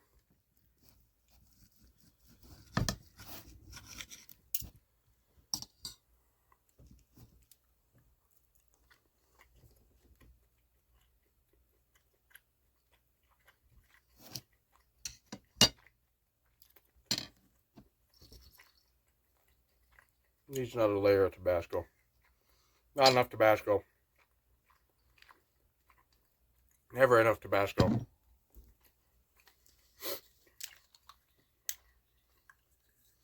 Yeah, so I overdid it. I know now, just lower temperature. Lower temperature for sure. Back at home, we put it in the oven at like 475 or something, or 425 or something like that. But a toaster oven gets hot real fast, and it gets hot inconsistently. So,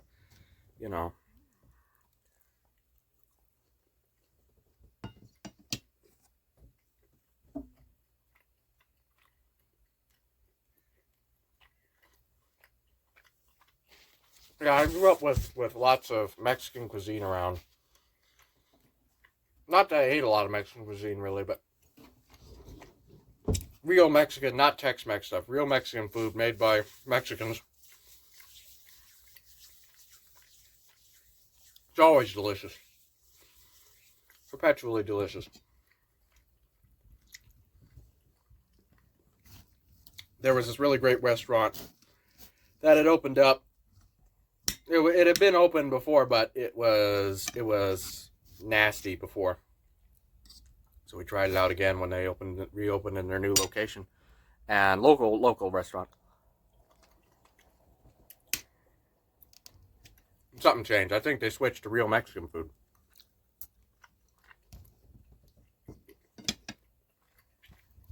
They started making burgers too.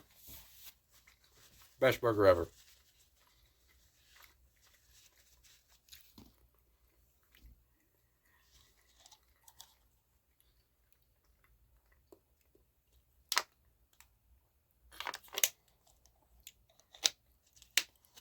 Best burger ever.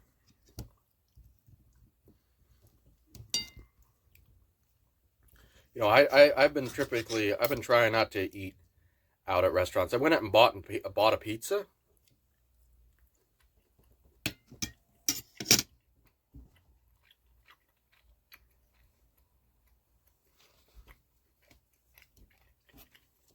From a local pizza restaurant here. The pizza restaurants are god awful. They're god awful.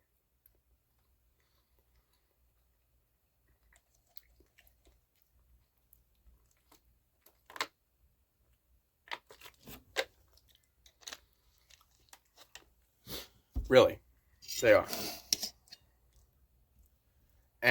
But anyway, this one is tolerable, and it has a pizza that's got like chicken and bacon and Alfredo and Tabasco on it.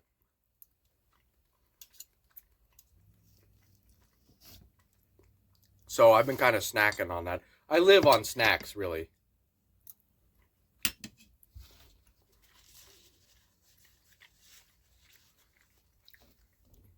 Don't eat 3 square meals a day.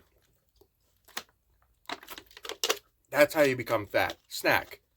You should snack.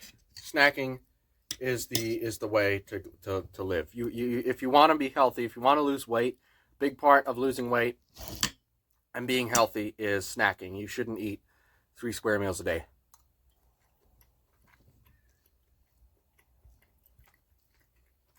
Grazing.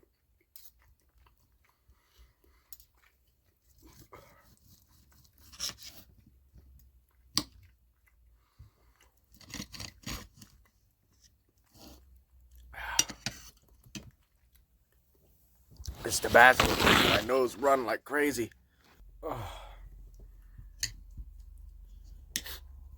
Yeah, so Mexican food is great food.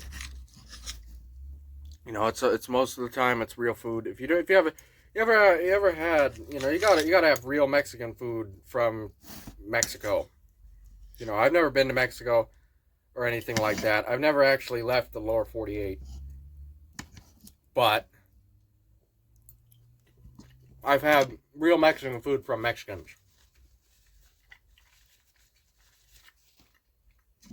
I don't like Tex-Mex per se. I don't know of any real decent Tex-Mex. Now I know what you're saying, but burger sounds Tex-Mex. No, sounds like it, doesn't it? But it's not. It's a burger made with exclusively Mexican ingredients. Much more like a fusion than an actual Tex-Mex.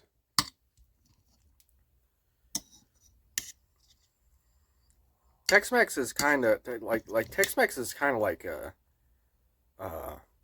Cajun.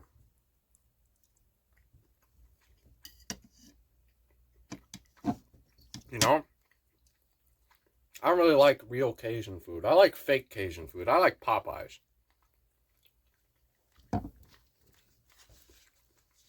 But actual allspice, I can't stand the taste of allspice. You know, it just doesn't taste good to me.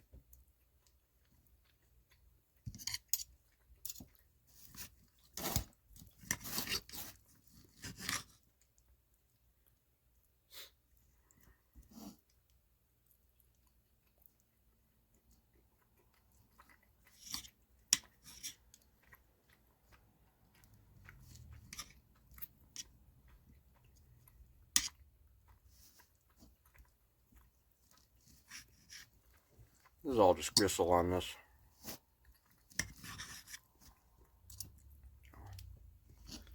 That's the end of that piece there. This is all just fat right here. All this little pile. You can't see because the camera tilted up. This little pile right here. This is all just fat. This too. This is just fat, and this is just fat right here. Wonder if I can get any meat off the end of this. It's just nothing but fat right there.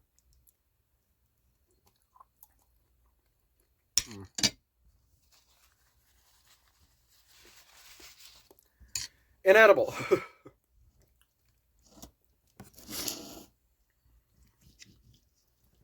Jesus. Look at that. Wow. That's a lot of fat. I gotta say, that's a lot of fat. These end pieces aren't too fatty. That'll be good. That'll be good. Put a little Tabasco on that. God, I'm almost out of this whole Tabasco. Good thing I have another one.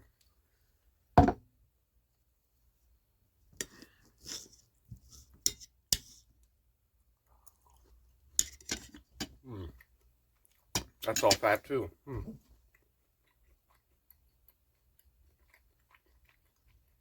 Edible fat though.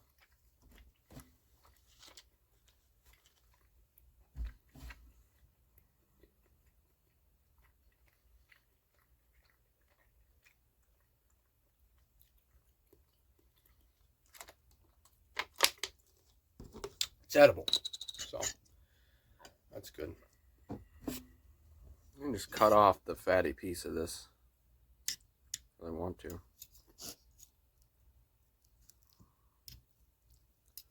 Just rend it a little bit. Get off there.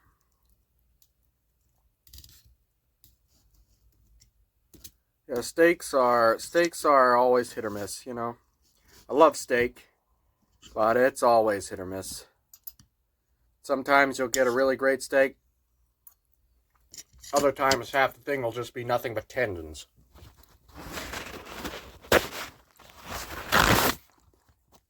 You know, there's no consistency with steaks, which is unfortunate. But that's the way steaks are. You know, that's the nature of the steak. This whole, like, back end here is just, I mean, I've basically eaten all the meat off this. There's really nothing left but just these fatty pieces here. And they're kind of weird fatty pieces too. They're not like whole fat. I don't know. I'll try this piece, and if this is any good, I'll eat the others. It doesn't look good though. No, that can't be it.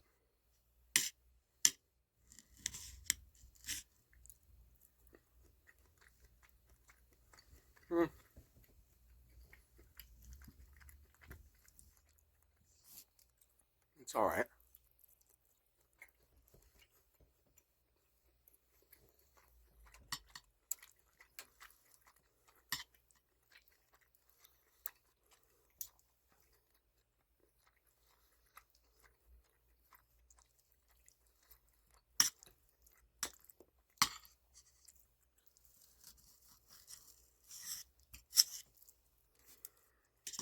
Can't complain, you know. I mean, this is a good steak.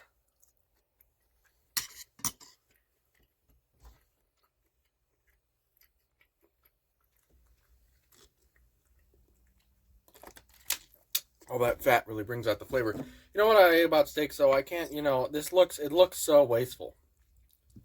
You know, it looks so wasteful. This looks like a whole plate of meat here, which it is a whole plate of meat, but it's not a whole plate of meat. This is mostly just fat. You know, I'm just kind of trimming the meat off the grizzle. You know.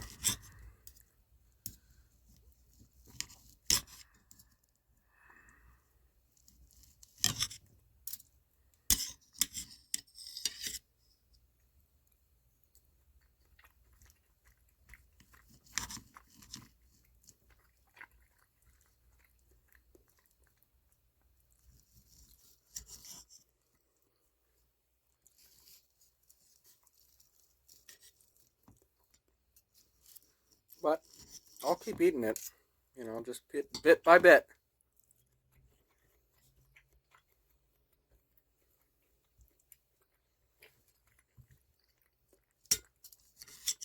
Till I'm full.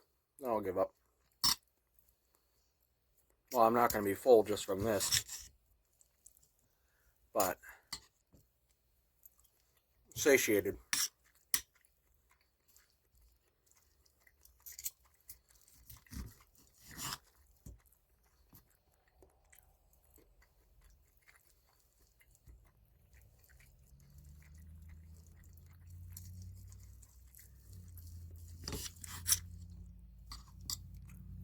Ah!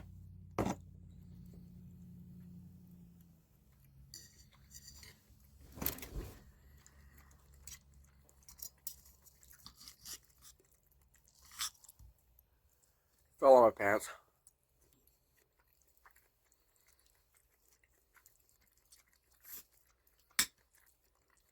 Look at that. That's why it's had such a good flavor. I mean, it's literally nothing but fat. Through and through, it's fat. I'd say that's pretty good.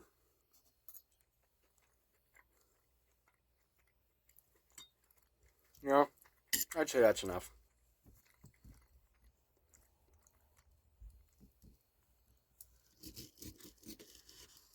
But that's all fat right there. Look at that. I guess I can, maybe what's on this end piece here? No, this is meat. This is all meat right here. Need some of that.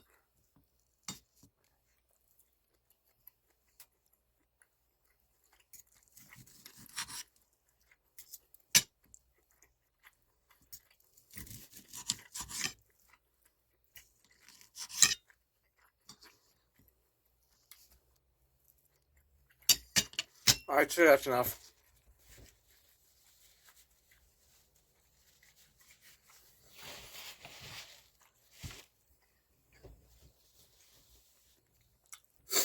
Oh, why am I blowing my nose so much?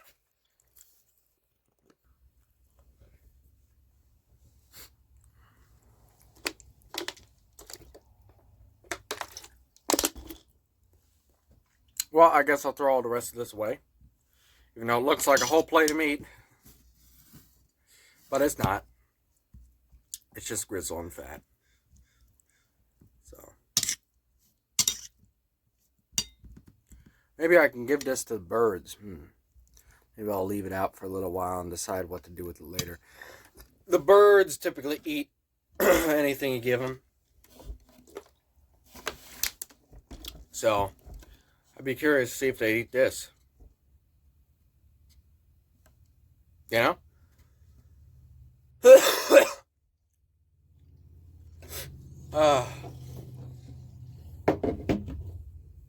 Now I am hankering for a little bit of dessert. So let's make ourselves a dessert. I'm gonna... What should I do with this exactly? I don't know. Maybe I'll put it in a paper towel. Goodness. Well, there's my ceiling again. Hello. Hello, ceiling, my old friend. Here's my piano. Why not put this on a paper towel? You know what I mean? That way I can clean the plate and everything else. Ugh.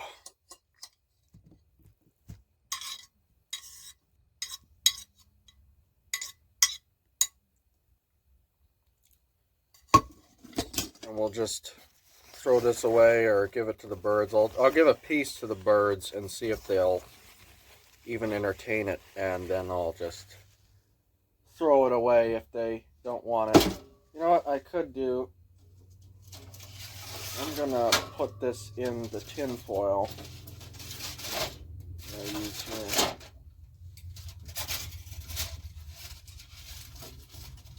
And we're gonna see. We'll do that later. I'm gonna probably give this to the birds in a minute because I'm hungry still, so I'm gonna eat some. I'm gonna get some dessert. A little bit of dessert. Oh, I'll just push this plate aside for now. Got tons of stuff on this table.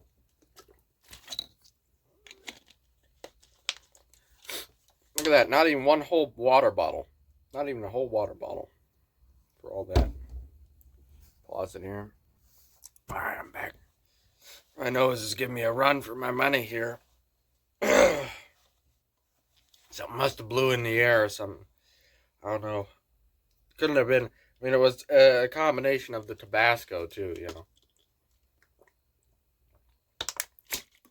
Tabasco making those one.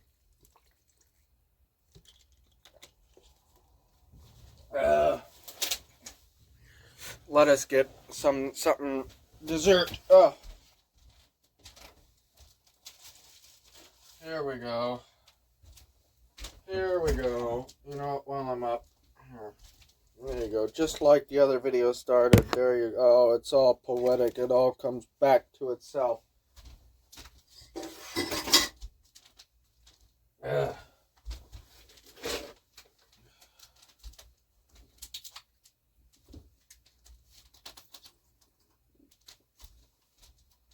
I would have some pineapple, but I had pineapple yesterday, so I'm going to have an apple. I haven't had an apple in a couple days. Believe it or not. I got another water bottle here. And there we go. Get some Lactaid. Throw in there. Throw that away. And we'll get this Lactaid. Is this frozen still? Oh, damn it. It's frozen. Ah! Ah! Ah! Why are you frozen? How dare you be frozen? How dare you be frozen? Well, that's alright. We'll still drink it. That's too much, but that's okay. Put you up here to the prop. God, I made a grand mess. Again, I have to move the paper towel, which moves the camera again. Oh, no, no, don't go that way. Set this down here. Set this down here.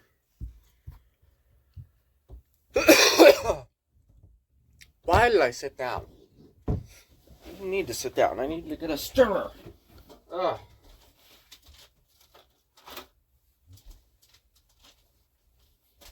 Yeah.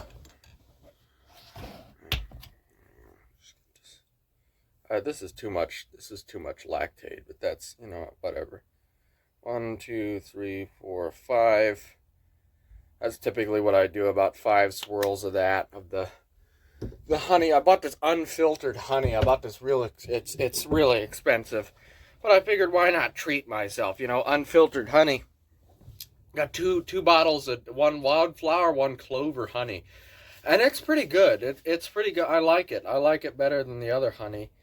Things that people describe as sweet is how I would describe bitter things, and the way people describe bitter things is how I would describe sweet things. So I kind of have a taste for more bitter things, which could be a psychological evaluation of why I am so inclined towards gritty and nasty and, things that are much more meaningful than average things. Why I'm so inclined towards stories and media that has to deal with, literally confronting God, people don't understand the amount of depth behind that whole movie right there, that whole short film right there. There's so much to it. He says to Goofy, who's the Christ figure, that why are you here? Because you're dead, and I fucking killed you. That's what he says to him. And it's saying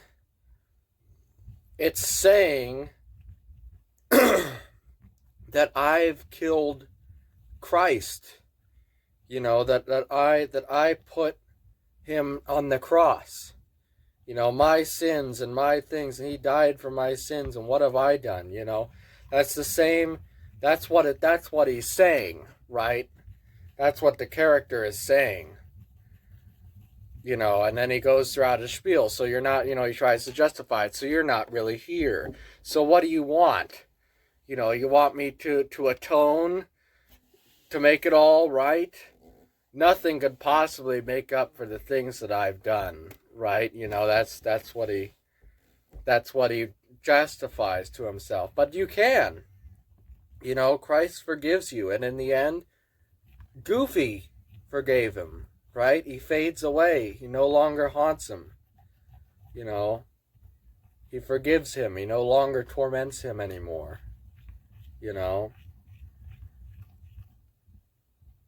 He has a clear conscience once he's accepted the forgiveness of Christ, right? Like that's the idea. There's so much laden in that whole short film. It's just a beautiful movie. It's just so beautiful. The art is so beautiful. The whole story is so beautiful. The whole thing is,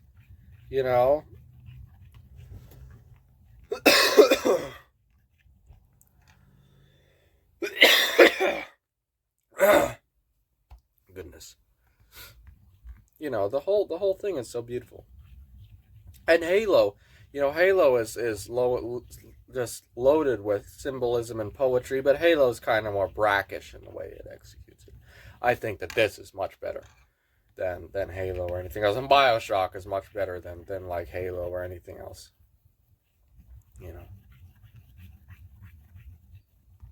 So yeah, the honey's almost dissolved. I'm just gonna let it sit for a minute. You know, and it's just movies like that. You know, that's probably why I'm inclined towards things like that as well, is because I like bitter things, things that taste bitter, things that taste bitter taste sweet to me. You know, and things that taste sweet like candies and stuff. You know, I drank chocolate milks all the time, but I even chocolate milk, I drank extra dark chocolate. You know, everything else tasted like Tylenol to me, and honey, and the honey was super sweet. I didn't like how medicine-y the honey tasted. You know, and I found out unfiltered honey, and it's very smoky and bitter. It's very much less sugary, and it's nice. You know. And I got this apple here. You know, I ate pineapple. I think I might be allergic to pineapple. I'm gonna have to eat some kale today. Just eat kale with nothing else on it. That's what I'm gonna have to do at some point today to figure out if that's what irritated my mouth. I made a bacon, pineapple, and kale salad, and it was utterly delicious. Why is my phlegm acting up so much? Because I ate a little hot sauce. Usually eat hot sauce. I ate hot sauce yesterday with bacon and blue cheese. What the hell? Anyway, so yeah, like, uh, hmm. One of those things I was talking about just happened to me. One of those moments where you know, feel like I've seen this before. Hmm.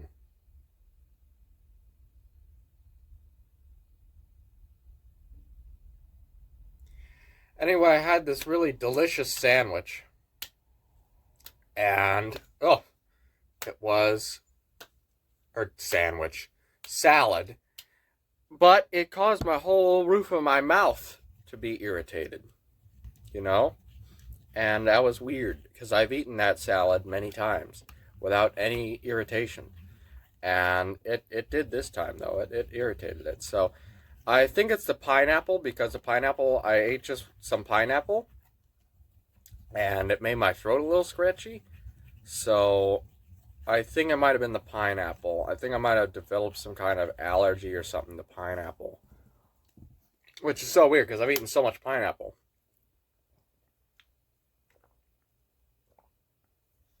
You know, never was allergic to it before. You know,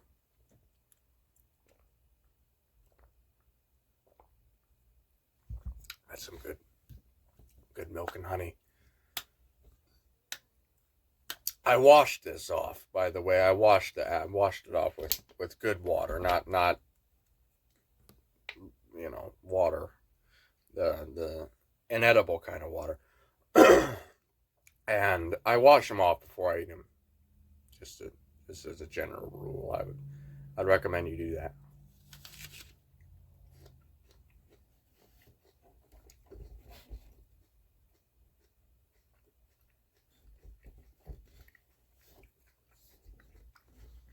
36 minutes since I started, huh? Anyway, pan back down here. Actually, I can put you in the. I can just load you up in the stand here, because we don't need to see the milk and honey. You want to see that? No.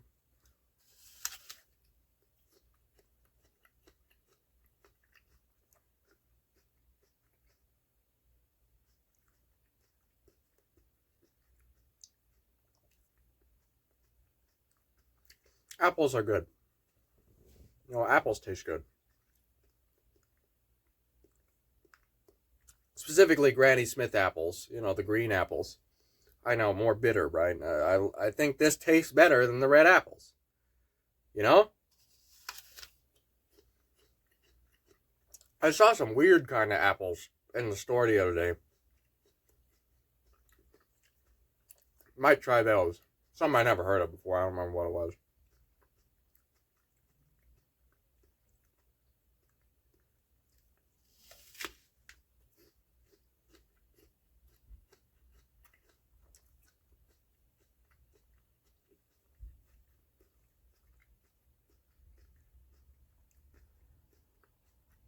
No, I never tried. Never tried a quince. I never tried a lot of things.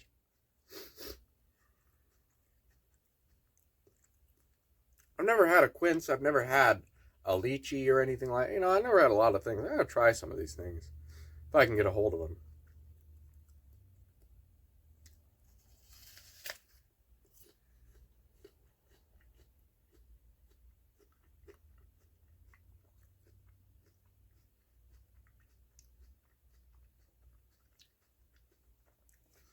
The prices at the local grocery store here are a joke. It's ludicrous. It's not even a local grocery store, first of all.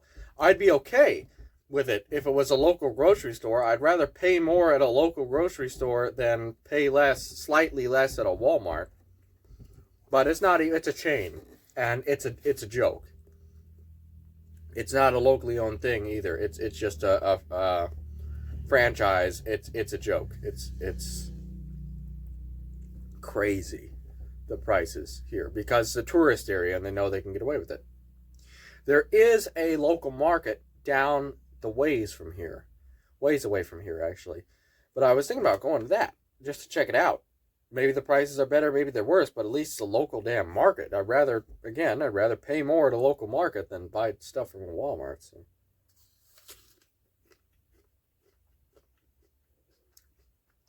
For real food. Not interested in buying name brand food. I'm interested in buying ingredients. Steak, pork chop. I bought some pork chop. I've never had pork chop before. I never really made pork chop before. Have I ever had a pork chop before then? Probably. Probably once or twice. Made some pork chop. Oh, goodness.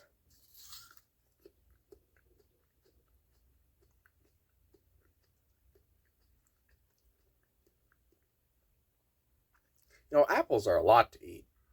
You don't realize. They're a huge source of nutrition. Well, if you don't eat heavy meat,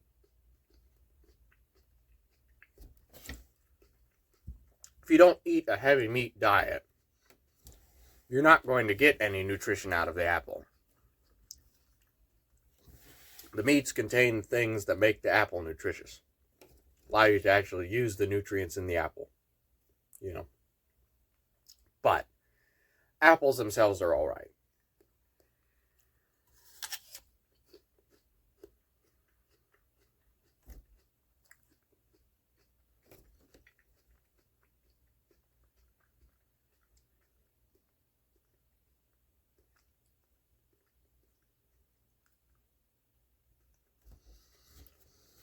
In terms of aesthetics,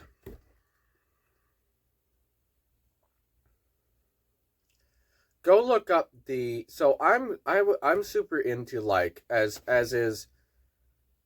You look at the thumbnail for the Halo video, okay? It's in that Soviet, high contrast black and white art style with like a really sharp color, really sharp marigold, things like that. Like, that's the kind of art style I like. I like that Soviet propaganda black and white art style. I think that's really awesome. If you look at the songs from the time of Fire, a video, I think it is, probably a Soviet propaganda video, and you can find that on YouTube. That's the coolest art style in my opinion, is that. And look up Alexander Krasnochokov. Krasnochykov, I guess would be the English.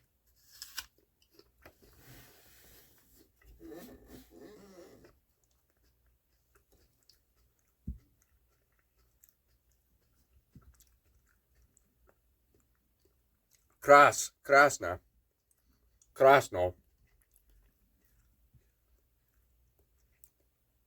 Krasnaya Army. Red. Krasno means red. Chokov means cheek. Red cheeks. It's literally his name. Last name. He led a hell of a life. You got to read his Wikipedia article, man. He led a crazy life, and yeah, he was a crazy guy. But look at the Wikipedia picture. Look at that picture for his thing. I think that's awesome. That shrouded mist and like the double light with the just you can see just the glint of the glasses. It's just so cool. It's so cool. I love that. I think that's awesome. That's my kind of artistic aesthetic. And we'll get into that when we go down to the beach, talk about another cool book. Why not do this daily thing like every week and incorporate every segment that I've been talking about, cool books and video ideas and all kinds of stuff, eating, right? Cooking. I have a cooking segment. It's not even a segment. It's just my everyday. But what I mean, for the video, like a cooking segment, instead of just sitting here for 3 hours and talking, which is what I've done. You know what I mean, right? We're going to incorporate some variety. Variety show. It's a pan-carrying variety show.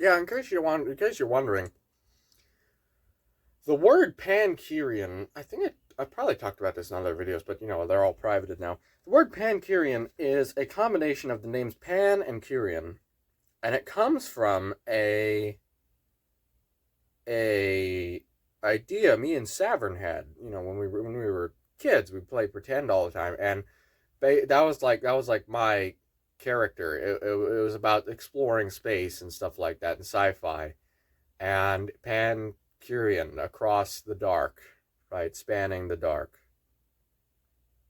Kyrian means dark-haired one, and Pan is this Pan.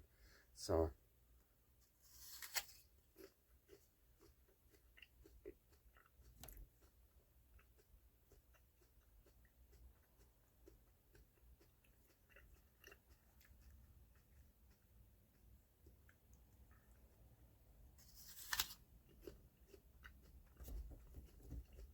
want to know something unhealthy I do? Oh,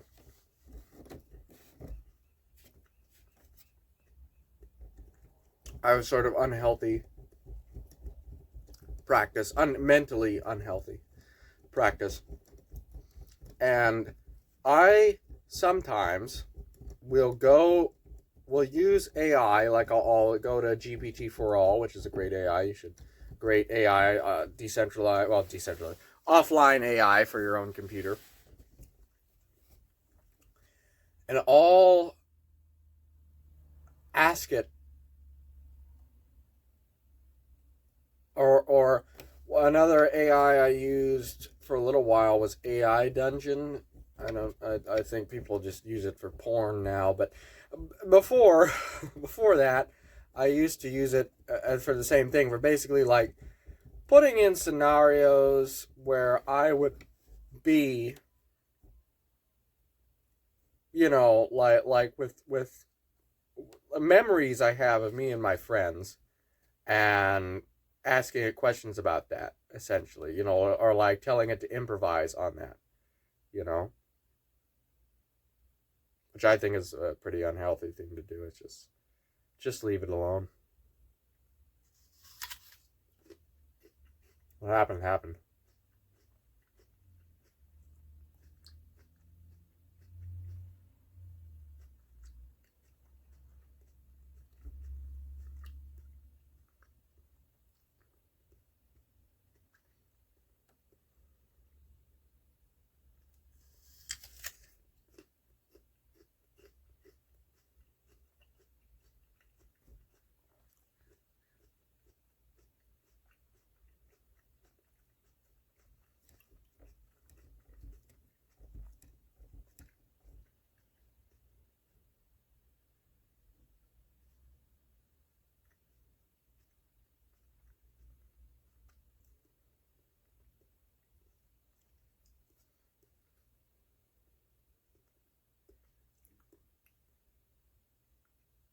Something I've been struggling with is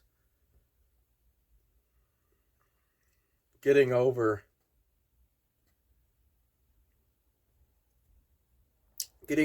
bad memories.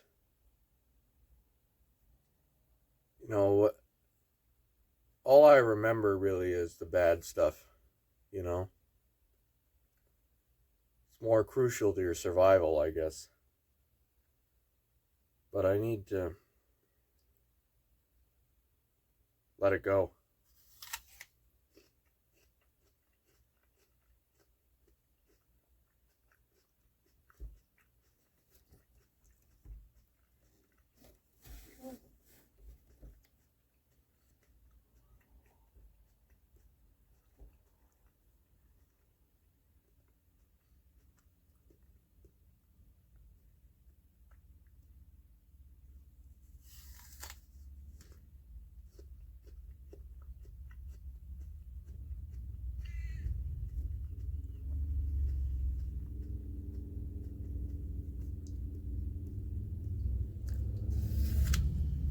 Good Lord.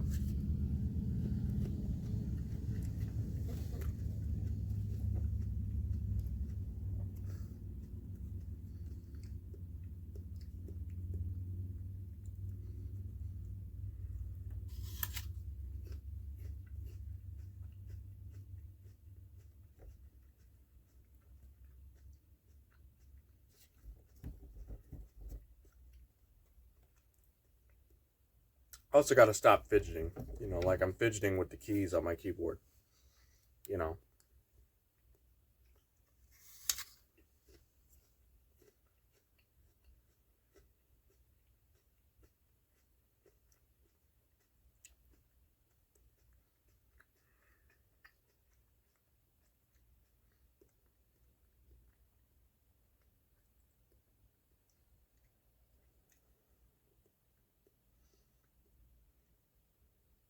There's a little road that I'm looking at right now, and all that's back there is just residential stuff. And yet a million people go up and down it all day. It's like 20 houses.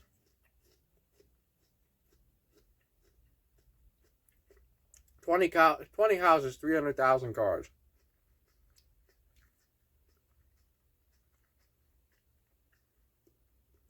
A bunch of people walking and stuff. And say, where do you come from? What are you doing? Is there a bus stop up there or something? I don't.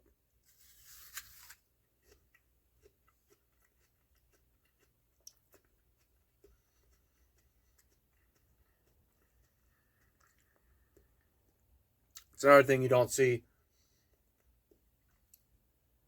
in Arizona, especially because of the heat, but really anymore, anywhere. I mean, we went to the airport to go fly to New York to get this rig.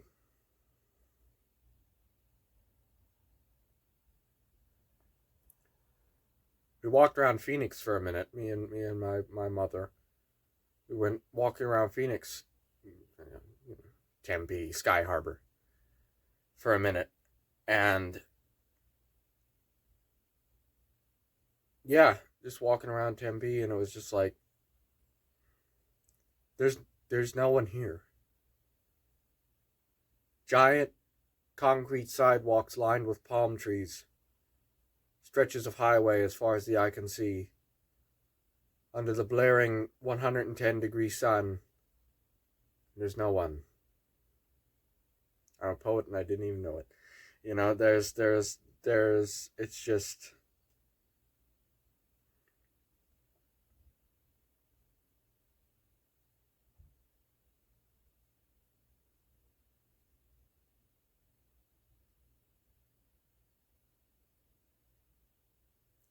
So lonesome, I took some comfort there, right? I do declare.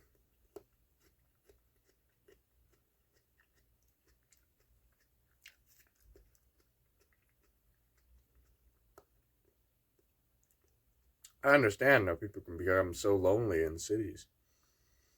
You know, that's one hell of a ingraining visual to see Tempe empty. You know, millions of people live there, and not one of them is outside. You can't; it's too hot. But there's a reason, and Tempe is a nasty place anyway. But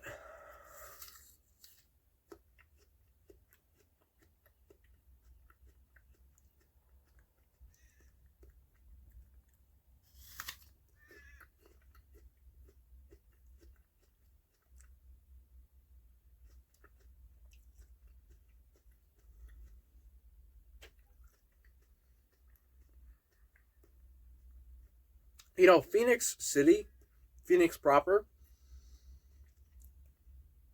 Phoenix itself is all right, just because it's mostly business district. But all the metropolitan area of Phoenix, Glendale, Tempe, Gilbert, like they're all nasty places. You know, like Surprise is all right. You know, Chandler is questionable, but the you know, like Globe, you know that kind of stuff. They're just nasty places. You know.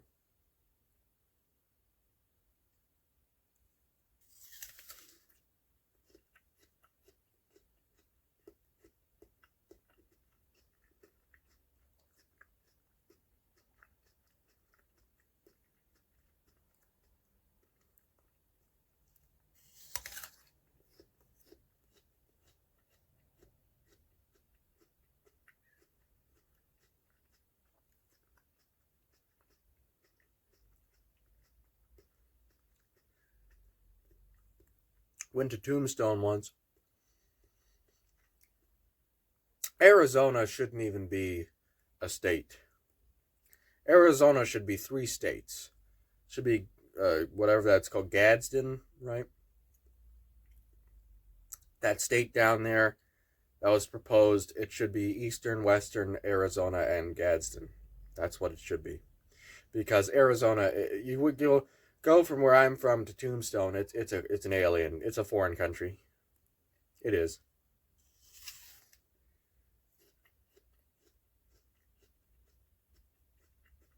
From the harsh desert lands of western Arizona versus the rolling hills of southeastern Arizona. It's very different.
You know, you come in from. No, I'm not. I haven't lived around here long enough to really get the vibe, but coming in from Oregon into Washington, it's like going into 2 alien places.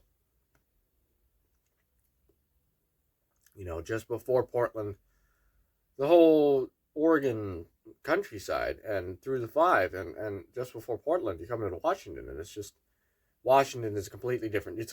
You're like stepping in. It's a reason there's a different state. It looks completely different. Looks like you just entered into a new. It is a new biome. It's a forest. You know, it's a proper rainforest. You know, dark and densely wooded.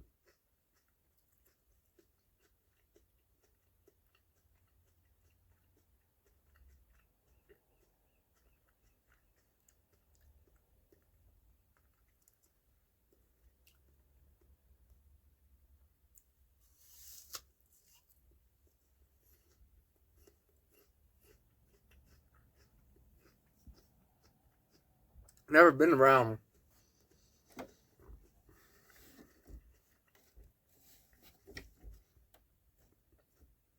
Never been around trees. I've never been out in the forest yet.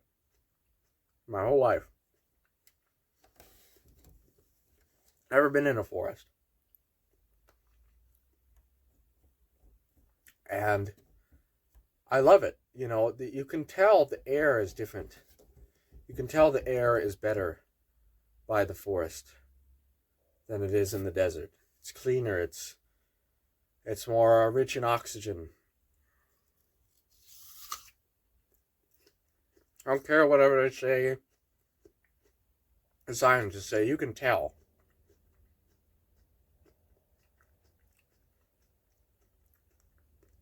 The air is cleaner by the forest than it is in Arizona or the desert.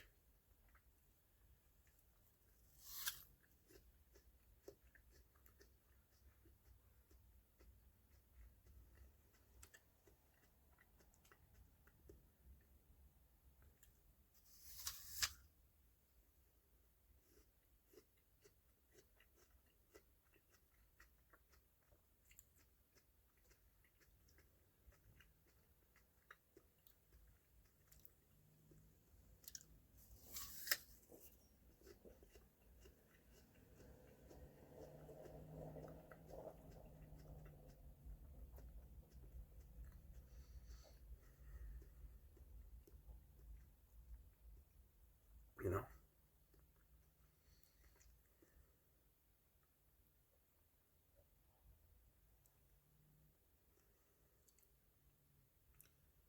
it's just so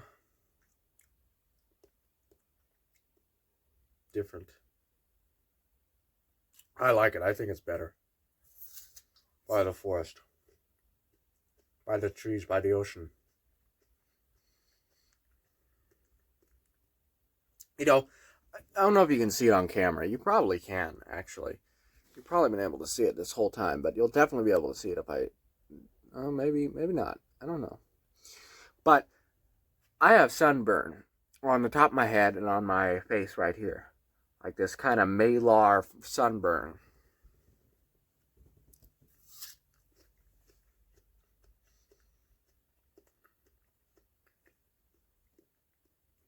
And I burn easily. I'm pale. I'm pale. When I was a child, I was blonde. Now I have dirty blonde brown hair. You know, blonde, blue eyed. Growing up in Arizona, you certainly learn to respect the sun. The seeds inside here are so big. I know it looks like I haven't eaten the center, but there's just seed in there.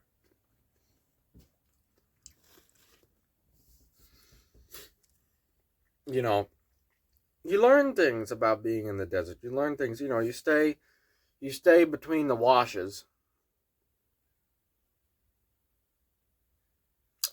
When you're walking in the desert, try to go at night. Of course, always travel at night.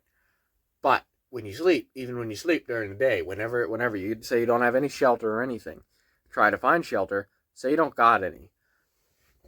You stay between the washes because that way you have the least amount of sunlight on you during the day.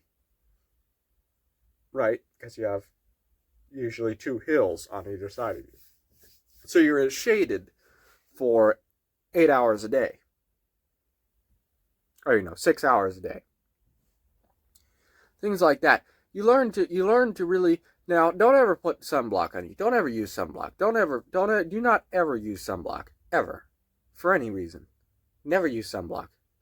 Okay, it is a horrible, horrible, horrible, horrible, horrible, horrible, horrible, horrible thing. It's disgusting. It's a chemical. It's nasty. It's just horrible. In Lake Havasu City, if for any of those who don't know, Lake Havasu City is a city in Arizona that is trying to be Los Angeles and failing. And Lake Havasu, my neighbor bought his rig in Lake Havasu.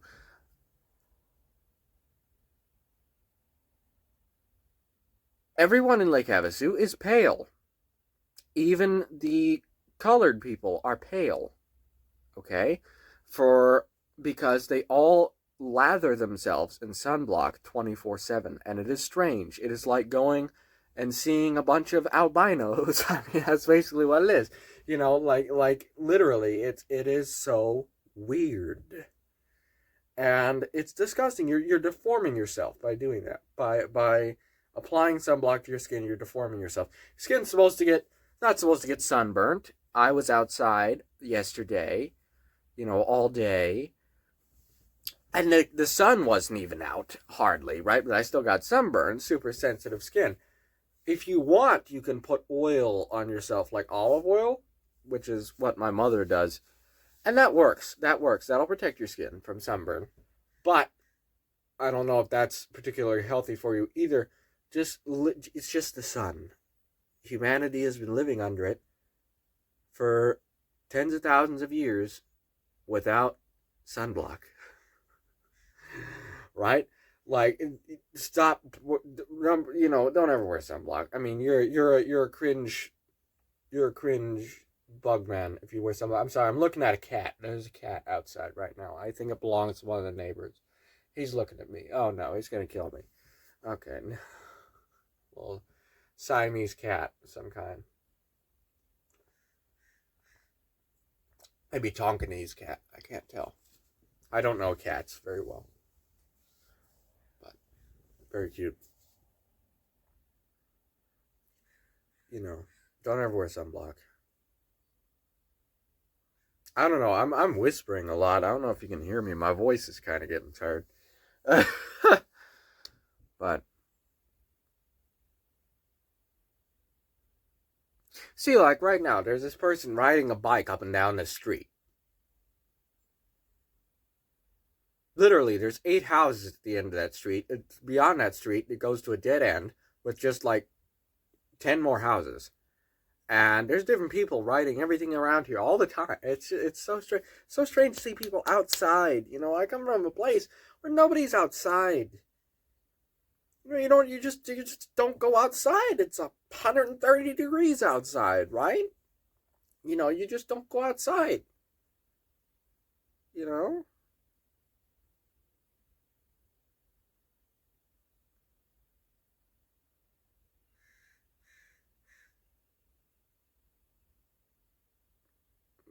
The bird hissed at the cat and the cat ran away.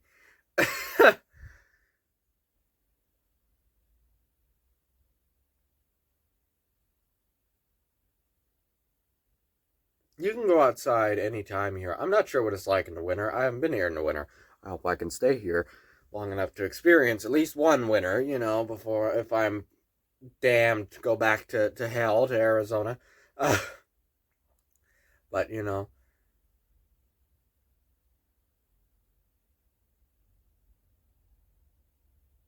I hope I can experience the winter, but at least during the summer you can go outside any time of day. It still gets hot here. It still gets hot and annoying here to me somewhat. It's never much more over like 60 degrees, which is real nice. I love it. I love the cold. I love the cold weather. I hate the heat. Coming from Arizona.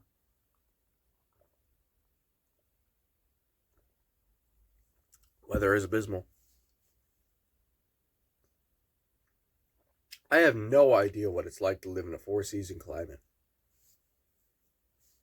Because it's not four season here. It's cold perpetually. In the winter, it's colder. In the summer, it's cold. Right? I have no idea what it's like to live in a four season climate. I've never lived in one. In Arizona, it's hot. In the winter, it's slightly less hot. It's so funny, you can tell the tourists immediately because the tourists are walking around, in shorts and a t-shirt, and Arizona natives, me, are all, dressed up, bundled up to the nines. That's another thing. You know what we were talking about Native Americans? I'm a Native American. Just so you know. I'm as Native American as all the Native Americans are. Right? That's what I am. I'm a Native American. I was born and raised in America. Just as much as any other Native American tribe member is. I hate that term. It's a socialist term. The fact that they do that is just terrible. The fact that there's still racial segregation in the 21st century. I mean, what the hell are we doing? What the hell are we doing? Fix it.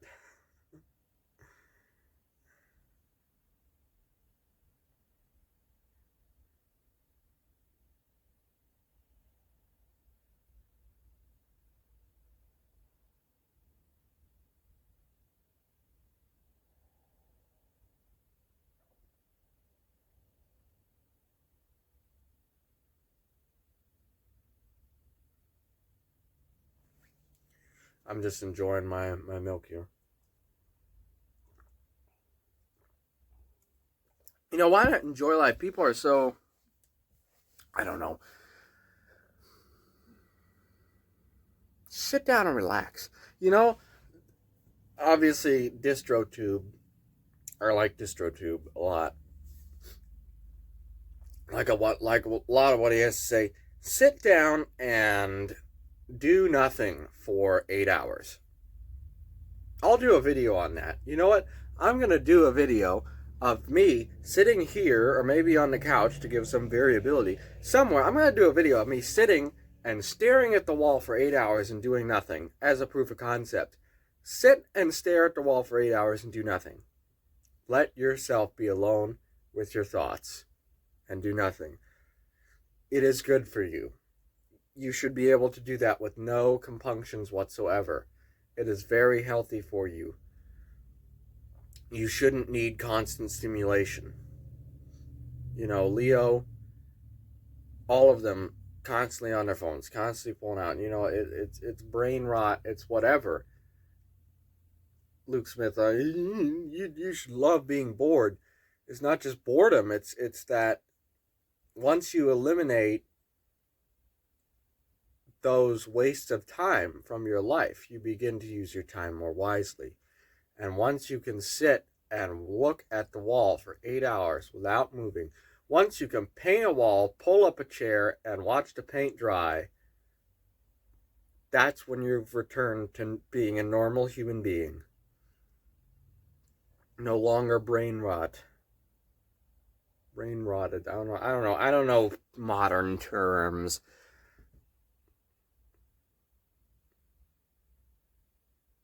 I don't know slang.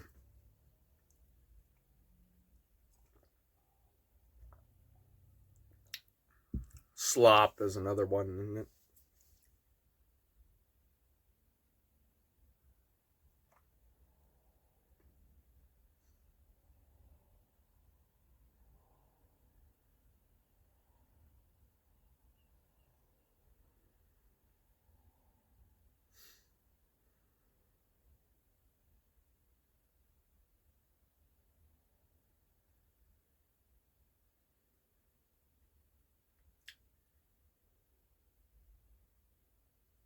I got a bunch of mess here.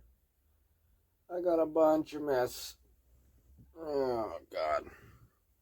I'll clean that up in a second. Here's the last of my milk.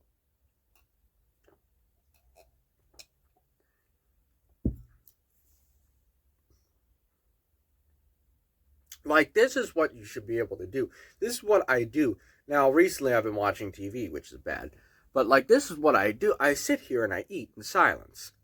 And sometimes maybe a car will go by, and that's my excitement, or I'll see a cat or something, right? You know, and I don't even need that. Sometimes, a lot of the time, I just close the windows and sit near and eat in silence and think. And that's what you should be able to do. You have to be able to do that. You have to be able to do that realistically. I mean, as a child, children can do that, but it's not typical. Most children can't do that. It's fine. Children are I won't say children, I'm not gonna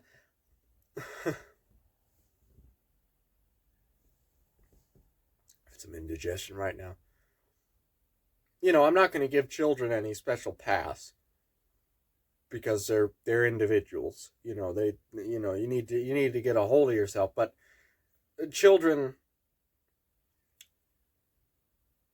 they don't know. You don't know any better. When you were a child, until someone told you, shut up and sit down, watch this. You didn't do that until you realize, hey, this is worth it. This is worth doing. This is worth sitting down for. And thinking about stuff. It's worth it. you know Once you know that, whether you realize that at the age of 5 or at the age of 50, you start taking it into consideration. you know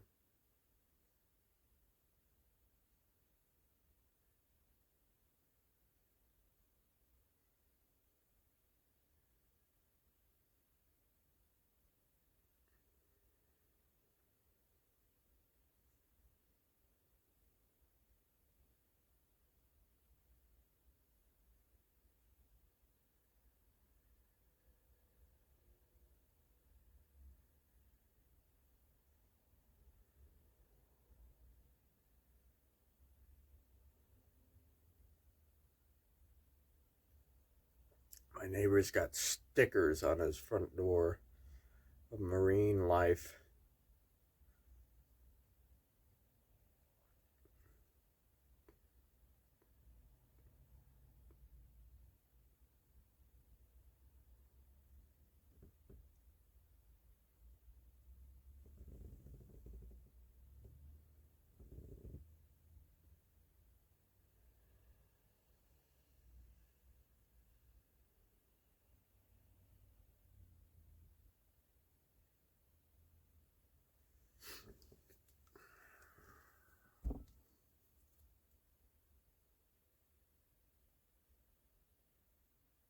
you know it's just crazy. It's crazy how much people.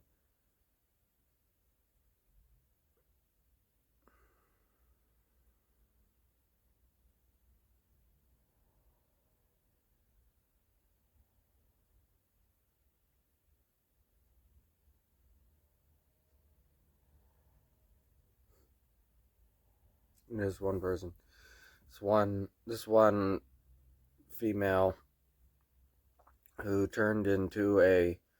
So we knew this.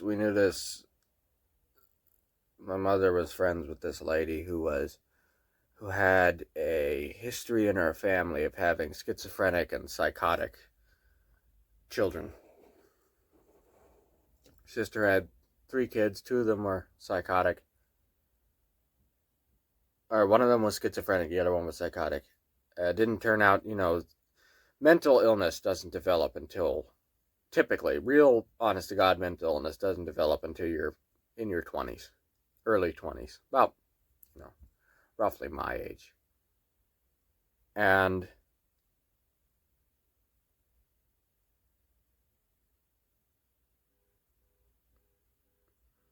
this car horn, I don't know if you can hear that. This car getting broken into. Anyway, so this one woman I knew who was, unfortunately, she was an okay, she was, I don't know if I say beautiful, but she was a good looking woman. She was the daughter of one of the sisters, and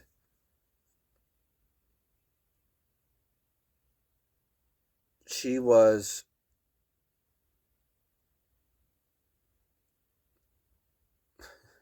to use a alt-right term, a victim of the pipeline, man.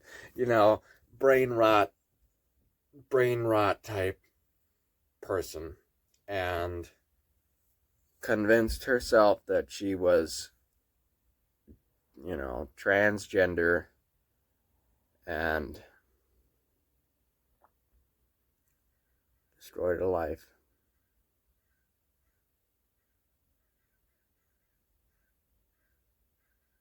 Her mother was a piece of work too. Pushed her to death. Constantly pushed her and pushed her and pushed her. You know, that's what you get for doing that to your child. For abusing your child like that. That's what happens. It's a natural consequence.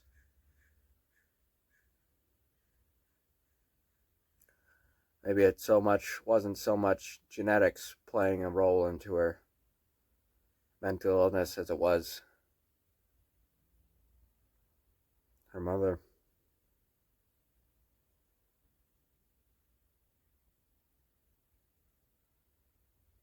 Yet her mom was schizophrenic. Developed it, I think, in their teenage years. I'm not sure. Not a true schizophrenic, it's very rare to find a true schizophrenic like a Terry A. Davis, Terry A. Davis or something like that. Very rare, but not right,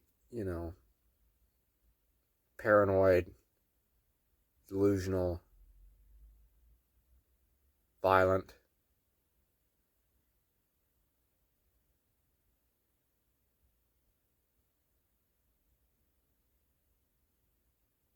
I wouldn't even call them delusional. Delusional is a stupid term anyway. That's a socialist term. It's not so much delusion as it is. I don't know if I believe in delusions. I think probably a lot of what the mentally ill claim to see might be real. What is reality? Reality is subjective. It's real to them. Who are you to deny their reality? Who are you to say what is real and what isn't? Are you God? No. Maybe the people creeping in the shadows are the demons that haunt them because they're weak or something, or they're easy prey or something.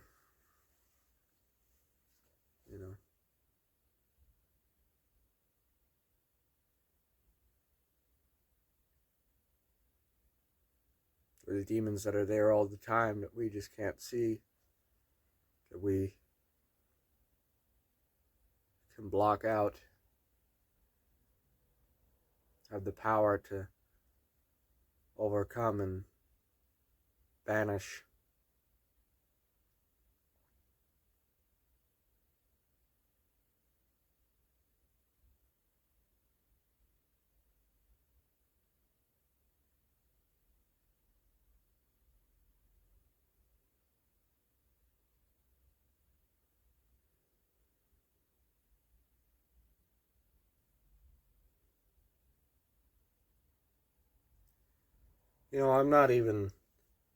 I'm against,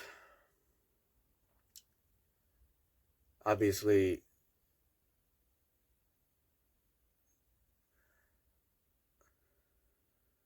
let's talk about transgenderism. Let's talk about all these controversial topics. Transgenderism, so obvious, I'm not against transgender people or whatever. I'm not against any of that. You have the right to do whatever the hell you want, right? It's freedom of choice. Do whatever you like, man. Don't involve me in it. I don't care. Don't tell me about it. Keep it to yourself. But it just doesn't matter to me, right? I think it's vain. I think it's evil. I think those people are unfortunately damned to a life of misery that they've caused themselves because it's so vain and evil. But I'm not going to stop them. Do whatever you think is right.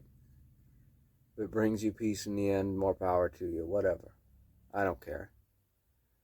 You know. But I don't know if plastic surgery should be even legal. I don't think plastic surgery should be legal. I mean, it's obvious that that the doctors and the medical companies and everything, there's that whole documentary on the making all the children transgender as billions and billions and billions of dollars.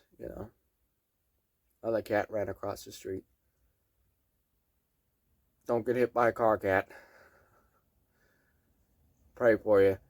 Anyway, they're making billions, billions, billions of dollars off of convincing children that they were transgender and operating on them, right?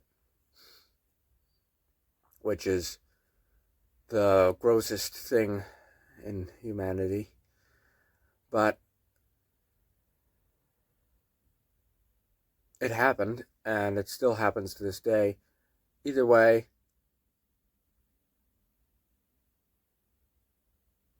I don't think plastic surgery should be legal just because it's so evil and vain.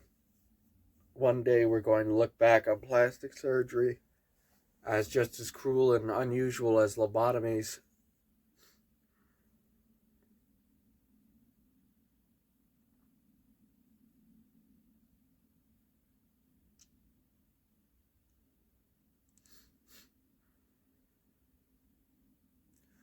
But I don't mind anyone who claims to be transgender or whatever.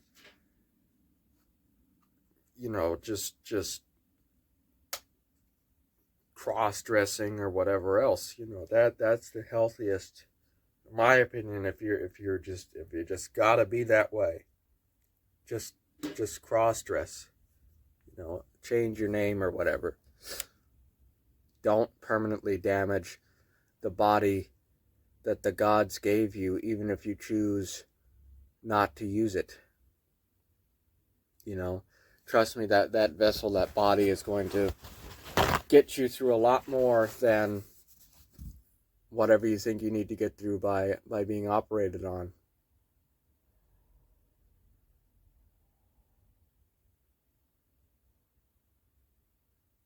There was this one truly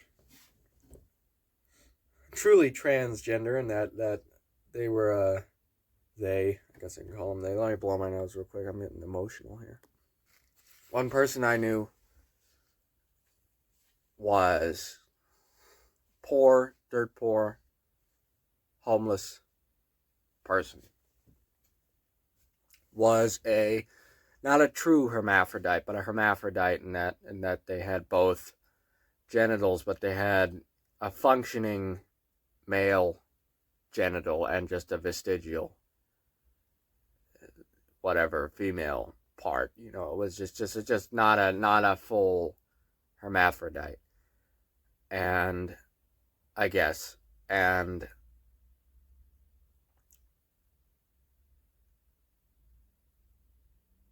he wanted to be a girl, always interested in girly things, always wanted to be not as a pervert way or anything, though there's nothing wrong with that either. I don't care. Do whatever you want. Keep it to yourself. But even so, he legitimately thought he was, and he called himself Kieran, and it was an example of someone who is truly that way, who wouldn't go, someone who's, and I think that's the truth, is that someone who's truly transgender, whatever, who really believes that they have that dysphoria, that gender dysphoria, wouldn't ruin their body. Someone who's serious about it wouldn't have surgery over it. They wouldn't need to. They'd be secure in who they were, without vanity.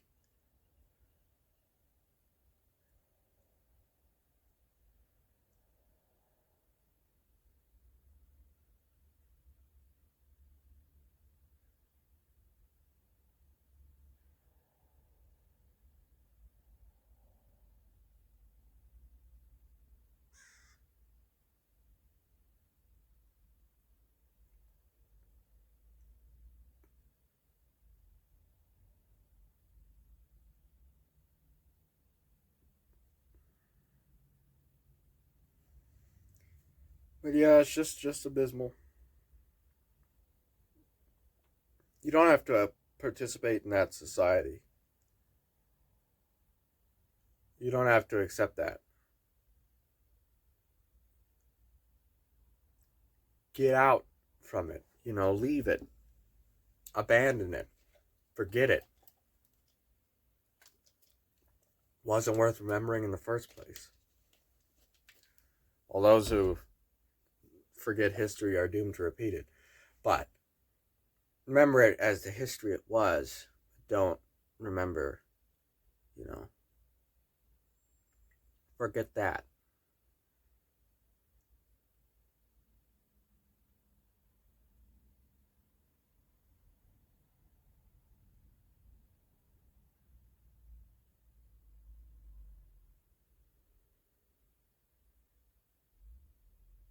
Yeah.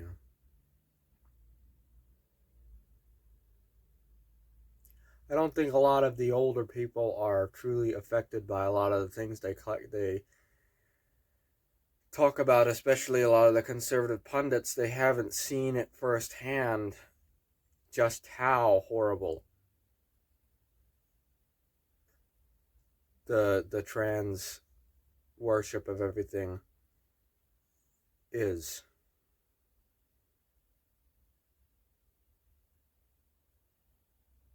It's an insult to anyone who would be, not necessarily the word transgender is an insult to anyone who thinks that way, because they're not transgender, they're just a human being, right? They're not the socialist category. They're just a human being. It's all they are. And whether you believe you have X and X mental illness or X and X dysphoria, or you believe you should have been born with X and X chromosomes, whatever it was, you're an individual. You know what's right on an individual level. You can't be categorized by these socialist terms. The whole term is just an insult to anyone who even thinks that way. It's making it fake, basically.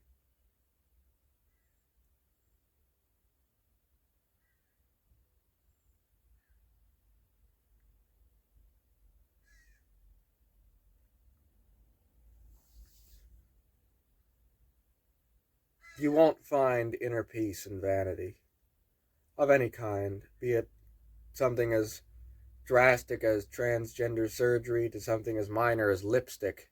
Every time you go out, you won't find peace in vanity. You'll only find suffering.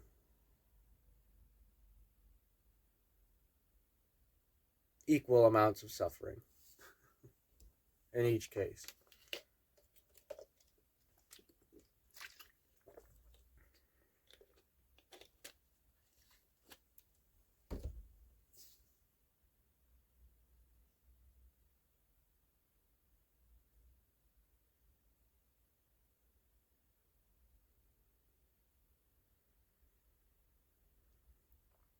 I think that a lot of the surgeries and things that have been developed for plastic surgery and all that kind of stuff is really an inevitable consequence of science. Remember, in Bioshock, Adam, you can change anything. Your appearance, your sex, your race.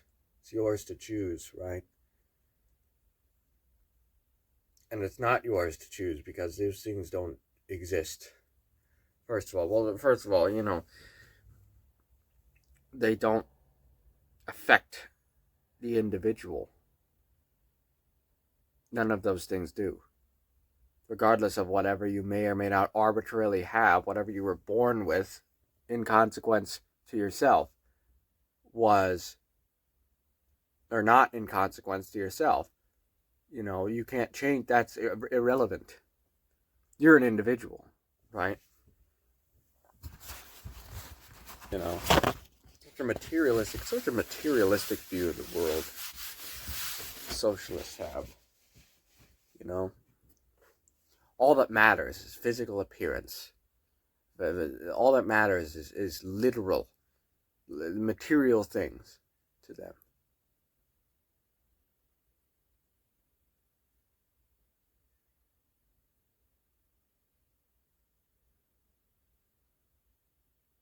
disgusting.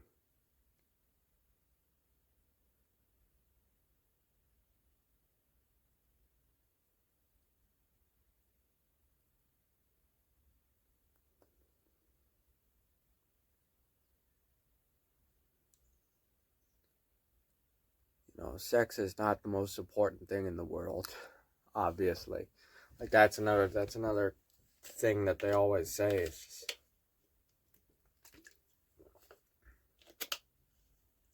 I contend that sexuality is a choice, in that sex is a choice. I don't know necessarily about attractions or anything else. Whatever, you can debate that till you're blue in the face. Who you have sex with is a choice. To engage in the act of sex at all is a choice. Period.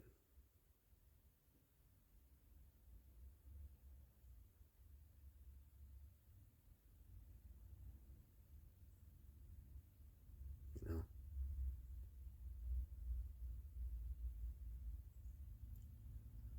Yeah. So many controversial topics. I'm I can hear the Redditors. Oh no, I can hear the screeches. Oh god. What have I done? No, I don't care. You know. Cuz it's not to be, I'm not going to be like one of those pansies and just cuck out and say that, oh, all X and X group people are evil. I absolutely refuse to devolve to that level of socialism. No, not all X and X group of whoever, transgenders or anything else, are evil.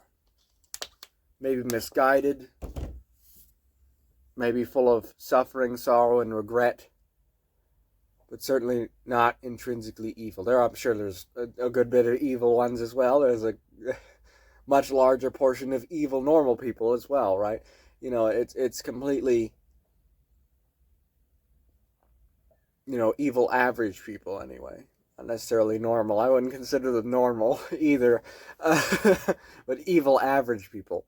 You know, it's just that you have to seriously consider yourself. What will make me happy? What will bring me peace in my final days?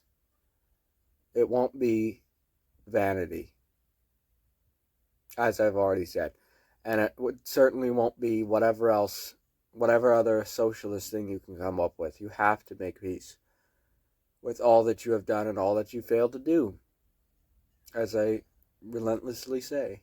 So, you know,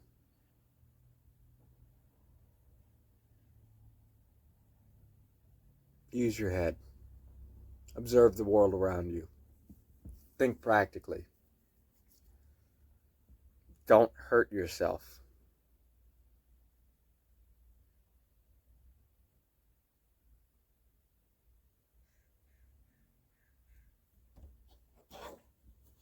You know.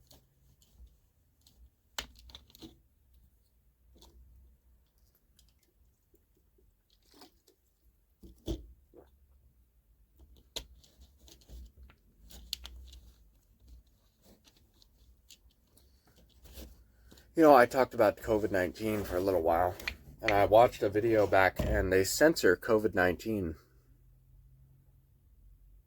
which is interesting. SARS-CoV-2-19. That's the name of the virus, right? Whatever. That whole thing was a hoax, of course.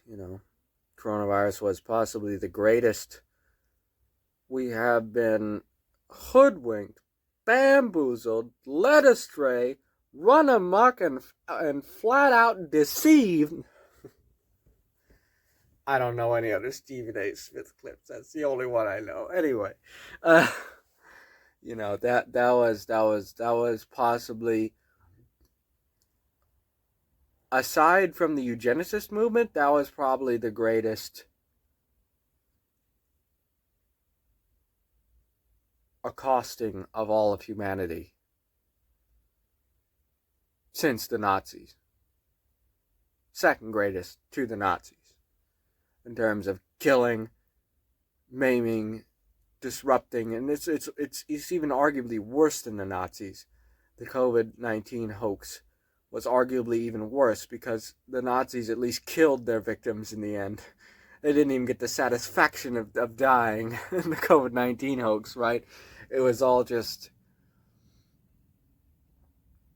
the world's governments ignorantly or deliberately conspiring to destroy freedom once and for all, and it didn't work. Largely because the efforts of the United States, which was, it's funny, Robinette Brandon Jr. becomes president, and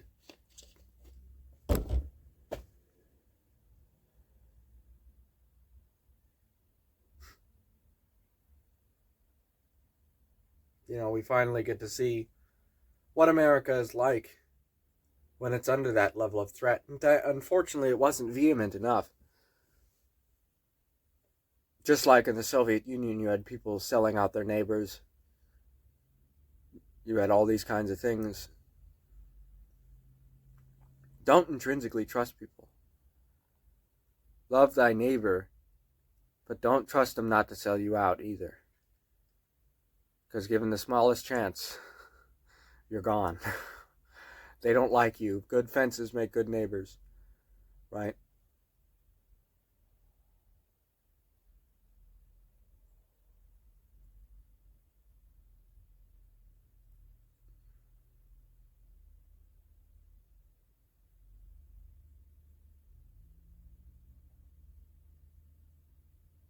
That's rough. That's rough.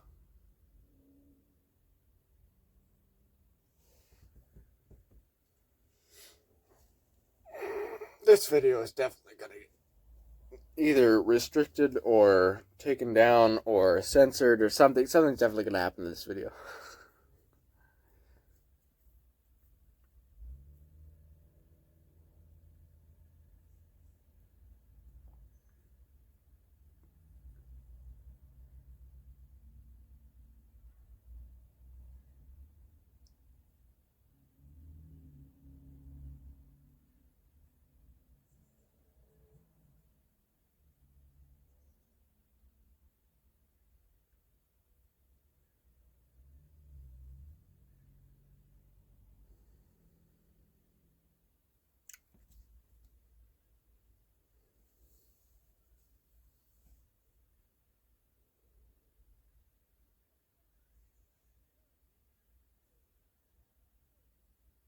Uh-oh. Something's going on outside. Alright, I'm going to pause the recording here and clean up all this mess, this grand mess that I've made, and then we'll go down to the beach and talk about some cool books, okay? We'll go down and talk about some mysticism and cool books and stuff and get off this depressing train of thought. Disembark this depressing train of thought. Oh. There's another bromide for you. That's not really a bromide, but close enough. Anyway, see you then. I just fed the birds the steak, and they're all out there. They're all out there looking for more steak. Oh, God. I've amassed an army. Hello, we're out here on the beach. There's a ton of people around, so yeah, it's a little concerning. The water's way far out, and it's raining, and the sky is absolutely beautiful. Wish you could see that. Maybe you can. Can you see that back there?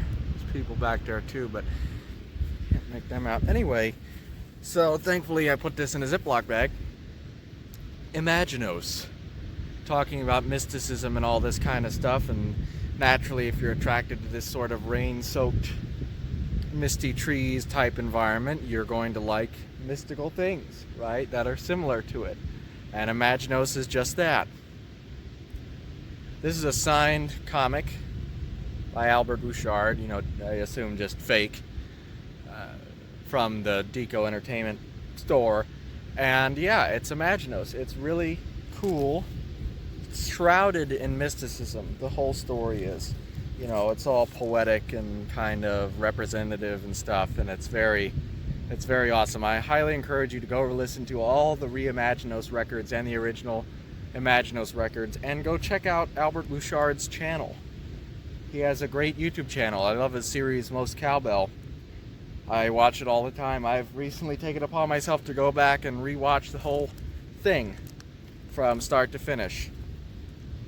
I highly recommend it. And Imaginos is great. It's all about mysticism and everything else, and Il Duce as well as in it. Funny how that guy keeps reappearing and everything I like. And,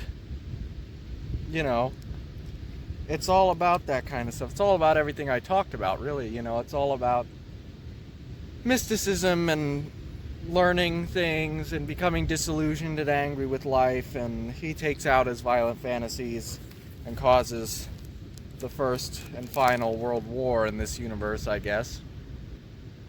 And yeah, causes untold destruction and death to mankind and everything else. Misanthropy becomes him. And that's his whole shtick and spiel. So, yeah, it's very interesting. I highly recommend it. Extremely about mysticism and everything else.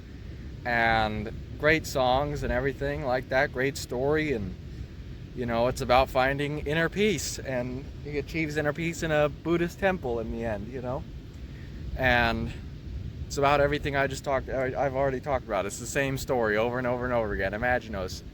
I highly recommend you go listen to all the Imaginos, Reimaginos, Imaginos 2 and Imaginos 3, Imaginos 2 Bombs Over Germany, and Imaginos 3 Mutant Reformation. Highly recommend you go listen to them all. So, yeah, and the original Imaginos record as well. It's very beautiful. It's really beautiful. I'm in some kind of structure here, if I can show you. They constructed this quadrant thing without 4 logs. I don't know who the hell made that decision. There's people in my way. I want to go down to the beach. There's people there. Oh, well, I guess I'll just sit down. I don't know if you can see. Can you see the trees? You see the trees back there? They're back there. Right there. There you go. Yeah? No? Maybe? It's very beautiful. Foggy trees. Beautiful mist. Beautiful sky. There's people down there right now, but you see the sky there? I don't know if you can see that. Let me decrease brightness. Huh? How's that? Yeah? Yeah. So,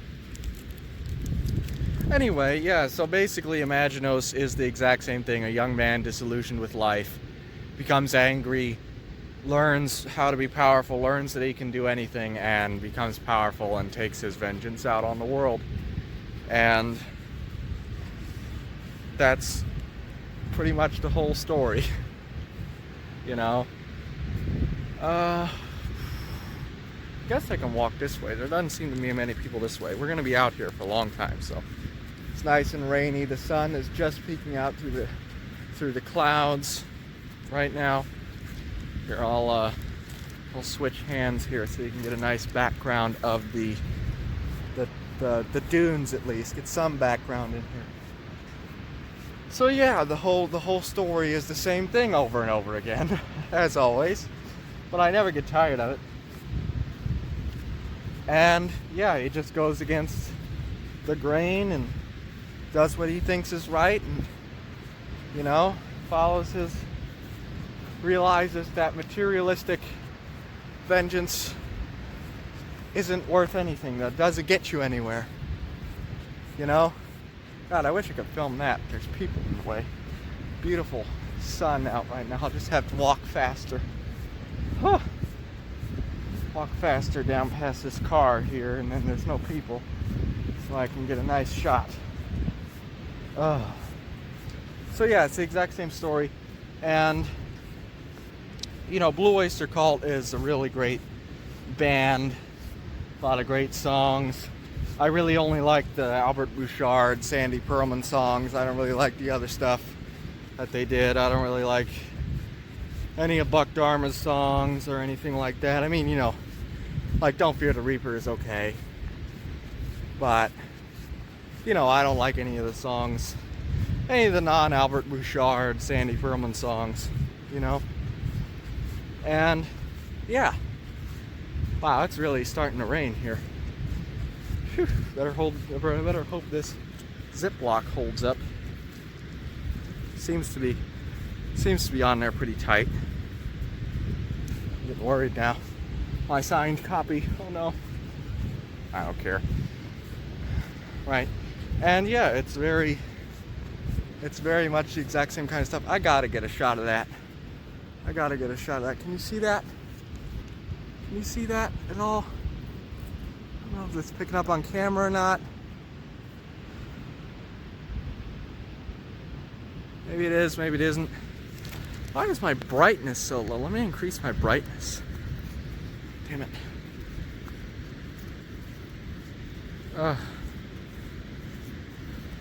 There you go. There you go. Get a nice shot of that there. There you go. Yeah. Wow, the sun is just coming out. Just coming out. God, I gotta walk faster. Wow. That's quite a sight to see. Can you see that there? See that at all? Yeah, maybe. Maybe not. Wow, that is a bright sun. So, yeah. Same story as always. And it's very cool. It's much more in line with mysticism and everything else. You know, he follows Haitian voodooism and he gets disillusioned with that, so he follows astronomy and he gets disillusioned with that, and he figures out how to follow the practices of Frankenstein and all that kind of alchemical occult stuff, and he gets disillusioned with that, and he knew, he was told, you know, his whole life that he was going to be destined for great things, and he never was, you know. So he's always angry at himself, at others, at everyone around him. Never could love anyone, you know. And he became evil incarnate. He finally did take out his vengeance on the world. And it's that same thing of apathy of the world shouldn't get you down, it should make you happy, you know. And the song Il Duce, after which is from the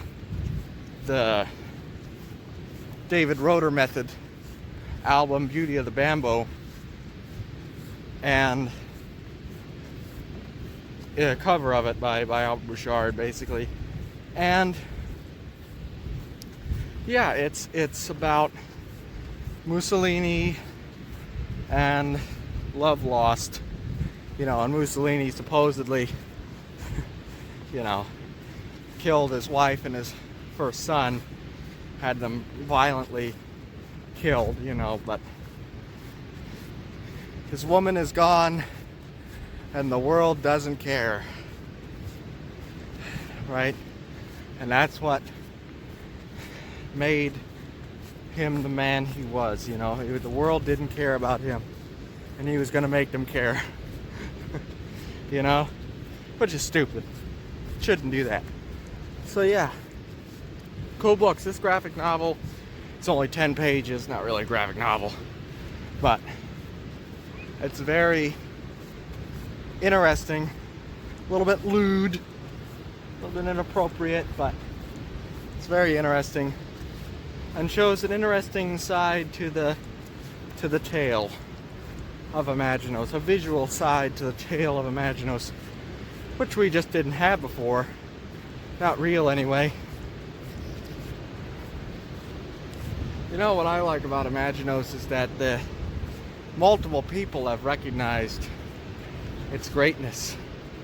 You know? It wasn't just one person, despite it being pretty unknown. Multiple people have recognized its greatness, in that it, you know, like Stephen King.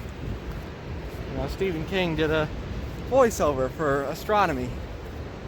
You know, it's only because they knew Stephen King somehow, but you know, still, he thought it was cool. Stephen King thought Knight Riders was cool too. That's the most unexpected Stephen King cameo. You know, he likes doing troll point cameos, but the most unexpected Stephen King cameo was in Knight Riders, of all things. That is the least Stephen King thing ever. And he's just there. He just shows up like it's nobody business as Hoagie Guy. There you go. Let's get that on frame there. You see this? Is this a door to heaven? Is that what this is? Did I die? Am I actually dead right now? I don't know. You know, let's get away from these people. There's another car coming. I'll wait for the car to pass. But yeah, it's the exact same thing as Imaginos.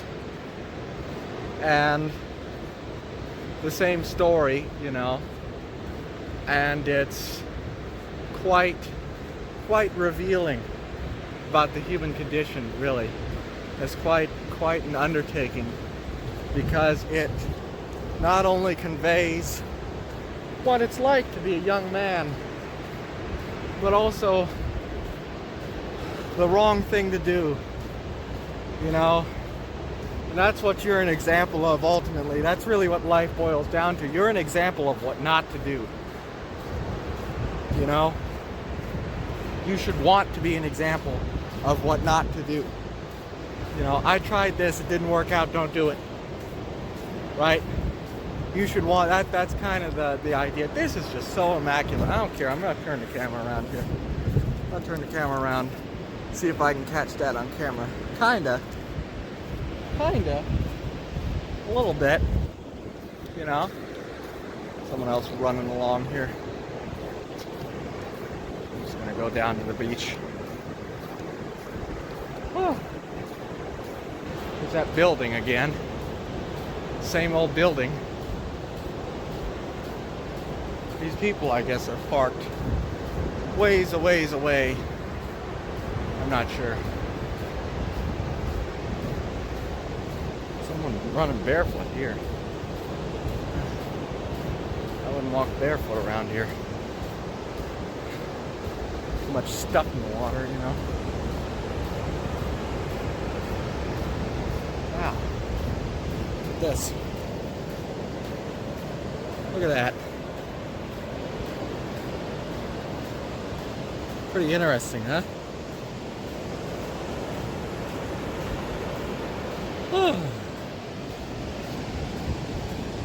There's the water for you. See the cloud there?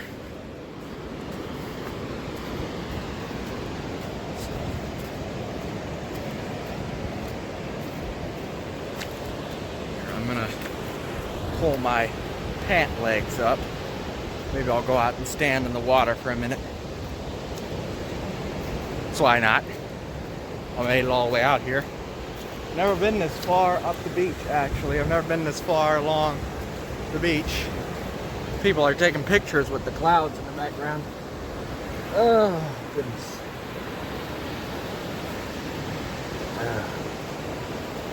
That's not gonna stay. That's not gonna stay. Let me set you down here for a second.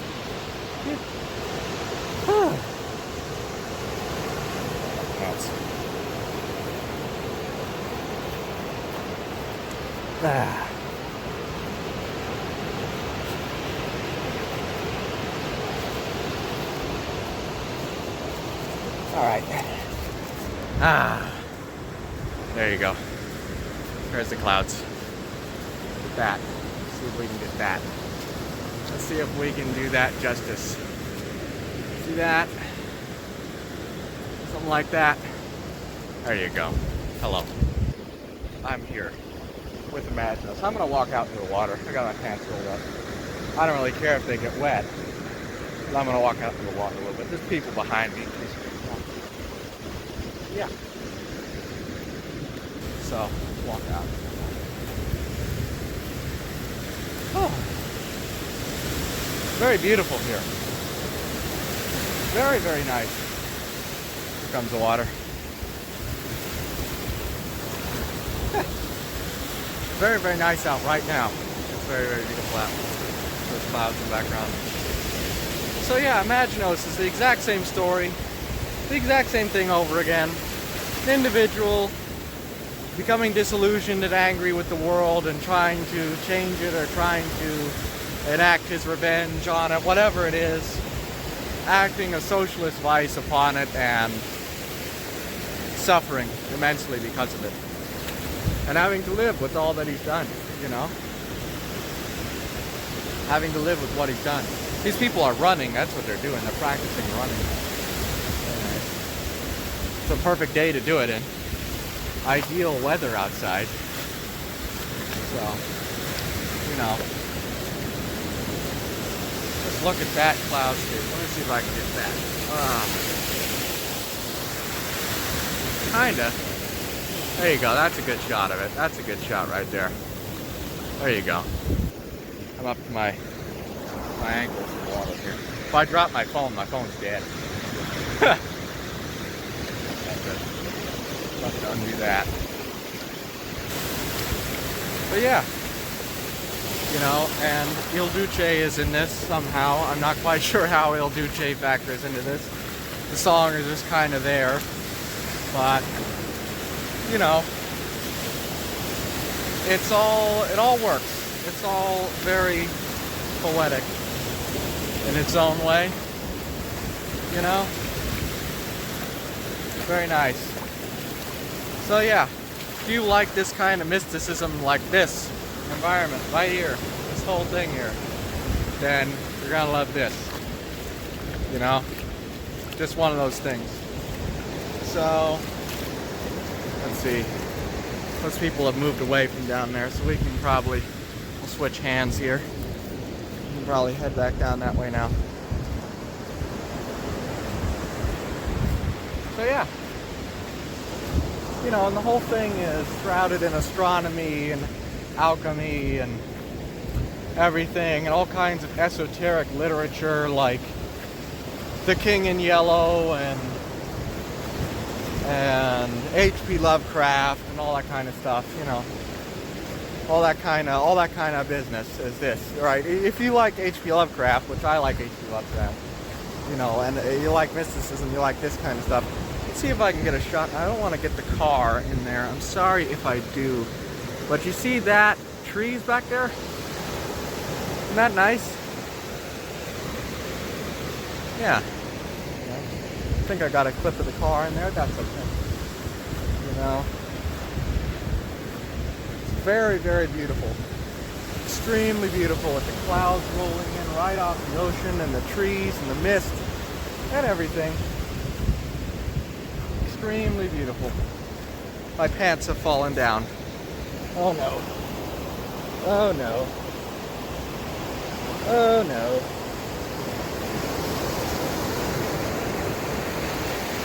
Rolling back up here. Ugh. The tide is super rough right now. It's super, super rough. Pants are just gonna fall down again. Doesn't matter. Like, look at that. Look at how rough that is, man. That's crazy. That's absolutely crazy.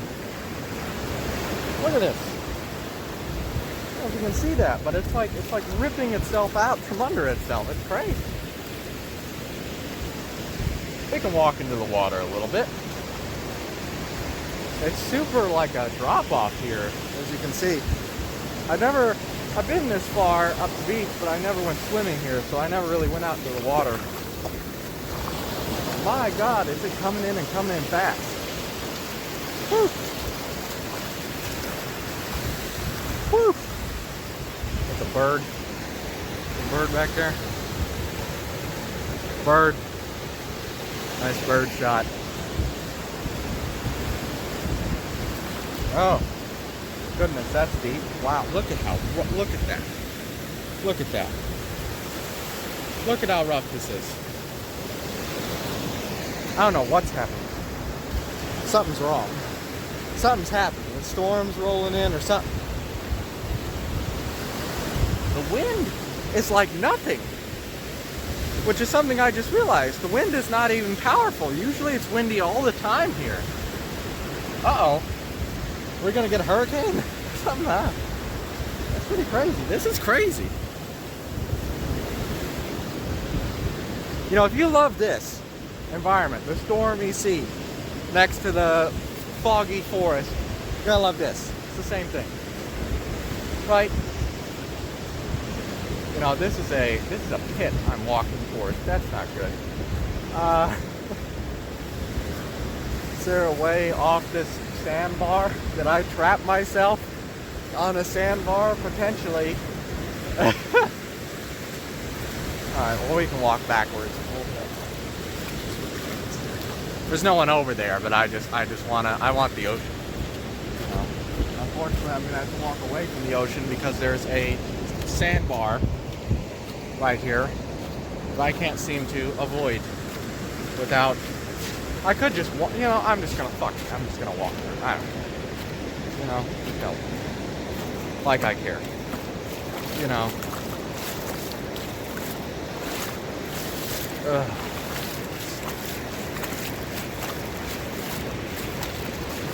Some cars up there. I hope I didn't get those on camera. I mean, it doesn't matter if I get them on camera. They're just cars. But, you know. It's nice. Someone playing fetch with their dog up ahead. It's kind of nice. Playing fetch with the dog. So I'll let the ocean speak for itself for a minute. Yeah, it's raining right now. It's kind of spitting rain, in case you couldn't tell. And yeah, it's real nice out. Let's go back towards, I don't know where the hell to go. There's this guy out there. I don't know where to go. I guess I can keep going up north more because all the people left. So I'll go this way more. Why not? Imagine those things. I know that up here is like Stake Parklands or something, and there's like a casino or something up here as well. I don't know. I don't go here very often, so I don't know this land very well. This sandbar is filling up though. Definitely gonna have to go swimming up here. It seems the water seems so much rougher up here. This seems like a good place for swimming, fun place for swimming. Maybe not a good place for swimming, but a fun place for swimming. You know? I wish my brightness could be lower. Can I just lower the brightness? Like permanently? It won't let me lock the brightness for some reason. Like even if I do what I normally do, like double tap or whatever, it just doesn't let me lock. I can hold it. I can't even hold it. Never mind. I can't hold it. I lied. I thought I could. Let's keep going here. Huh.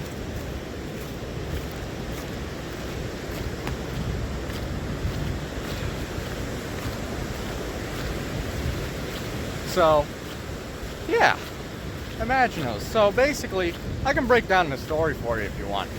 Basically, he's born in 1803. He starts out his life. He's told he's going to be great.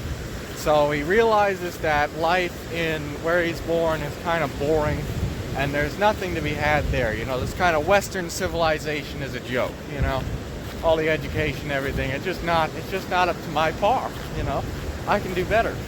So he goes down to New Orleans and figures out some voodoo stuff, and he goes with them, runs with them for a while, but then he realizes they're just kind of a joke too, you know, they're just kind of partiers, you know, fakes, posers.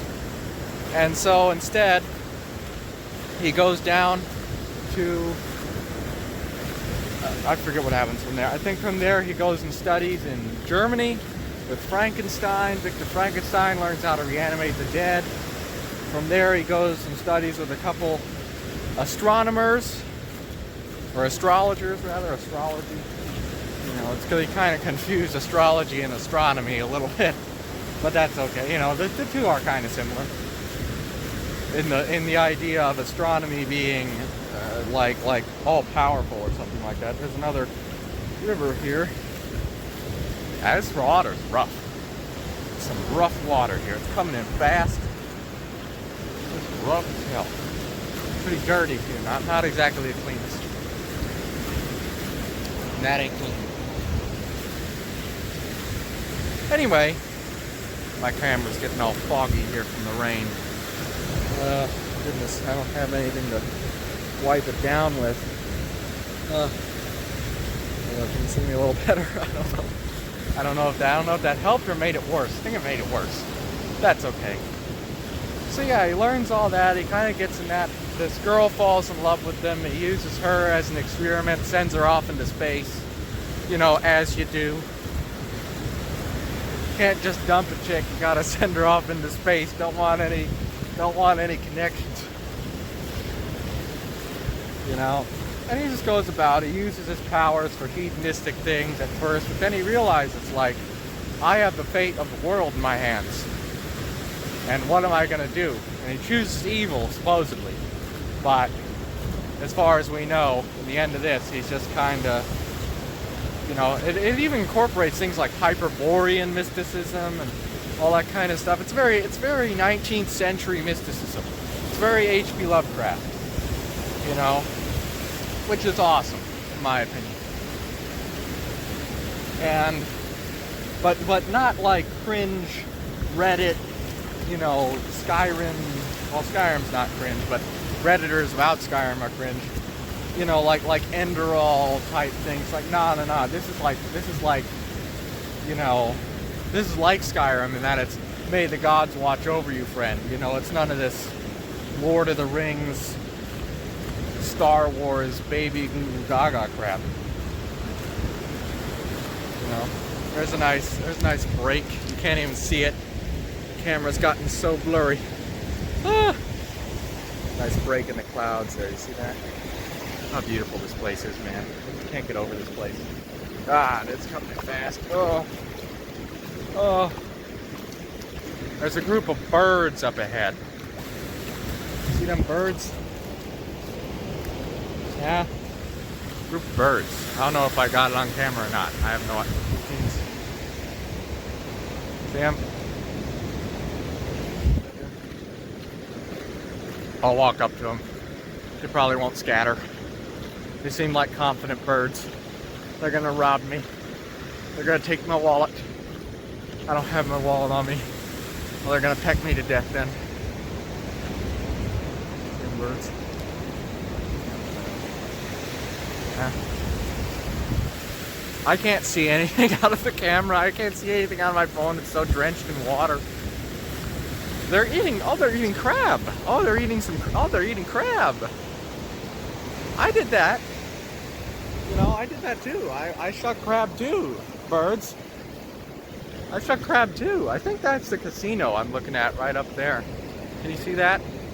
Maybe not. Hello, birds. I'll walk around the birds. I'll go around the birds, try and get them in frame. Trying to frame the birds. The birds, they did me wrong. I gotta frame the birds. There's a seagull. Flying around. Birds. Some birds. Good birds. Good bird shot. What's a good video? What's a video without a bird shot, honestly? You know? Birds. Beautiful creatures. Beautiful birds. You know, the gods, if that's not proof of God, I don't know what is. This whole ocean, this scenario, and everything else, I don't know what the hell you would consider proof of God if this isn't it.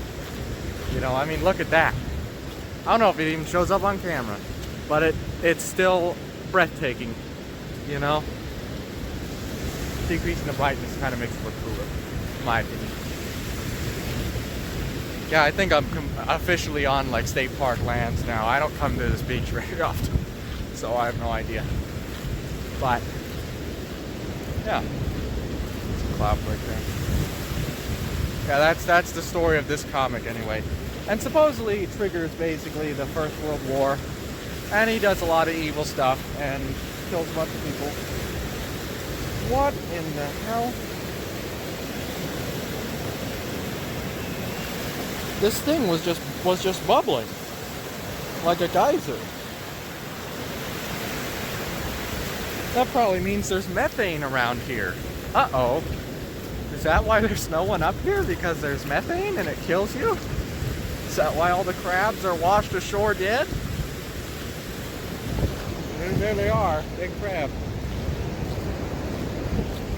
So, I don't know. We'll see. If I die during this video, you'll know. Walk on the beach gone wrong?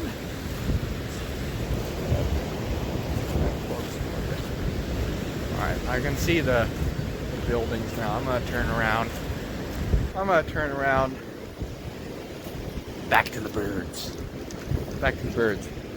So yeah, this is a really cool book. It's signed by Albert Bouchard. I assume just electronically or whatever, you know, on the signature. I don't think he actually signed this copy. Maybe he did. I have no idea. But bought it from Deco, so I don't know. And yeah, Imaginos. You know, another one of those cool, rare things that you can't really find. You know, it's so. You're talking about videos that only have 3,000 views. You know what I mean? Like things like that. Albert Bouchard is was well known anyway. Blue Oyster Cult and that kind of stuff. They're known. He's known about. But even so, his channel only has like 5K subs or something like that. You know? So it's not widely known. It's kind of rare. And it's awesome. It's not just because it's rare, but it's also awesome. You know, it's really well done. Really amazing, really beautiful. The songs, I don't know how, I am so envious of all the musical talent behind Albert Bouchard. Because I wish I had, I know he's been doing it for 80 years, but I wish I had that kind of musical talent, you know what I mean? Like, why can't I do something like that? There's just the layering of the songs and everything else, the depth of the music itself is just insane. When you really listen to it, when you really break it down, it's just crazy. Blue Oyster Cult did a bunch of crazy, extremely complex stuff. You know? And it's just, I just wish I could even come close. You know? So yeah, Imaginos. Cool books, right? Look for cool books. Look for cool stuff. There's another cool stuff, cool rare thing I have. And it's worth sharing. So, go buy it, I guess, as well, if you're interested. Go listen to the songs first, maybe, and then decide whether it's up your alley or not. Yeah. Nice beach. Clouds are kind of, they're not clearing up, but they're not as strong as they were. There's a huge, you see that there? I don't know if it shows up on camera. Probably doesn't. It's a huge section of blue sky right above me. So it's not as strong as it was. Not like gale force winds like it was earlier. Yeah, Imaginos. Gotta hold up the prop. Gotta keep remembering. You gotta hold up the prop. Ocean's beautiful, but it's just a background. It's a beautiful background. The prop is what matters. So, yeah, Imaginos. I highly recommend it. Imaginos, filled with whirlwind sun, dreams of revolution, but the chosen one does not dream of you. Right? And that's what it's all.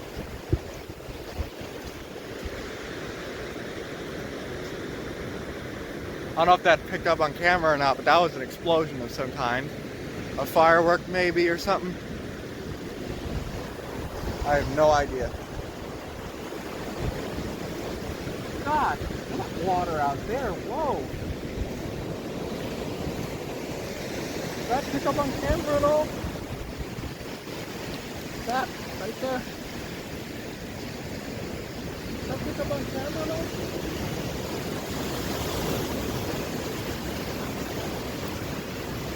It's like neon blue.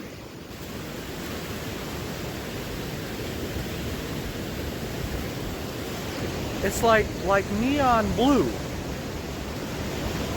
There might have been some gas explosion. I mean, why would there be pockets of gas boiling up from the water if there, and then an explosion? I don't know what just happened. It looks crazy. The water's going crazy. Never seen it this rough. Well, I've seen it rougher than this. but I've never seen it like this rough on just an arbitrary, like nothing else. There's no storm, there's no nothing, you know. Oh God. Of course, as I say it's rough, there's a huge clearing of perfectly clear water as far as the eye can see with no waves whatsoever. You know, the gods love to make you eat your words. They think it's funny up there, sitting up there. They think they're like the world's greatest comedians. Well, they're not. Not funny.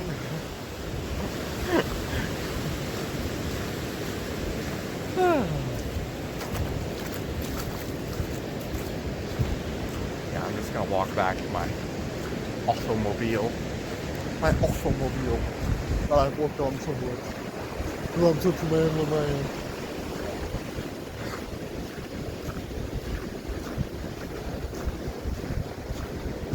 What is this? Shouldn't pick things up, but I'm gonna pick this up.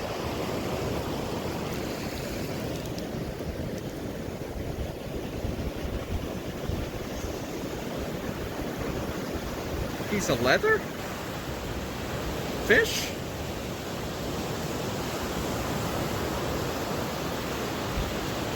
Whatever it is, it's destroyed.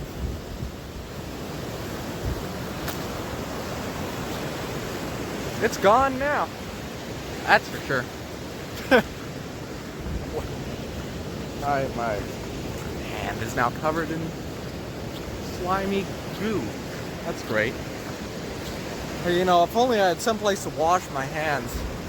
You know, God, if only there was some kind of water source or something around here I could wash my hand with. You know?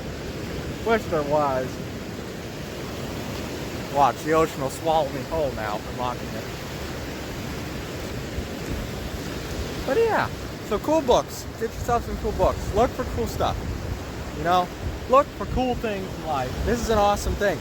Signed by artist I really like, and the story of something I really, really enjoy, you know? So, look for cool stuff. There's like a weird sandbar out here. I'm kind of walking into a pit again.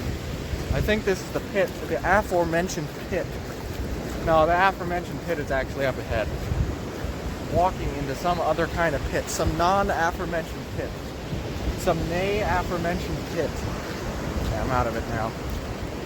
You know, the water around here in these kind of beaches in Washington, it'll just be like beach, you know? And then it'll just sink. And you'll just be in 6 feet of water. That's just the way it is.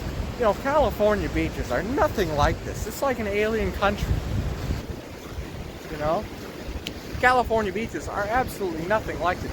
I've been to California beaches several times. Alien. Completely alien. First of all, this one is infinitely cleaner. The beaches in New York, I went to the beach in New York as well. The beach in New York was very nice. Very clean. And you know, this sandbar just keeps getting higher and higher. I'm just gonna walk through it again. I don't care. I'm so edgy and cool, you know. I just walk through puddles of ice cold water because that's how edgy and cool I am, man. You know, it's not like it's actually good for you and I'm doing it for a purpose. No, man, I'm just edgy and cool like that. I'm different, you know. I'm different, XD. So,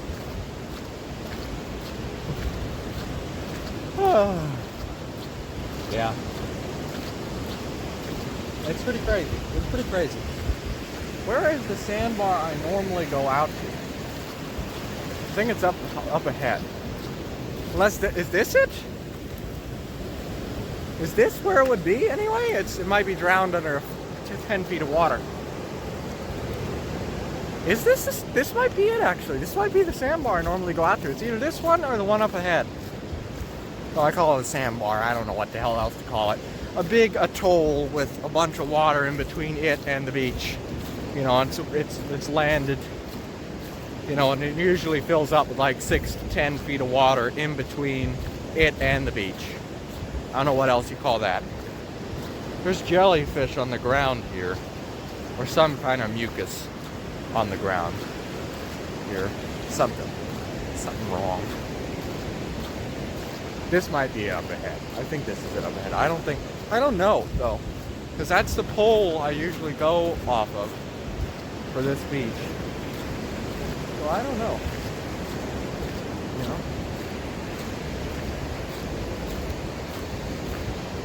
I normally just stay right by the entrance. You know, I try not to walk too far from my car. I have to get back and not be exhausted. Like, we'll walk out to the beach more. It's very nice. It's like 8 o'clock right now. I think is it 7? It's 7 or 8. I can't even access my phone because it's so soaked in water. I don't know. Will this help? Will this do anything? I think that just made it worse. It made it worse. I'm out here in my sandals. I always wear sandals. Because I like going in the water a little bit. It smells a little fishy today. It smelled fishy earlier too. Let me get a shot of this actually. Let me just go away from the beach real quick. That beach in the background.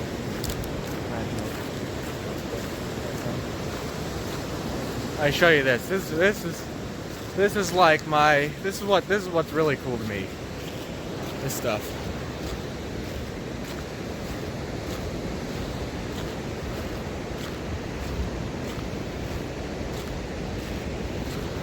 All this. I don't know if you can see it. Those are trees back there. Trees and all this. You know? That's just awesome. That's just awesome. Alright, let's keep going. There's people up ahead. You know, I'm going back to where there's all the people. Nobody. Cars that are out there that were up there earlier are now gone. So I didn't even see them go. I didn't look. Whew. One day I came out here and there was a trawler out here, like right next, 300 yards away. But it was like a trawler, and I was like, oh, that's cool. They actually do come out here and fish and stuff. I don't know if it's called a trawler. I just assume. What else do you call a weird fishing boat? Weird looking fishing boat. Some guy bought a wooden canoe out here once. So I think it was like hand built. Oh. That's what that explosion was. That was lightning. Well, time to get struck by lightning in the beach. Let me hold my selfie stick up really, really high. There you go. Come on, Zeus. Come on, Zeus. It's a lightning storm. I've never been in a lightning storm here. I've never seen lightning here yet. I haven't lived here very long. I've never seen lightning here yet. I think I'm going to damage my phone if I don't dry it off. Let me dry it off real quick. I can't even stop the recording. I can't even stop the damn recording. That's okay, I don't need to stop the recording. Here we go. Okay, the rain is coming down hard and it's lightning. That's why the water was so crazy. That's why the water was so crazy. I hear the thunder now. I can hear it now. And it's going crazy. So you can't see me anymore, hardly. This is the atoll I normally go out to. So I was way further up than I'd ever been, man. Lightning. Wow, a lightning storm. That's awesome. This truck is, let's see if this truck moves at all. Because I want a shot of the trees again. Even though you won't be able to see him. Nah, he's not moving. He's parking, that's okay. Okay, this is the place I normally go out to here with this nice little atoll. For swimming every morning. I got trapped here once. I got sucked out to sea a little bit, but I managed to, it wasn't really a riptide, it was more just like a strong current. up to my neck, not even off my feet, and I just swam back. Oh, there you go. There you go. God, I wish I could change the damn brightness, but you can't even see out of the camera, so what does it really matter? Sun's peeking through right there. Right there. So that's why I was going so nuts. Because it's a lightning storm coming. Wow, look at how dirty that is, man. That's nasty. That's some nasty water. Let me go walk in a puddle of it real quick. Because I'm so edgy. Either that's a lightning storm. I saw some kind of flash. So I don't know how lightning works by the ocean. Never been in it. Never seen a real storm here yet. You know, I only got here a month ago. Or 2 months ago now, so I'm not used to it. I don't know what storms are. I'm from Arizona. We have some pretty crazy storms in Arizona, believe it or not. When they happen, very rare. Usually only during January or February. And in the recent years, there haven't been any at all, which is sad. But you know.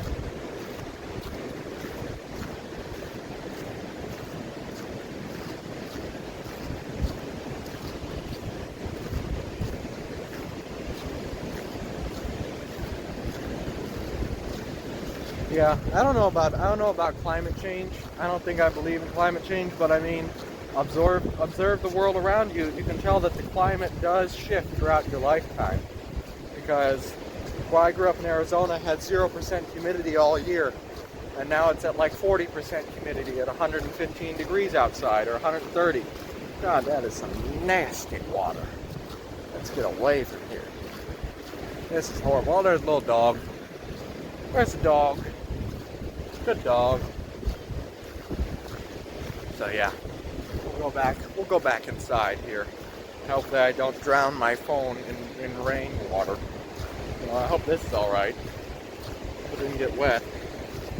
Doesn't look like any water made it in there. I'll put it in my coat. Just to be sure. Never be too careful. Yeah, that's pretty crazy though. Crazy. I think that was lightning too, up ahead. I don't know. I don't know how it works. Here's another one of them. Hang on. Hello again. What do you think that is? Shipwreck?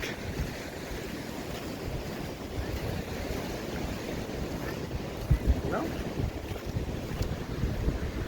They're playing fetch with the dogs, man. You know, I wish Bass would play fetch. You know, he's old though. He doesn't play fetch anymore, you know. He doesn't play anymore, really. He never really did, to be honest, but he was more a reserved dog, but yeah. So anyway, I'm approaching the entrance here. I'm approaching my car here, so I'm gonna turn this off, hopefully. And we'll see you back inside. Maybe I'll finish the video on the couch. I don't think we're near the end yet. I still got... Oh, maybe I will. Maybe I'll turn it off. I said I'd turn it off at like 8 o'clock. Right? So... maybe 8 o'clock. Take a look at this.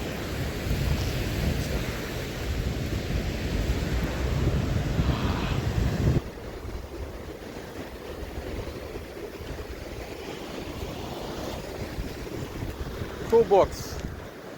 Imaginos. Graphic novel. Hello. Welcome back. So, it's 8 o'clock, actually. It's 8:03. What a perfect time to end the video. So, yeah, I wanted to talk about actually a memory of a storm. I don't think there's a storm rolling in, really. I think it was just a fake. But in Arizona, we get about one storm a year, right? Maybe 2 or 3.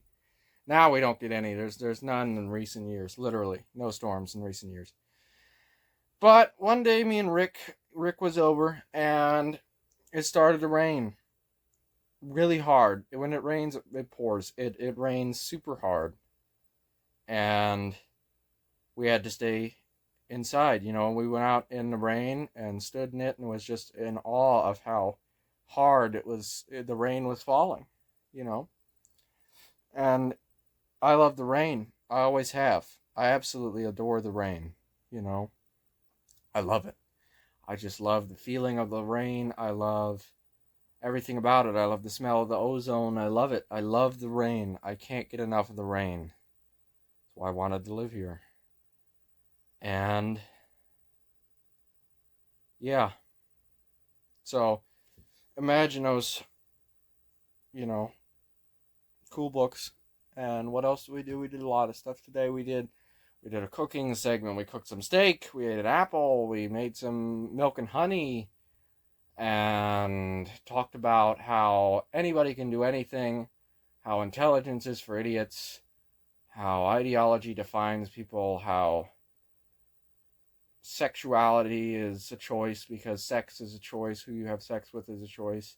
We talked about transgenderism. We talked about Native Americans and how horrible that is, that whole situation is, and how I'm a Native American just as much as they are, and how immigration is bad because it's not basically, it is slave labor, and how it is slavery, and how all this kind of stuff.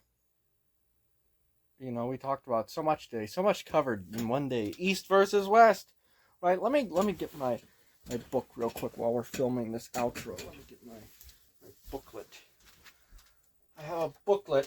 I keep all my sort of ideas and things I'm gonna do during the day and all this kind of stuff. My schedule, it's bad to write down lists. It's not good for you, but I did it anyway. So sadly,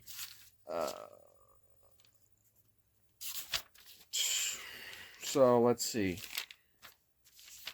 Video ideas. Where the hell? All right, so let's see.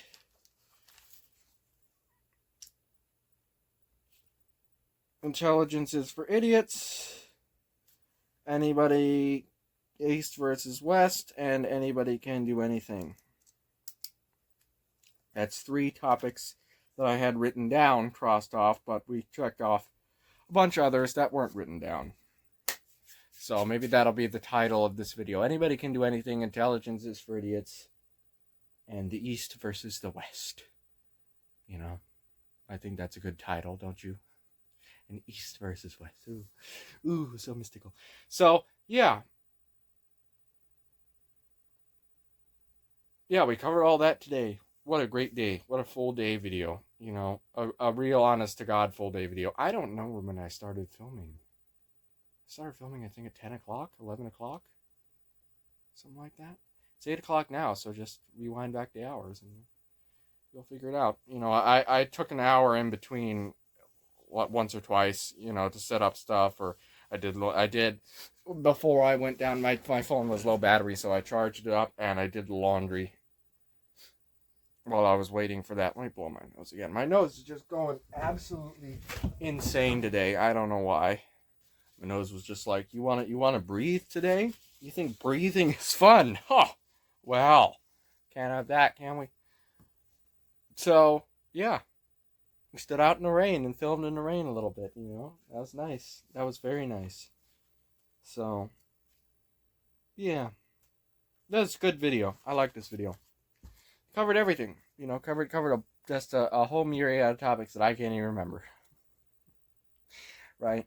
There was something else I wanted to mention about Imaginos. I don't remember what it was now.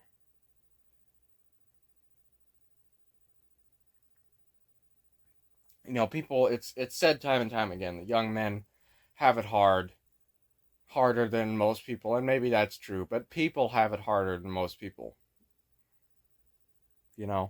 Like,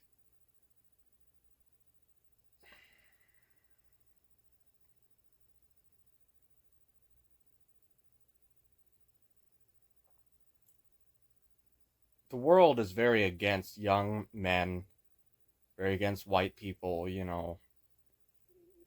socialists. They've just changed it now to against men and white people. You know, instead of whatever other boogeyman, instead of the Jews, or instead of black people, or instead of whatever other boogeyman, stupid, non-insane boogeyman that they're going to come up with next. God only knows what it's going to be. But for now, it's white males, pretty much. You know, and especially young men, non-white too. You know, but white people,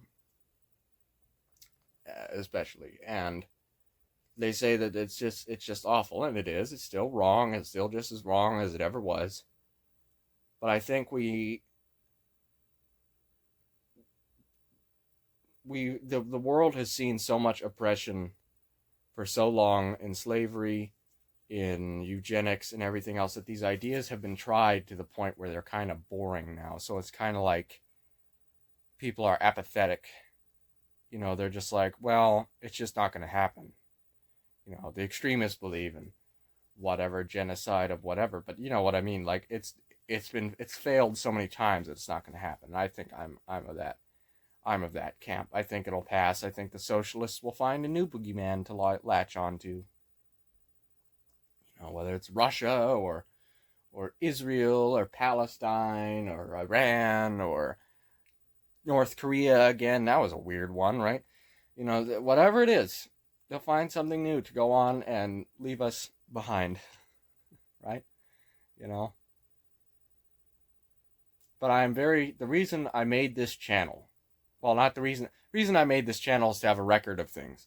But the reason I made this video series, which I'm probably going to continue on for years, the reason I made this video series was because I am so disillusioned and discontent with modern politics and beliefs and anti-enlightenment things, and how they are patronizing and everything else.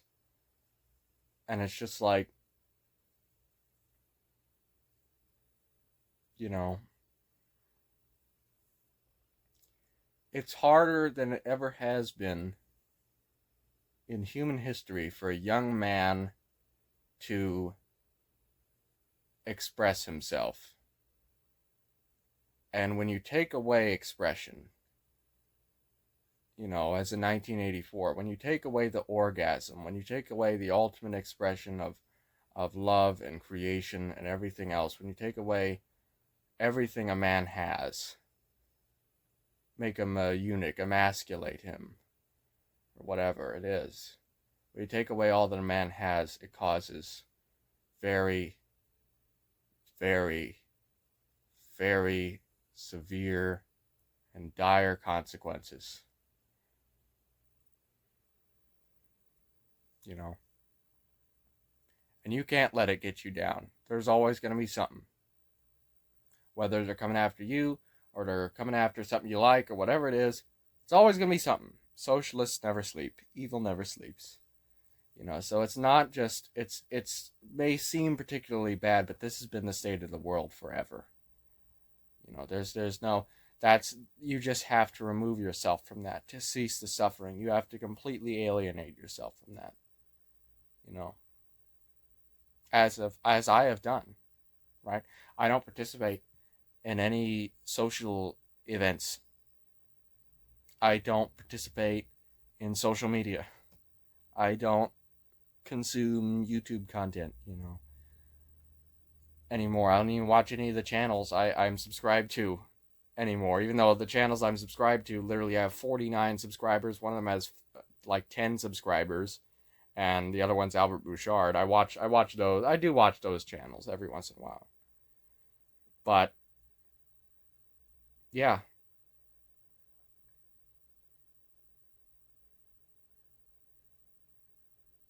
You know, I can't imagine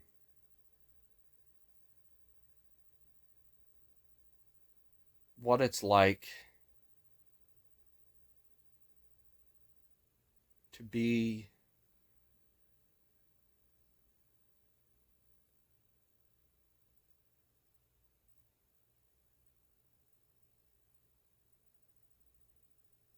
you know, it's almost like that thing almost like in 1984, where Winston was sleeping with Julia, and he just sitting there thinking to himself, was there ever a time where this was normal?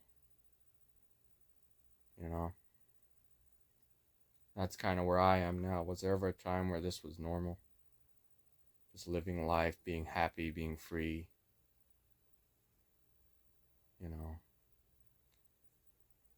not participating in the rat race.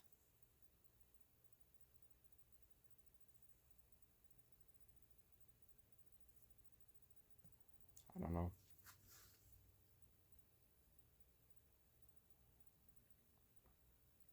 That's the biggest thing people miss about 1984. It's not a fiction. It's an allegory for human nature and society. The nature of all governments. They all do the same thing. They're all ingsoc, every single one of them. There is no Oceania. It doesn't exist. There's nothing outside of London. There's no government outside of London. That's it. Oceania exists entirely within London.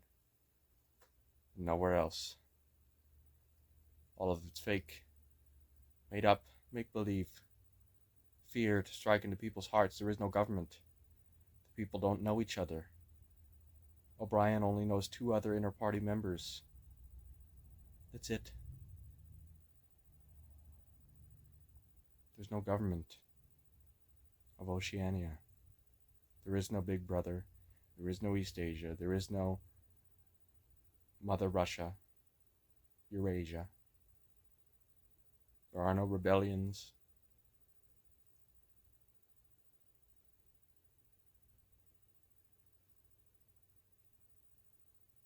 It's the truth of life. There are no governments. There are no societies. There is nothing that you cannot physically touch.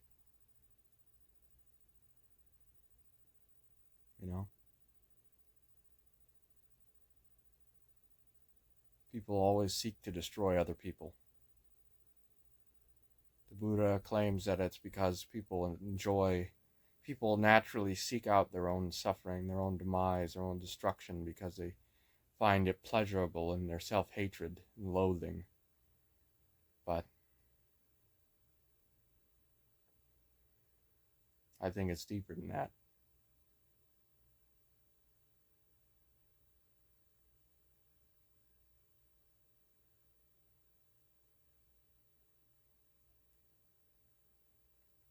Anyway. Yeah. I'll see you guys in another video. I guess that's not gonna. I can't end on such a negative note. So yeah, we covered everything. Like that's a lot of what I believe. That's a lot of my core ideology and what I believe. It's just anybody can do anything. Anything less than that is an excuse. And do it. I mean do it practically as well. Like do it practically. Like say you got a program and it works. Just run it. Just use it. Don't bother optimizing it or whatever. Just to hell with it. You can sit there and make it perfect, make yourself crazy, just as long as it works. Slap some mud on it. Whatever it is. Just make it work. Make it practical. Don't waste your time. Just do it. Yeah,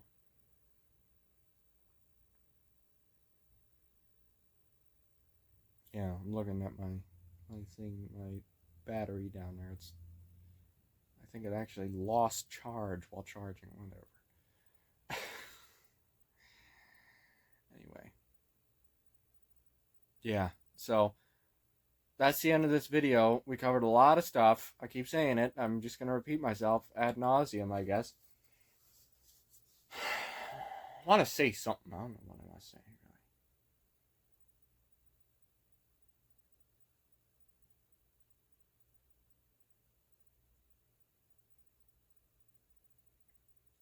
Bring it back to the start of the video. Let's bring it back to the job. So, I say anybody can do anything. And I mean that. You can figure it out. You can do it. I don't have the physical strength to lift certain things, but I could figure out how to move them. I could figure out some way. I could ask for help. I'd call other people. I could use something, I could use leverage, whatever it is. I could figure it out, right? It's not that heavy. I could actually lift it and drag it if I had to. But you know what I mean? Like, I could legitimately figure it out to move it efficiently. It's not a limitation per se, it's more of an advantage. If you're a bodybuilder, or, not a bodybuilder, bodybuilders are fake, but, like some guy who really pumps iron. Let's say you can lift 100 pounds like it's nobody's business, easily. I don't think I could lift 100 pounds.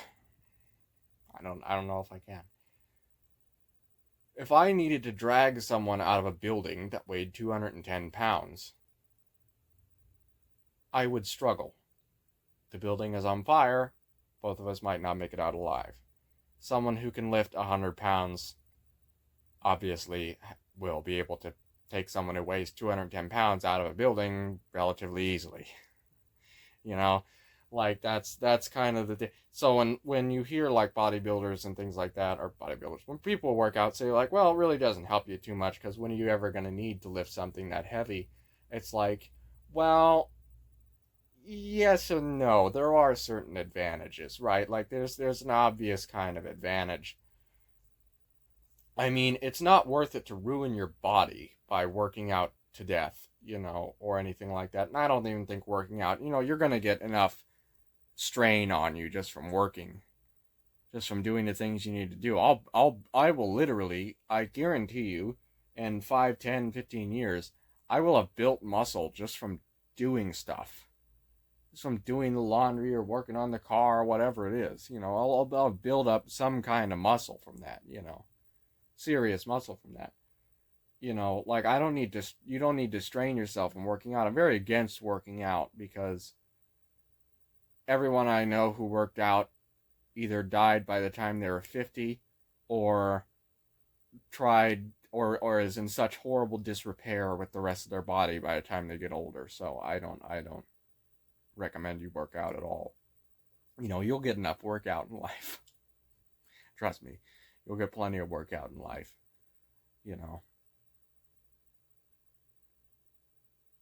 But there are certain advantages. It's always a sacrifice. Are you going to sacrifice your health in your elder age to have strength in your youth? I don't think it's worth it. I don't think anything is worth your health.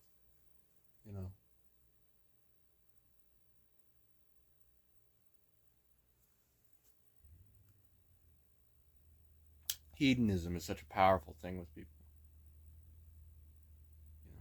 Just you ever been in social situations and you're like, this ain't right, this is stupid, right? I've had that my whole life. Went to Leo's birthday parties once or twice. I was like, this is just dumb. This is a waste of time. I'm sitting here standing with people I don't know. They're all drinking, I don't drink. They're all drinking. Underage, they're all doing drugs, whatever it is. Like, what am I doing here, man? Why am I here? Just I just left.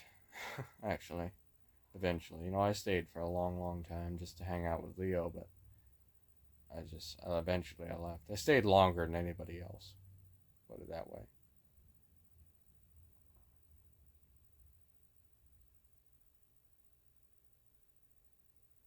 Same thing, a 4th of July event here. We were at the 4th of July event, and I was just sitting there like, what is it? This is just such waste. They're just shooting off fireworks and polluting the beach, and just, it's really depressing as all hell, because it's just, this is what people look forward to. People have themselves so wrapped up in their own suffering and misery that that's what they look forward to. Spending all their money on fireworks and littering and driving 48 hours just to spend 8 hours someplace to drive 48 hours back.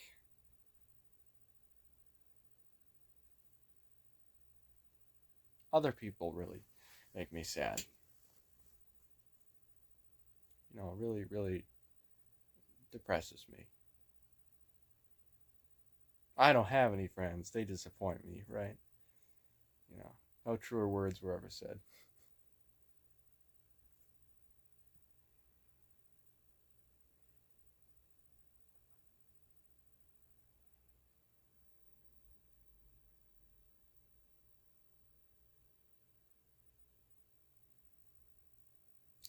I shouldn't have hung out with those people, really.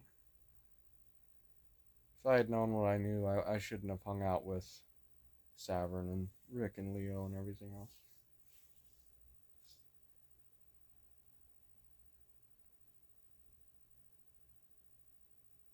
They weren't bad influences. You can tell someone who actually does drugs or drinks or anything like that because they'll tell you don't do it. Someone who's serious about it, someone who seriously has a vice, tells you don't ever do it. Don't you ever do it. Not even a drop. So it's not that they're a bad influence. It was just like,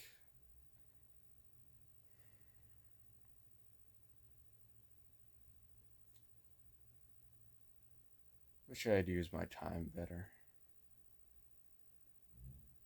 Wish I hadn't wasted so much time in my life playing games and 3,000 hours logged into Gary's mod. Almost 2,900 hours of that is solo. Just solo playing by myself in Gary's mod.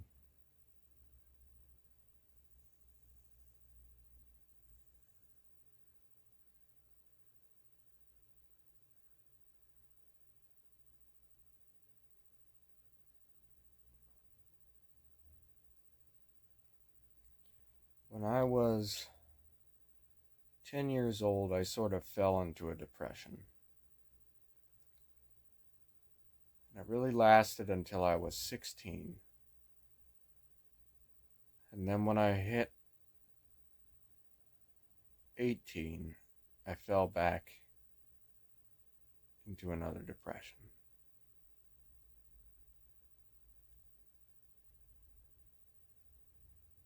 I really didn't get over it. Still not fully over it. But I really didn't get over it till I was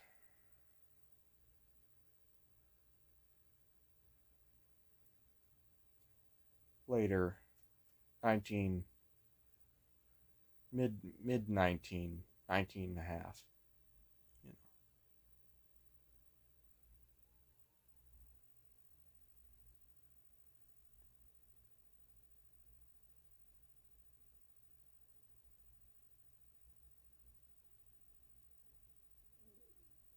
I tried, It's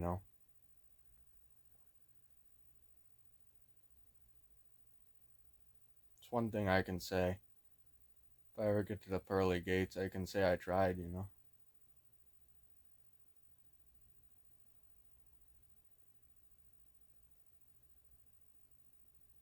Tried to do Pan-Curian, I tried to do hypothermic cataclysm, I tried to learn language, tried to make a little conlang, I tried everything. Done it all. I didn't successfully do a lot of it, but I did a lot of it.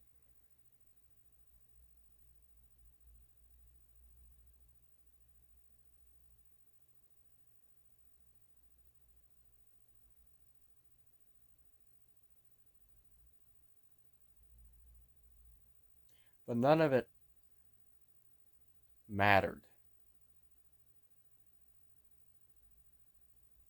At least a lot of it didn't. Most of it didn't. Most of it was just transient. What matters is studying religion, things like that. That stuff matters.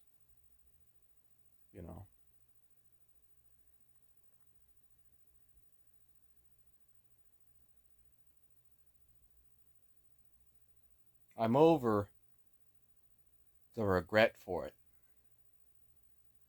I don't feel the hole in my heart I used to feel. I don't feel like I've killed myself.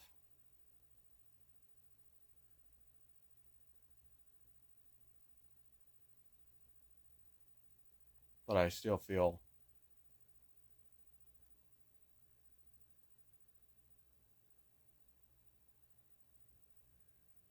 I still feel for it.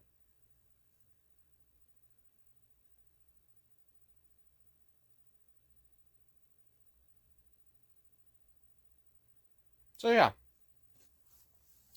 And here I am again, trying it again.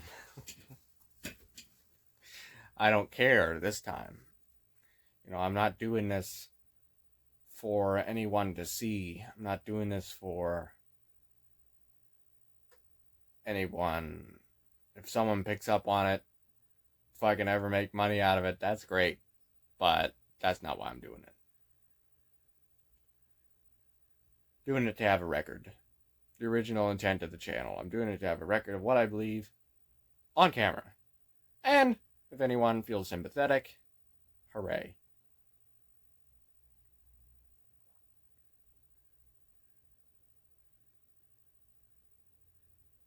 Yeah, if I turn out, let me show you this. So it's not even, the sun is not setting. It's like 8:30. The sun's not setting.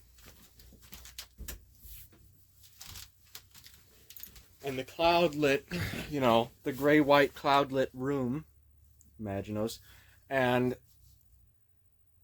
you know, the cloud lighting is just so beautiful here. It's just so beautiful here, man. This is paradise. You know, this is utter paradise. It is so beautiful. There's no place more beautiful that I've ever seen. Ever. Online, in person, or otherwise. You know, I've been everywhere, man.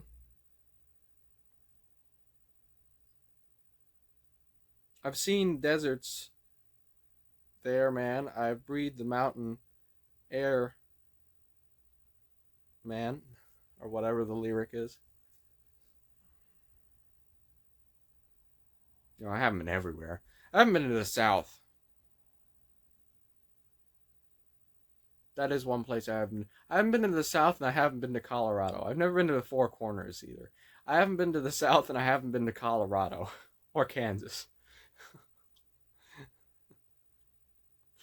Which I know is strange, but it's the truth. I haven't been there. I have never went to the Four Corners.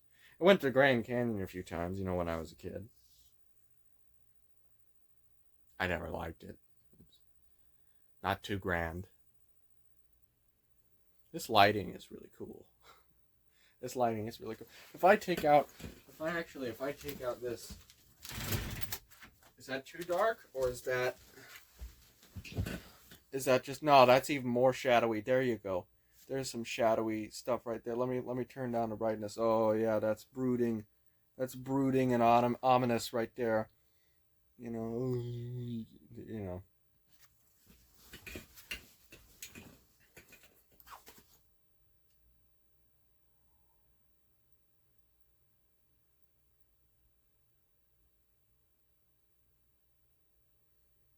Yeah.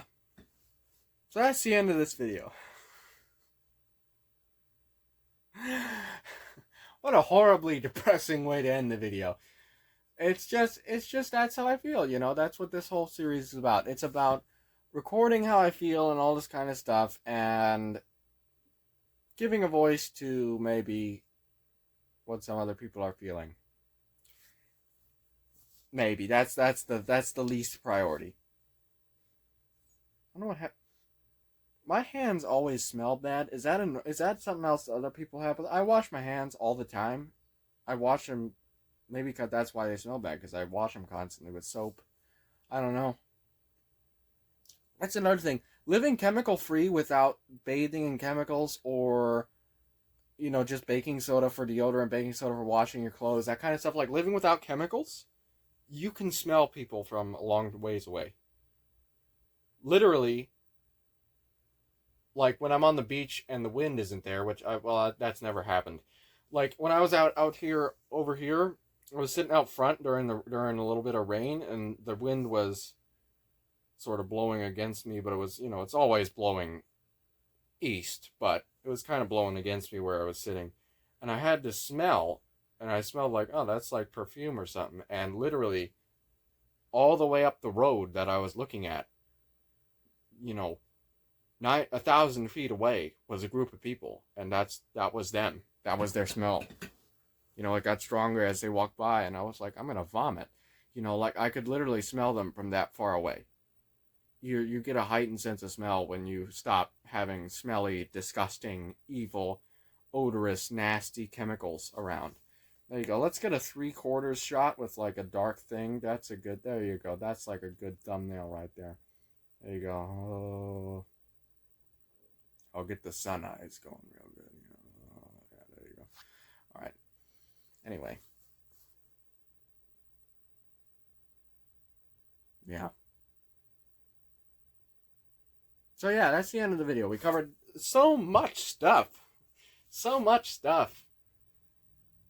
So yeah, what time is it right now? It's 8:36, so that's going to be the end of the video. All right. I'll see you in another video.